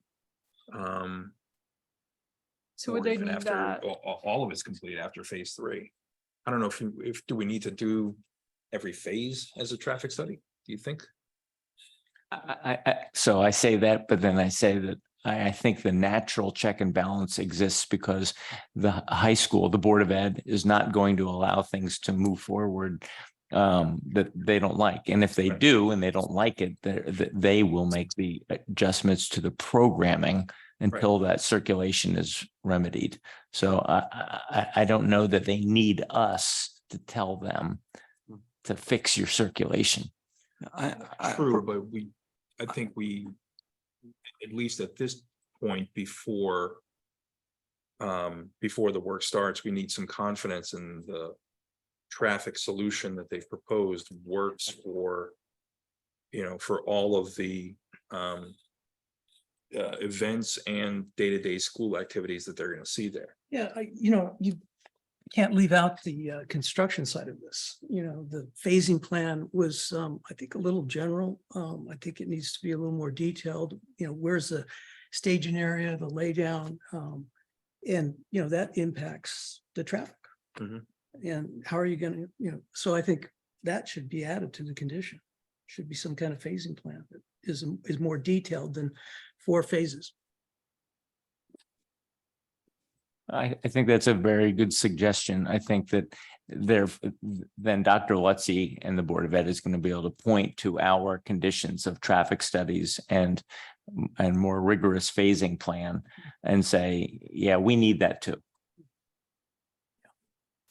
So as far as conditions, I mentioned at the beginning, I guess there are 2 conditions. One is I propose would be landscaping on that. I would just note that besides a new plan, that I would say no invasives. I mean, just even having euonymus in it still rubs me the wrong way. It's the stuff you cut out rather than you add. And at least 80% native, and we would leave the plan to the planner to approve. That'd be my suggestion on that. And precise language on the traffic. What exactly do you want to say? I'm open to that. I just want to be sure I know exactly what the motion is. I think the motion should be that it's reviewed after phase 1 is completed, because otherwise it's going to slow down phase 1 if they got to do something this summer. They said they Sounds reasonable. I think that's fine. Yeah. So it's just after phase 1. Before, let's say before phase 2. before the end of this year, 2023. Right. Okay. We'll need a traffic study before the end of the year to understand what the impact, or to validate the design of what phase 2 is going to be.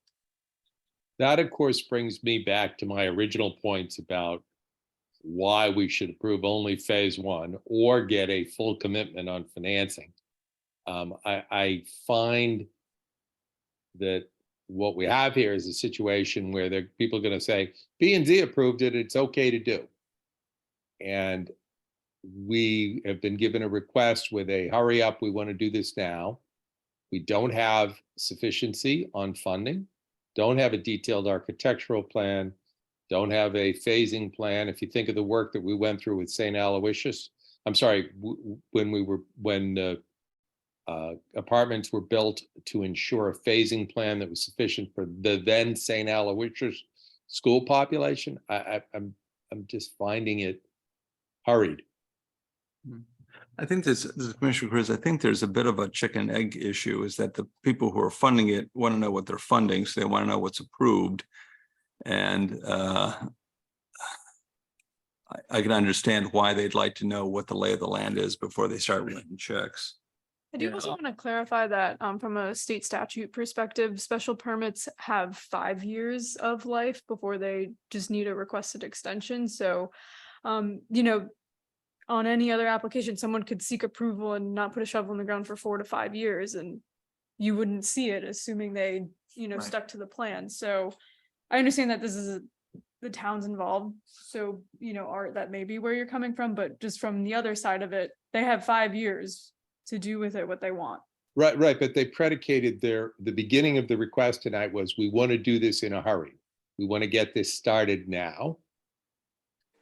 Well, I think that's, you have to understand the the perspective here, they've only got the 3-month window in which to do it. So they want to start it now in terms of that first phase for this year, trying to get that shovel in the ground rather than trying to stage it all so that it begins in 2024 and then they're behind the 8 ball by a year. So, and that kind of explains their phasing, trying to break it down into those smaller components so that they're manageable within that 3-month window. I understand that. I still find it hurried. But I seem to be alone in this concern, so I will cease and desist. Well, Well, so actually to take Art's side, I mean, do we feel that we are going to grant approval and say, but we don't care whether you put in an elevator or a ramp or an elevator and a ramp or an elevator that goes to 2 stories? I mean, we asked a lot of questions that could go, the details of which are perhaps not fully worked out. And so we are giving this approval for the long-term plan. And if they make changes to what we approved tonight, they have to come back and ask us. Correct. That's the understanding, right? correct. And as far as being fully developed, I mean, their set of drawings and documents are as developed as any applicant that we've seen, and quite frankly, as we've required, right? It's a comprehensive set. And if the scope changes, like I mentioned earlier, right, they finish phase 1 and something happens, the funding's not there, or the scope or the program changes, they have to come back to us for a modified permit. That's the safety valve. You're gonna make that part of your motion or some, whatever. Do we have a motion? Yeah. Well, okay, so I mentioned what I think is appropriate for the landscaping issue. I have no changes there, and I haven't heard any comments from other commissioners, so let's assume that that's okay. So specifically on the other one. We just want to remind them as a condition that they come back for any substantial changes to the plan. Okay. I just don't think that's required. And the circulation. Yeah, I don't think we need a condition on that. And it's of part of the regulations. the nature of. They have to do it whether they like it or not. We underlined it earlier. I just was for Yeah, we could. consistency's sake. We could. Parentheses. Well, I mean, if there's any aspect that you want them to come back specifically for reapproval, we should identify it. Meaning circulation seems to be the hot button for all of us. Mhm. Is that something where if there's a change to the plan that we saw, a significant, we'd like to see it? Well, I think that can be covered by a general statement saying, any change in scope or design to the overall plan, whether it be circulation, building, height, materiality, whatever it is, they have to come back. I would also like to say that I'm glad you brought the elevator ramp thing up because that's been irritating me all night. There's something there that's not right, and I don't have my finger on it right now, but that monstrous ramp is going to a press box, correct? Mhm. It's not addressing the third story, the top story. The elevator is addressing both. It just seems to me that this ramp, which consumes the entire facade, plus requires the awning, there's something there that's not working for me, and I don't know exactly what that is. I have to spend some more time looking at their. It's plan. because when you asked, he said that if it's raining, you don't want somebody waiting for the elevator in the rain. And you're right, there's other ways to address that, like a canopy or an awning or something over their heads. Break down. I mean, But it's also like, we're talking about like, Yeah. when is this gonna happen, right? So you're gonna go up on that roof deck when it rains? Probably not. Are you gonna go watch a football game No, but up on the rooftop? I'm not, We're talking about 12 home football Yeah. games. right, I'm not talking about the rooftop. I think it's great to have that as an amenity. I'm talking about the entire facade of the building being a ramp. That's the thing that I'm looking at when it comes to their It's plan. probably a safety concern that to get egress out of that. You can't have everybody waiting for the elevator. well, you can't use the elevator for egress. No, yeah, you use a stair for that.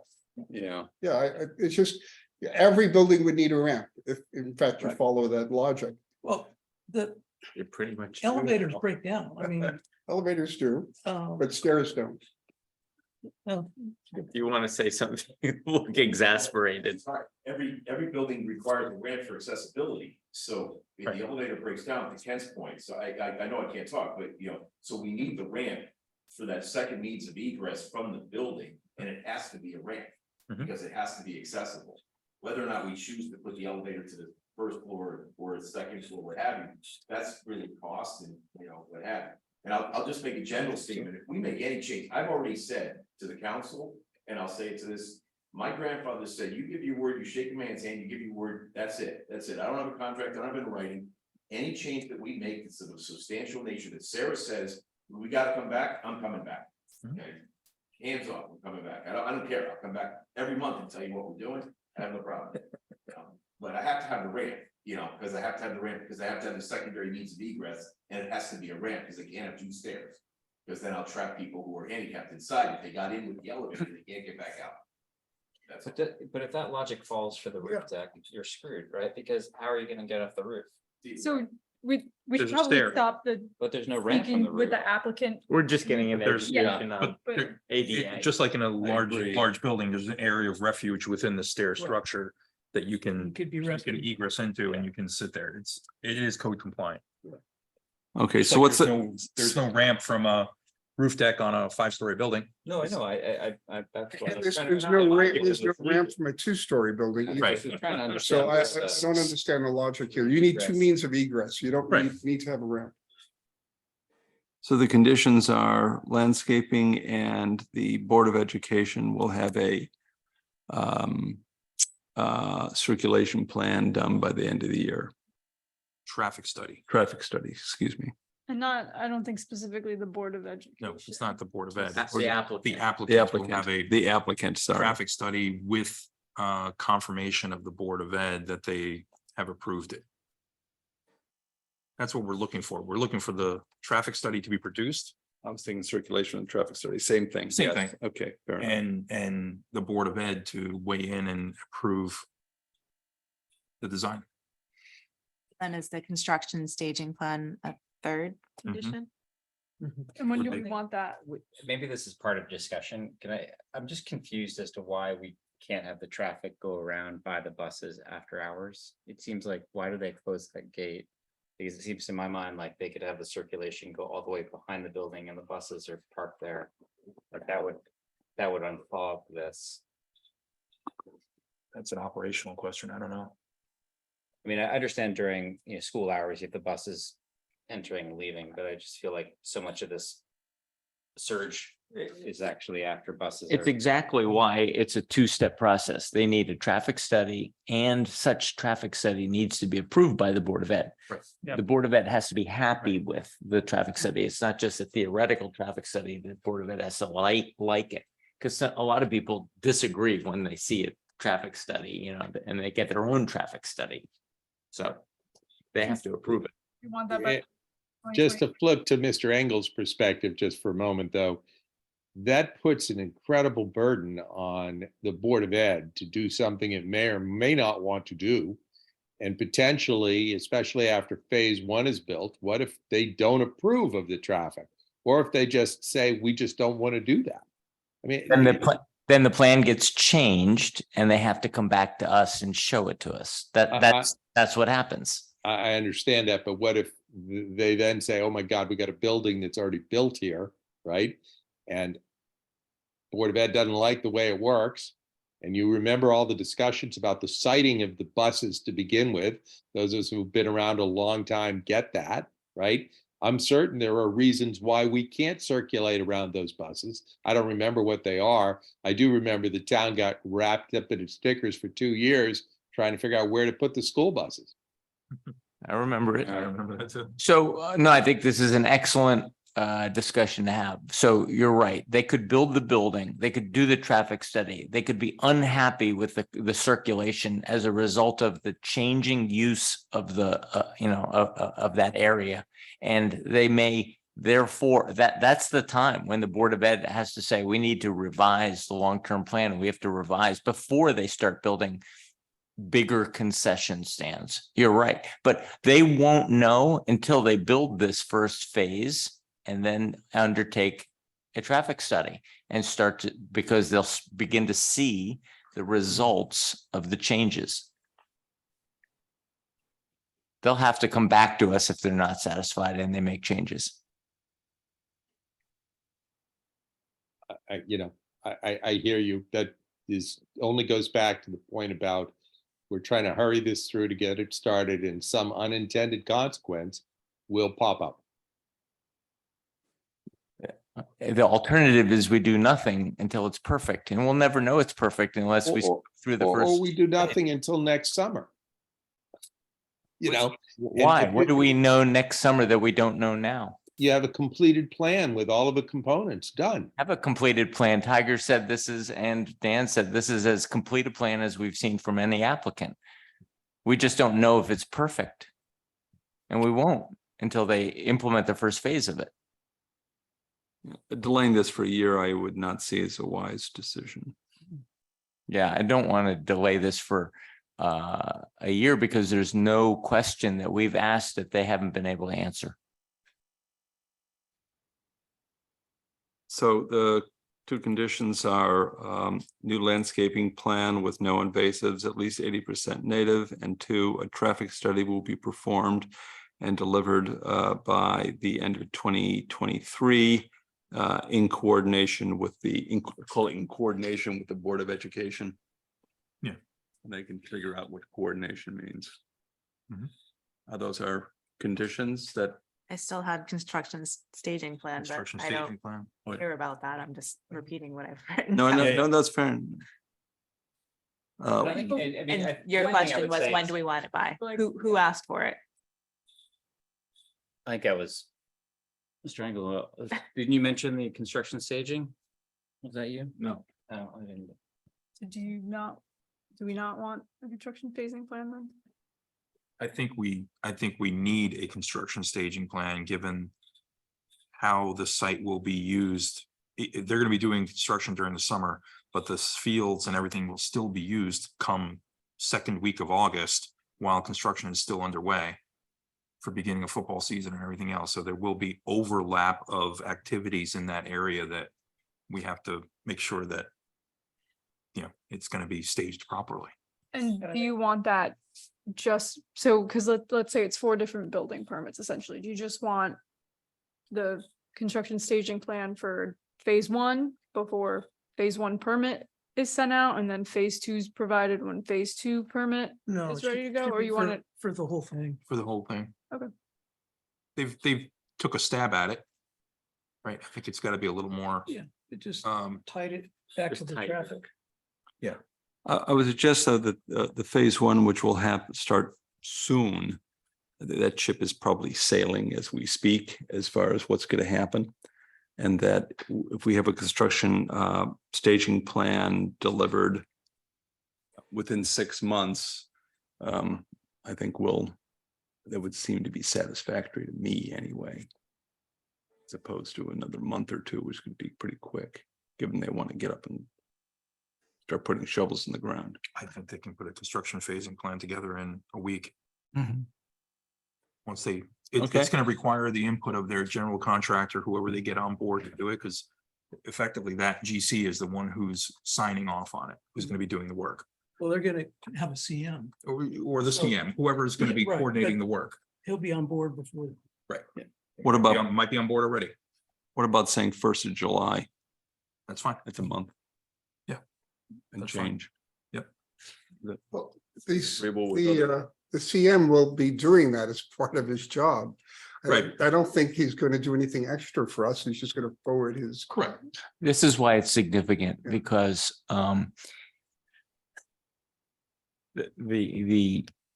lot of this activity is going to happen, as they stated, during the summer months, right? That's their window. But they've also hired somebody to market those fields in order to pay back the field's replenishment budget. Over 10 years, the Athletic Foundation is expected to market those fields and run tournaments, lacrosse tournaments and what's it called, like 8-on-8 tournaments or whatever they're called. Yeah. And and they do that for profit. And that money goes back into the fields budget. So it's going to be really important to get that staging plan and that construction plan and then deconflict it with their revenue plan and their marketing plan. And so it's going to be very important for that, the Athletic Foundation, to basically reconcile both halves, you know, their construction and their ongoing operations, because they have a very limited season. That's why, just like John Chris said, I don't want to get in their way. If they're in a hurry to do this, great, but we're just putting a condition that you go in with your eyes wide open, because it is going to affect their revenue plan and the town council. It's a promise they made to the town council that they would replenish that field budget over a space of like 10 years. And does that mean, I mean, one thing that I thought about, and this is a sidebar, but like with all this investment, does this mean like, you know, access to sports and field fees will go up and, you know, certain kids, you know, access to events, the charges will go up? And I guess my point is, you know, you just don't want to have this idea of kind of a secondary tax coming in terms of the way people access things. So like you want to make all these improvements, but at the same time, you don't want to create such a structure that you're basically handicapping the town with all this stuff. So I think it's kind of like the point about the maintenance of the fields, and that's an important consideration as this moves ahead. Because I think there are also like external elements, like for example, if you do have that construction staging, you could have people enter the fields from, you know, the Lapham side. You could have them park in the Tiger parking lot up there. But I do think a lot of that has to be planned out. I'm sure it is planned out. Probably it just didn't have time to cover it. Because I mean, they have all these sports camps this summer. I mean, they could suspend student parking. You know, juniors don't park there for, you know, half a year, or ruin their junior year. But aside from that. Yeah, I think from the staging area, nothing is ever wrapped up when they finish the project, right? Stuff stays around for an extended period of time. And if that goes into the first month of school, that's going to be an issue. So I think you have to have an idea where it's going to be, assuming it's going to carry over into the school year. Yep. The other condition I'd like the commissioners to consider, and this is just a pet peeve of mine, is the level of retrofit of the existing pavilion building. That's the concession stand and bathrooms right now. I think it's kind of the orphan child in this plan. They're purposely wrapping a donor wall around the thing and planting it so you don't see it and it kind of gets hidden in the background, but it's still there. And it still looks like a sore thumb compared to the new buildings that will have the standing seam metal roof and the heavy, white cornices wrapping them. That's part of our role here, is to weigh in on some of the aesthetics and the design of these buildings as well. And I think that's a key thing here, is not leaving that existing building looking like it's a forgotten child. So you're saying like use the money saved from that half-story elevator to wrap it in brick? I'm not saying we can't say where the money has to come from. We can only weigh in on Yeah, what we think is appropriate. Yeah. So I think they should do something there, because in the end, we're going to go through all this effort, 3-4 years is going to go by, and that building is going to be sitting there and everyone's going to be scratching their head going, why did they forget about that? Yeah. And none of us want that, because in the end, no one remembers the delays and no one remembers the cost. Everyone remembers and pays attention to what the end product is. Some people remember the cost. Yeah, some do. I do. I have many clients that forget about it once they roll into their houses or their offices and are happy with the product. So I think it's a small dollar number in the grand scheme of things to make that building look right. You're not saying replace it. No. You're just saying make it look like the rest of the campus. Yeah. What So you could put that in there. It'd be a very general condition, make that building look like the rest of the campus. Correct. Correct. Well, with the exception of the press box. Yeah. We don't want metal panel. We don't want that part of the campus.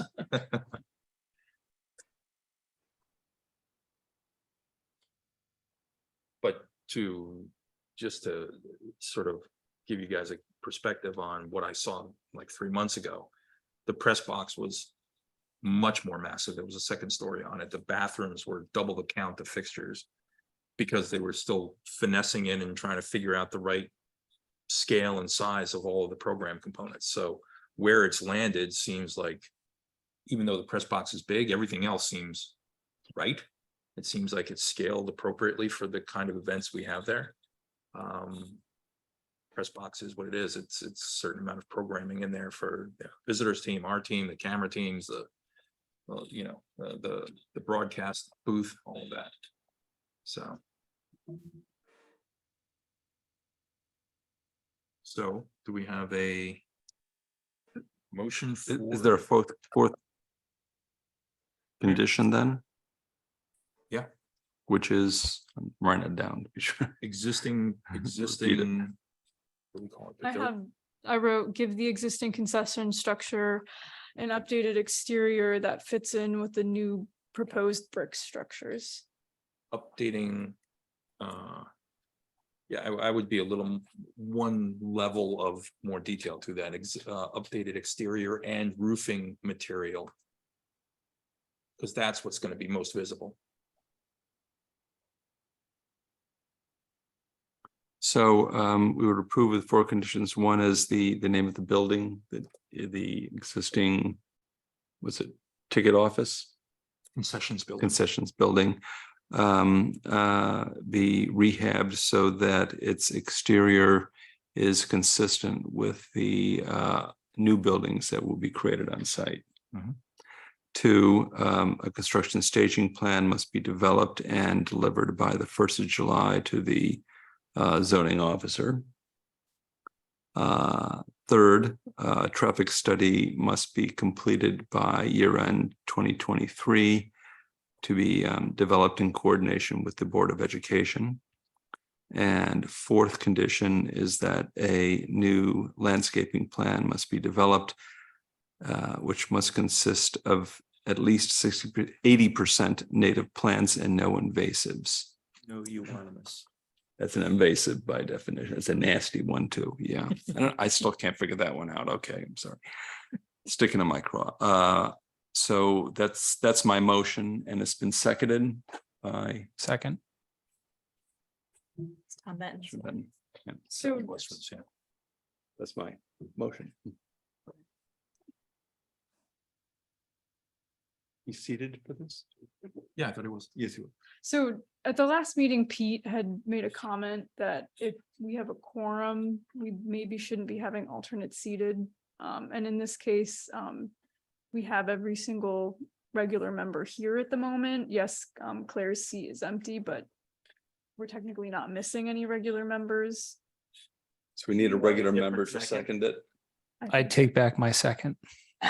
Just in the event of an appeal, I don't want us to. Second it. Okay. All right, Angle. Hang on, let's wrangle. Sorry, Tom. Good try. Yep, I tried. He's not seated. So we have a second. We've had discussion. I think it's time to vote. Time to vote. Alrighty. I vote yes. Krista Nielsen, Yes. Dick Ward, Yes. Tim Turner, Yes. John Chris, Yes. Art Casavant, Yes. Chris Herring, Yes. John Engel. Yes. Thank you. You. That takes care of deliberation and action items on all of that. Electric vehicle zoning regulation amendment discussion. We can table that to next month, where we last left it. I had sent everyone at the last meeting possible regulations. I think everyone needed more time to review them, just given the hour. Yep. At this point, if we were to get an application that would meet that threshold, we would just have to follow state statute while we don't have a regulation. But I don't think That's that's fine. the end of the world. That's fine. What worries you about getting one without us having taken any action or given any thought? You don't seem worried about this at all. It's gonna come in, it's gonna meet state statutes and. So, I mean, the development, as the statute reads, has to create 30 parking spaces or more, and we don't get a lot of applications that do that. So I'm just not concerned that that's gonna happen in the near future. I guess the concern is not that somebody will come in and with a big application, but through inaction, we are not keeping up with and encouraging more charging stations and more, electric and more sustainability. By sitting on our hands, we're not, so are we behind our peer towns? Greenwich is the only one in Fairfield County that has created regulations outside of the state statute. Maybe 10 in the whole state have done it. So we're still ahead of the game. I also just think tabling it is a good idea, based on the applications we have in the pipeline and what I know may be submitted in the future. I think next month we'll have similar number of applications, and then it's, knock on wood, looking a little quieter past then. And I think when we have less on the agenda, it'll be a lot easier and more productive to speak about it then. I agree. What about having staff put together 3 choices? Or one is, here's what the state statute says, we just sort of rubber stamp that. 2, take that and sort of kick it up a notch as far as tightness and requirements, and then 3rd, maybe kick it up 2 notches as far as tightness, and we use those as benchmarks and we sort of choose something. So I would assume that what you proposed originally is meeting state statute. That sort of checks the first box. Yep, and we Stephen, our assistant zoning inspector, he's been doing trainings that a nonprofit has provided in Greenwich. Their P&Z chair, not their chair, one of their staff members, and I want to say there's one other town in northern Connecticut that have been kind of doing it, and he spearheaded the draft, and we kind of took what seemed a little extreme from Greenwich and a little lax on the other regulations and kind of tried to meet in the middle. So I think that's it what I would was be going to say is maybe helpful. the Greenwich one is sort of the up 2 notches. Yep. And then maybe there's something in between what you've drafted and what Greenwich has done that we could come up with. It kind You of could use those 2 as bookends, and then right. sort of Or even if we just look at those 2, then we can decide what the we can middle is. split the difference if we want to, or something in the middle if we want. I think it's a good idea. I'm reminded again of the ADU discussion where we were running around thinking that it was going to go one way. And then we realized as other towns whacked through the issues, we rapidly realized that our own view was we didn't want to be controlled by state rules. We wanted a set of choices and a rational middle ground. And we benefited from delaying a little bit and then had a clear conclusion. I think that, Sarah, if you can present a set of those options, it would be very helpful. Yeah. Okay. But is the state rules, can they be considered sort of they would be the minimum baseline of what we. Yeah, and need to they're require? really not that aggressive. It's just Well, what I'm getting at is there a significant appetite for being way above and beyond what the state requires? Because remember, with electric charging stations, it's a 50% reduction in the number of parking spots because of the area required for every parking spot. No, I That's understand. not true. It is. Sure. Well, you need You're something making to- them Tiger, accessible. when Tiger installed these 2 against the Outback, did he lose 2 spots when he did that? Yeah, he lost Yeah. 1 spot. So for every 2, you lose a spot in the middle. For three regular spots, you get 2 electrical charging stations. Is that right? That's correct. Why is that though? Because if you have the electrical station in the island, why would you lose any space? Is that true for whatsoever? private parking lots too? Well, that's the accessibility standard, the guidance at present, it's 11 feet for the stall and 5 feet for the hash. Like a handicap spot. You're effectively making every But why? electric but- charging hold on, station but spot why do you- handicap Why do you accessible. need extra space to plug in a charger? It's handicap accessibility. You're making a handicap, every stall for Universal. electric charging stations has to be. Hey, guys, this is why we need to do the discussion another night, right?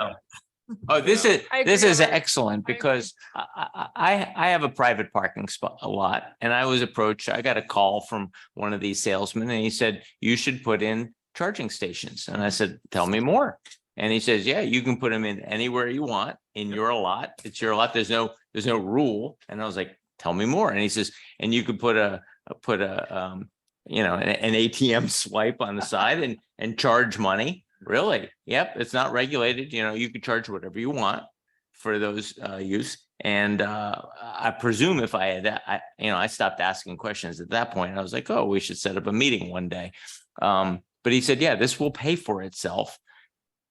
I don't know what the rules are. For instance, can I limit this to only patrons of the building or tenants of the building? Or can I exclude the public? And now you're telling me that I have to actually lose parking spaces. You do. That wasn't clear to me if I put in spots, that I'm losing parking spaces, that they have to be handicapped. You should Well, the ask spot about in it. Morris lot, the Morris Court parking spot is not any wider than the spots next to it. Oh, I have to retrofit that one now.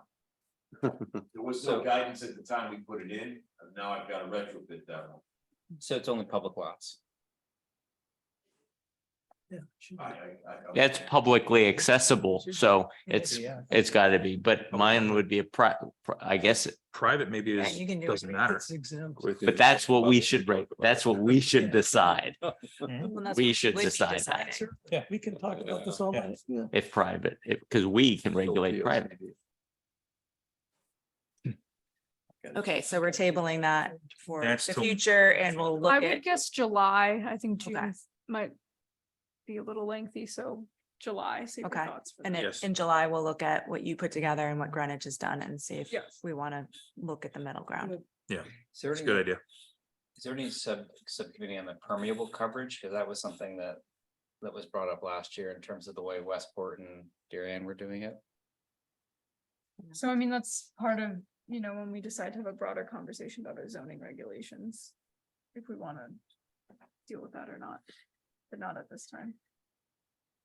Permeable coverage for parking lots in general. You mean like pervious surfaces? Pervious surfaces, just like, so in like Westport, Darien, Greenwich, they all have pervious surface coverages. So for example, like a hard shoe court counts as half pervious and a pool counts as, they're different towns. So we have like a different 20 things. bullet list of items in the regulations that need to be addressed, and I just figured, given the volume of applications we've had over the last year plus, once it calms down, we can actually. Yeah. Well, Address and the this POCD. properly. Yeah. Like, that's gonna be a fair amount of work as well. What's next? Okay. So that's tabled. We have two more things, just approval of minutes and then POCD discussion. Did everyone get a chance to look at the minutes, and are there any questions or comments or changes to either one, the April 17th or the April 25th meeting minutes? Nope, I have no we're changes. good. Okay. Do I have a motion to approve? I'll move to approve. Second? Second. Second. I vote yes. Krista Nielsen, Yes. Dick Ward, Yes. Ken Turner, Yes. John Chris, Yes. Art Casavant, Yes. Chris Herring, Yes. John Engel. Yes. Thank you. Just looking at. So for some of the members, if you're interested in listening to the POCD discussion, you're welcome to stay. There's 5 of, well, including me, I guess 6 that will stay and continue the discussion on the POCD, and specifically the consultants that we heard back from that we're trying to make a decision on. People want to take a break. We're doing that. Or not. It's up to the commission if they just want to power through, or I just power through. Did at he this just point. tell the rest of us to go home? yes, you can do. Okay. I'm good with. Which two? ESJ, NHH, No. The first. Reservation in the POCD. SLR. SLR. I don't have to worry about it. Janice. You got that. Yeah. You got it Okay. covered. I'm totally satisfied. with you. Okay, We figured it out. thank you. That's the last. Good night. That's the matrix. Yep. We have to call, I think I have to call this meeting to order separately, or It's not required. We're Did you not adjourn the making- other meeting? Yes. I mean, we don't have a Thank you, separate, John. sorry. we don't have a separate agenda for the POCD subcommittee tonight. This is just tacked on, so the P and Z meeting has not ended.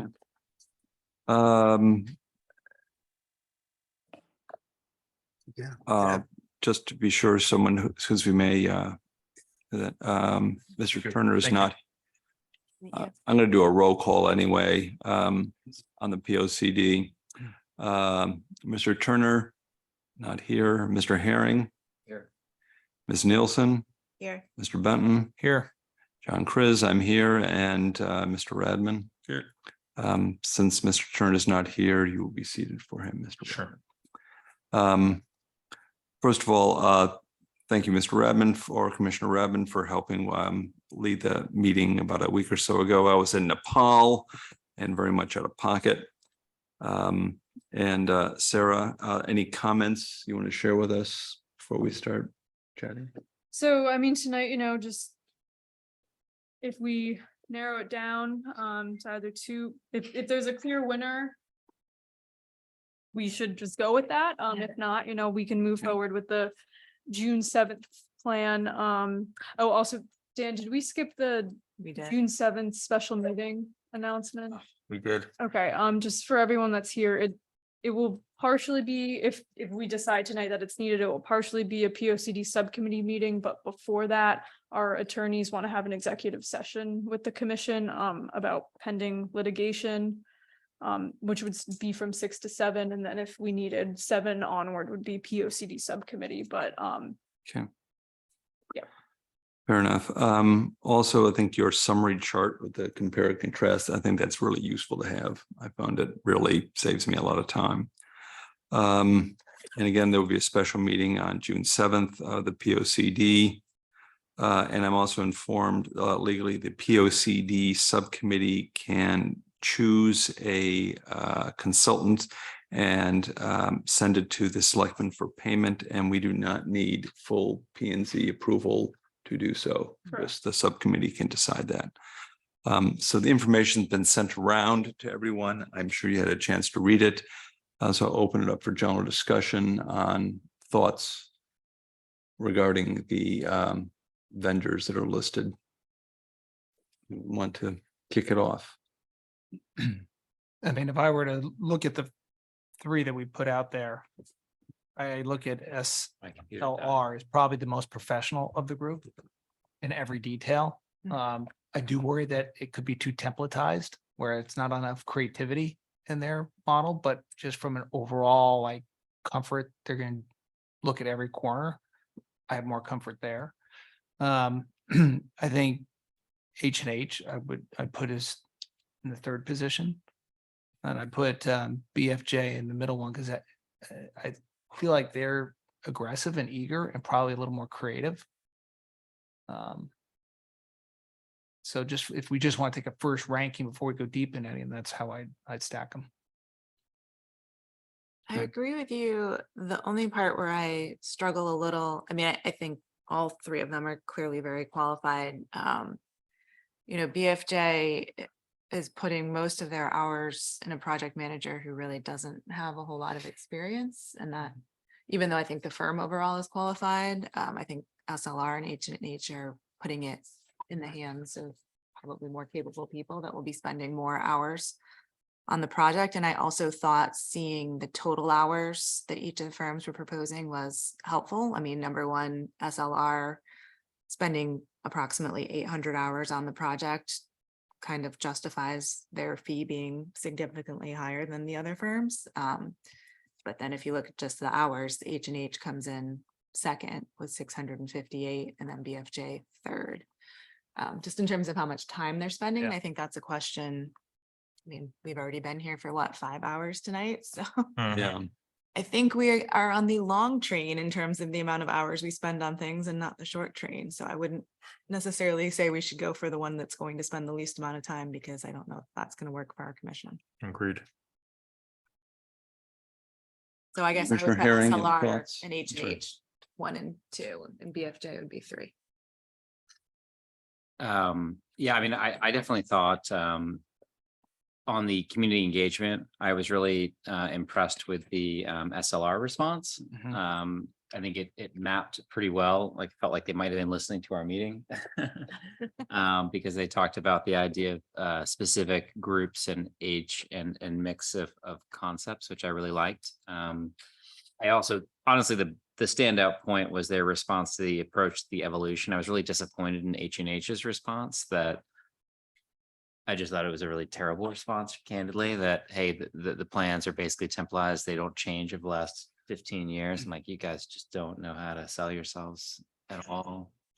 And I thought that the more, I thought it was, honestly, maybe it was Emily, someone more junior writing the response here, but like, we have more pictures or more graphics than we did in the previous ones. I thought that was pretty weak. But I mean, to be fair, they did talk about more engagement. So I really thought that the SLR was kind of like head and shoulders on that front.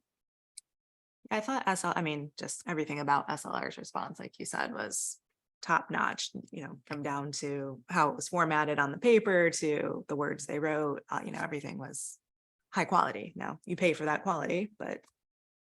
Yeah, I mean, I'm just thinking about how many times we've been questioned by a very inquisitive and appropriately so public in terms of how some of our decisions are founded and how, unfounded decisions can create so many different cycles for us, whether it be, defining historical districts too vaguely or defining what historic is. When you think about like, is the glass house historic because it's too young or is it not? Is those things, I feel like we have so many nuances and so many different groups in town that I feel like having a team that's on the ball is super valuable and will pay spades. Yeah. This is a 10-year expense. So I think it's to save a little money on a 10-year expenses. I wonder about doing a joint ranking on this. In other words, each of the members of the subcommittee will say my number 1, 2, and 3 choice. We'll see how they even out and see whether maybe we're reaching some sort of consensus. What do you think about that?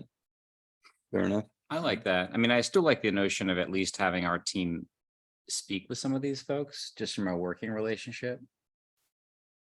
Like, I just would say that because I think staff are going to have to interact with them. So yeah, I'm happy to do ranking. Well, I'll ask Sarah, as far as verbal and other conversations with them, what's your vibe?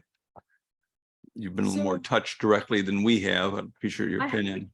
So I've spoken directly with the SLR firm previously, for other reasons, not specifically for the POCD. I've never spoken to H&H or BFJ, any of their workers, but I did also reach out to municipalities that have worked with each firm to get their feedback on how they felt about it. Yeah. And based on that, H&H and SLR both had great feedback from the municipalities I spoke to, and BFJ, I didn't really get anything that made me inclined or eager to want to work with them. Is the objective? From BFJ? Yeah. Okay. Is the objective tonight to narrow to 2 to bring both in for presentation? That's what we had discussed, yeah. Because I think there's great benefit in doing that, because I think there's little bits of gold in all 3 of these that I'd want to hold. If we're going to look at SLR differently, I'd want them to think about the presentation of the community differently. Yeah. And there's little bits that I'd love to throw out there, which I think we do during the orals. Yeah, I'm not a fan of Merit at First Sight. I think we want to sort of see them and take a pulse and do that prior to actually choosing one to be my own preference. So let's just try a ranking here on first choice, second choice, third choice. I'll start with Commissioner Herring. We'll just go down the line. How about that? Sure. So number 1. I'd go SLR, H&H, BFJ. Number 1 is SLR. Number 2 is H&H. Right. And 3 is BFJ. Okay. I'll do mine last. Commissioner Redmond. Number 1. I would go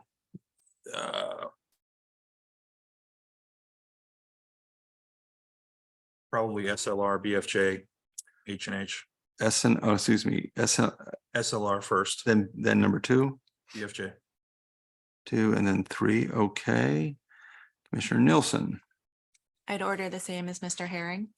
Okay, so it's SLR, BFJ, and H&H. H&H second, It's H&H second. BFJ third. H&H second. Oh, I ordered the same as Mr. Herring, not. Oh, Mr. Herring, sorry. 1. BFJ is 3 and H&H is 2. Commissioner Benton.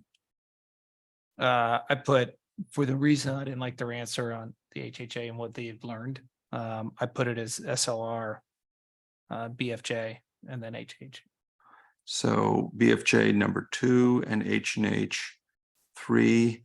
And my view is the same as Commissioner Benton's. So let me do this, add them up. What we got? Well, you're the tiebreaker. 6. Oh, wonderful. I don't know. I did it last. Let's see. SNR is clearly 1 from everybody. So that's kind of a no brainer. So the rest is, which is lower. So it's 3, 3, 2, 2, 2, 3, 3, 3, 2, 2. So BFJ would come out as a 6, 7, 8, 9, 10, 11, 12, 2, 6. I mean, my rationale, I mean, for what it's worth, having the H&H above the BFJ was just because the feedback from the staff and highlighting, I thought it seemed like they just had more kind of even tenured staff versus the BFJ seemed like the guy Fish was just kind of engaged at a higher level, but not available later. And some of the answers. So that was kind of my rationale. But I think honestly, all of them could do great. So I don't get that emotional about it. Well, the way it came out is that SLR was clearly the front runner and BFJ wins by a nose. Maybe the better question, since we all voted yes on SLR, who's the best of the remaining bunch to keep SLR honest? Especially when their price point is so much higher. It is a They higher may price feel point. like, which one of those other two will feel like they're in more competition? Like Well, what's the BFJ better has stocking more- horse? Yeah. BFJ has more Connecticut experience than H&H. So it may be better to compare two firms that have more similar experience. That's kind of where I was coming from. H&H was more of a New York New Jersey kind of. and New Jersey firm. And when you get into POCD plans, especially in New England, Connecticut, there's sort of a different finesse to town planning and POCD structure for towns in New England than other parts of the country. I would suggest it's also state rules you have to deal with. State rules as well. And of course, they've sort of been there, done that, which I would see as helpful. I would concur with you. So we would then want to invite SLR and BFJ to meet with us on the 7th of June. Is that the view of the subcommittee? That would be, I think that'd be wonderful. Like, Okay, I'm gonna take a formal vote. I'll propose that we invite SLR and BFJ to meet with us face to face on our June 7th meeting. Do I have a second? second. Commissioner Herring, any discussion? Okay, vote, Mr. Herring, in favor? I vote in favor of having them come on the 7th, these two finalists, BFJ and SLR. Okay, Commissioner Radman, I vote the same. Commissioner Nielsen, Yes. Commissioner Benton, Yep. and I vote as well. So is those are the marching orders. Okay, and what are they doing when they come here on the 7th?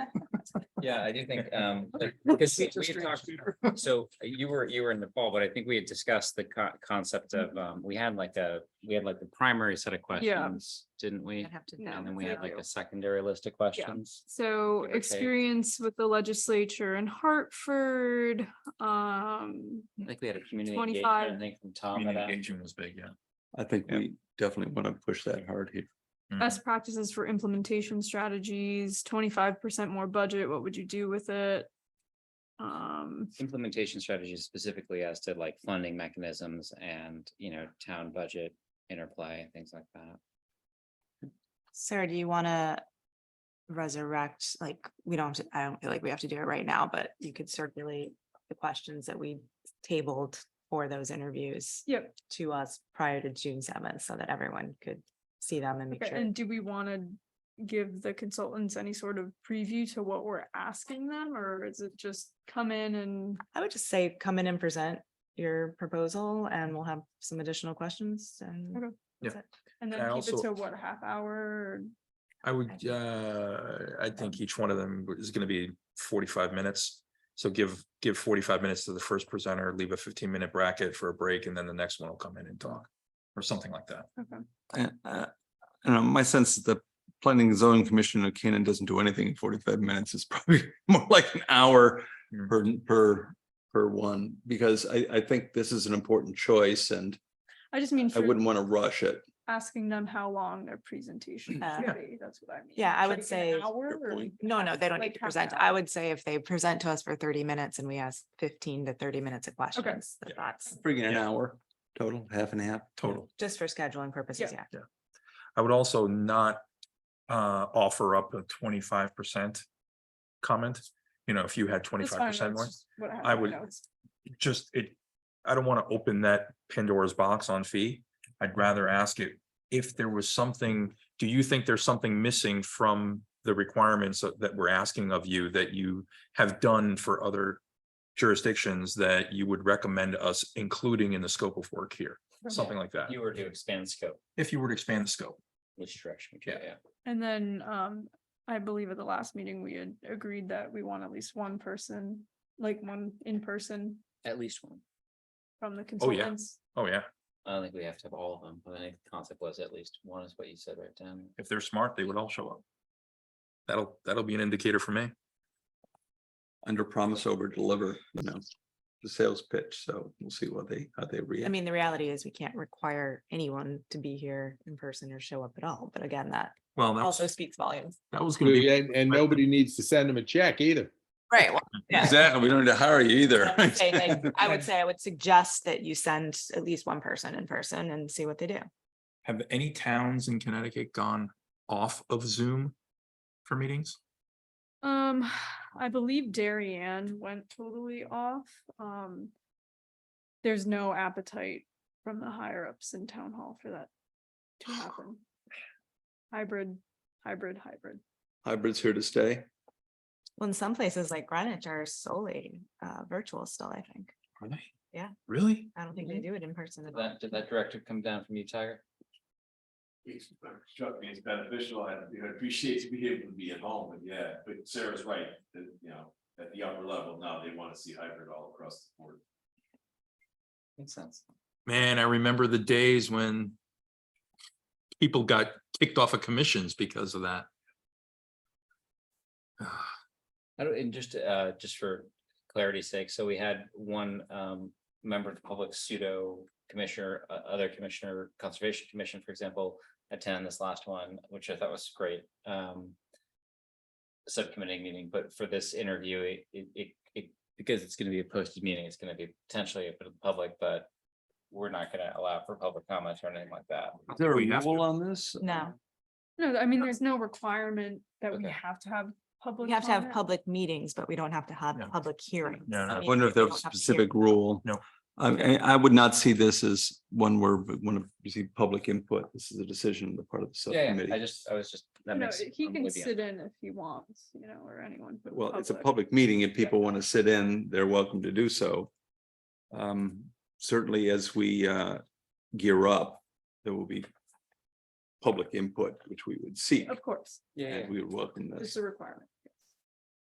So, any other thoughts regarding this? Just for clarity, so you're gonna send out the questions just so we can help with Yeah, them, I'll or do send you them have out what you need? tomorrow. Come the waters. Are we thinking, I guess I was thinking that those questions were for us to review and Yeah, be willing Yeah. to ask them. We weren't necessarily seeding the applicants with these questions. no. So that Correct, they came correct. prepared. just, I'm gonna Right. send them out to you all for comment. Okay. Okay. Fair enough. Works. Okay. That doesn't- See you June 7th. Meeting adjourned. Dan, can you adjourn the official P and Z meeting? P and Z meeting is adjourned. Do you need a gavel?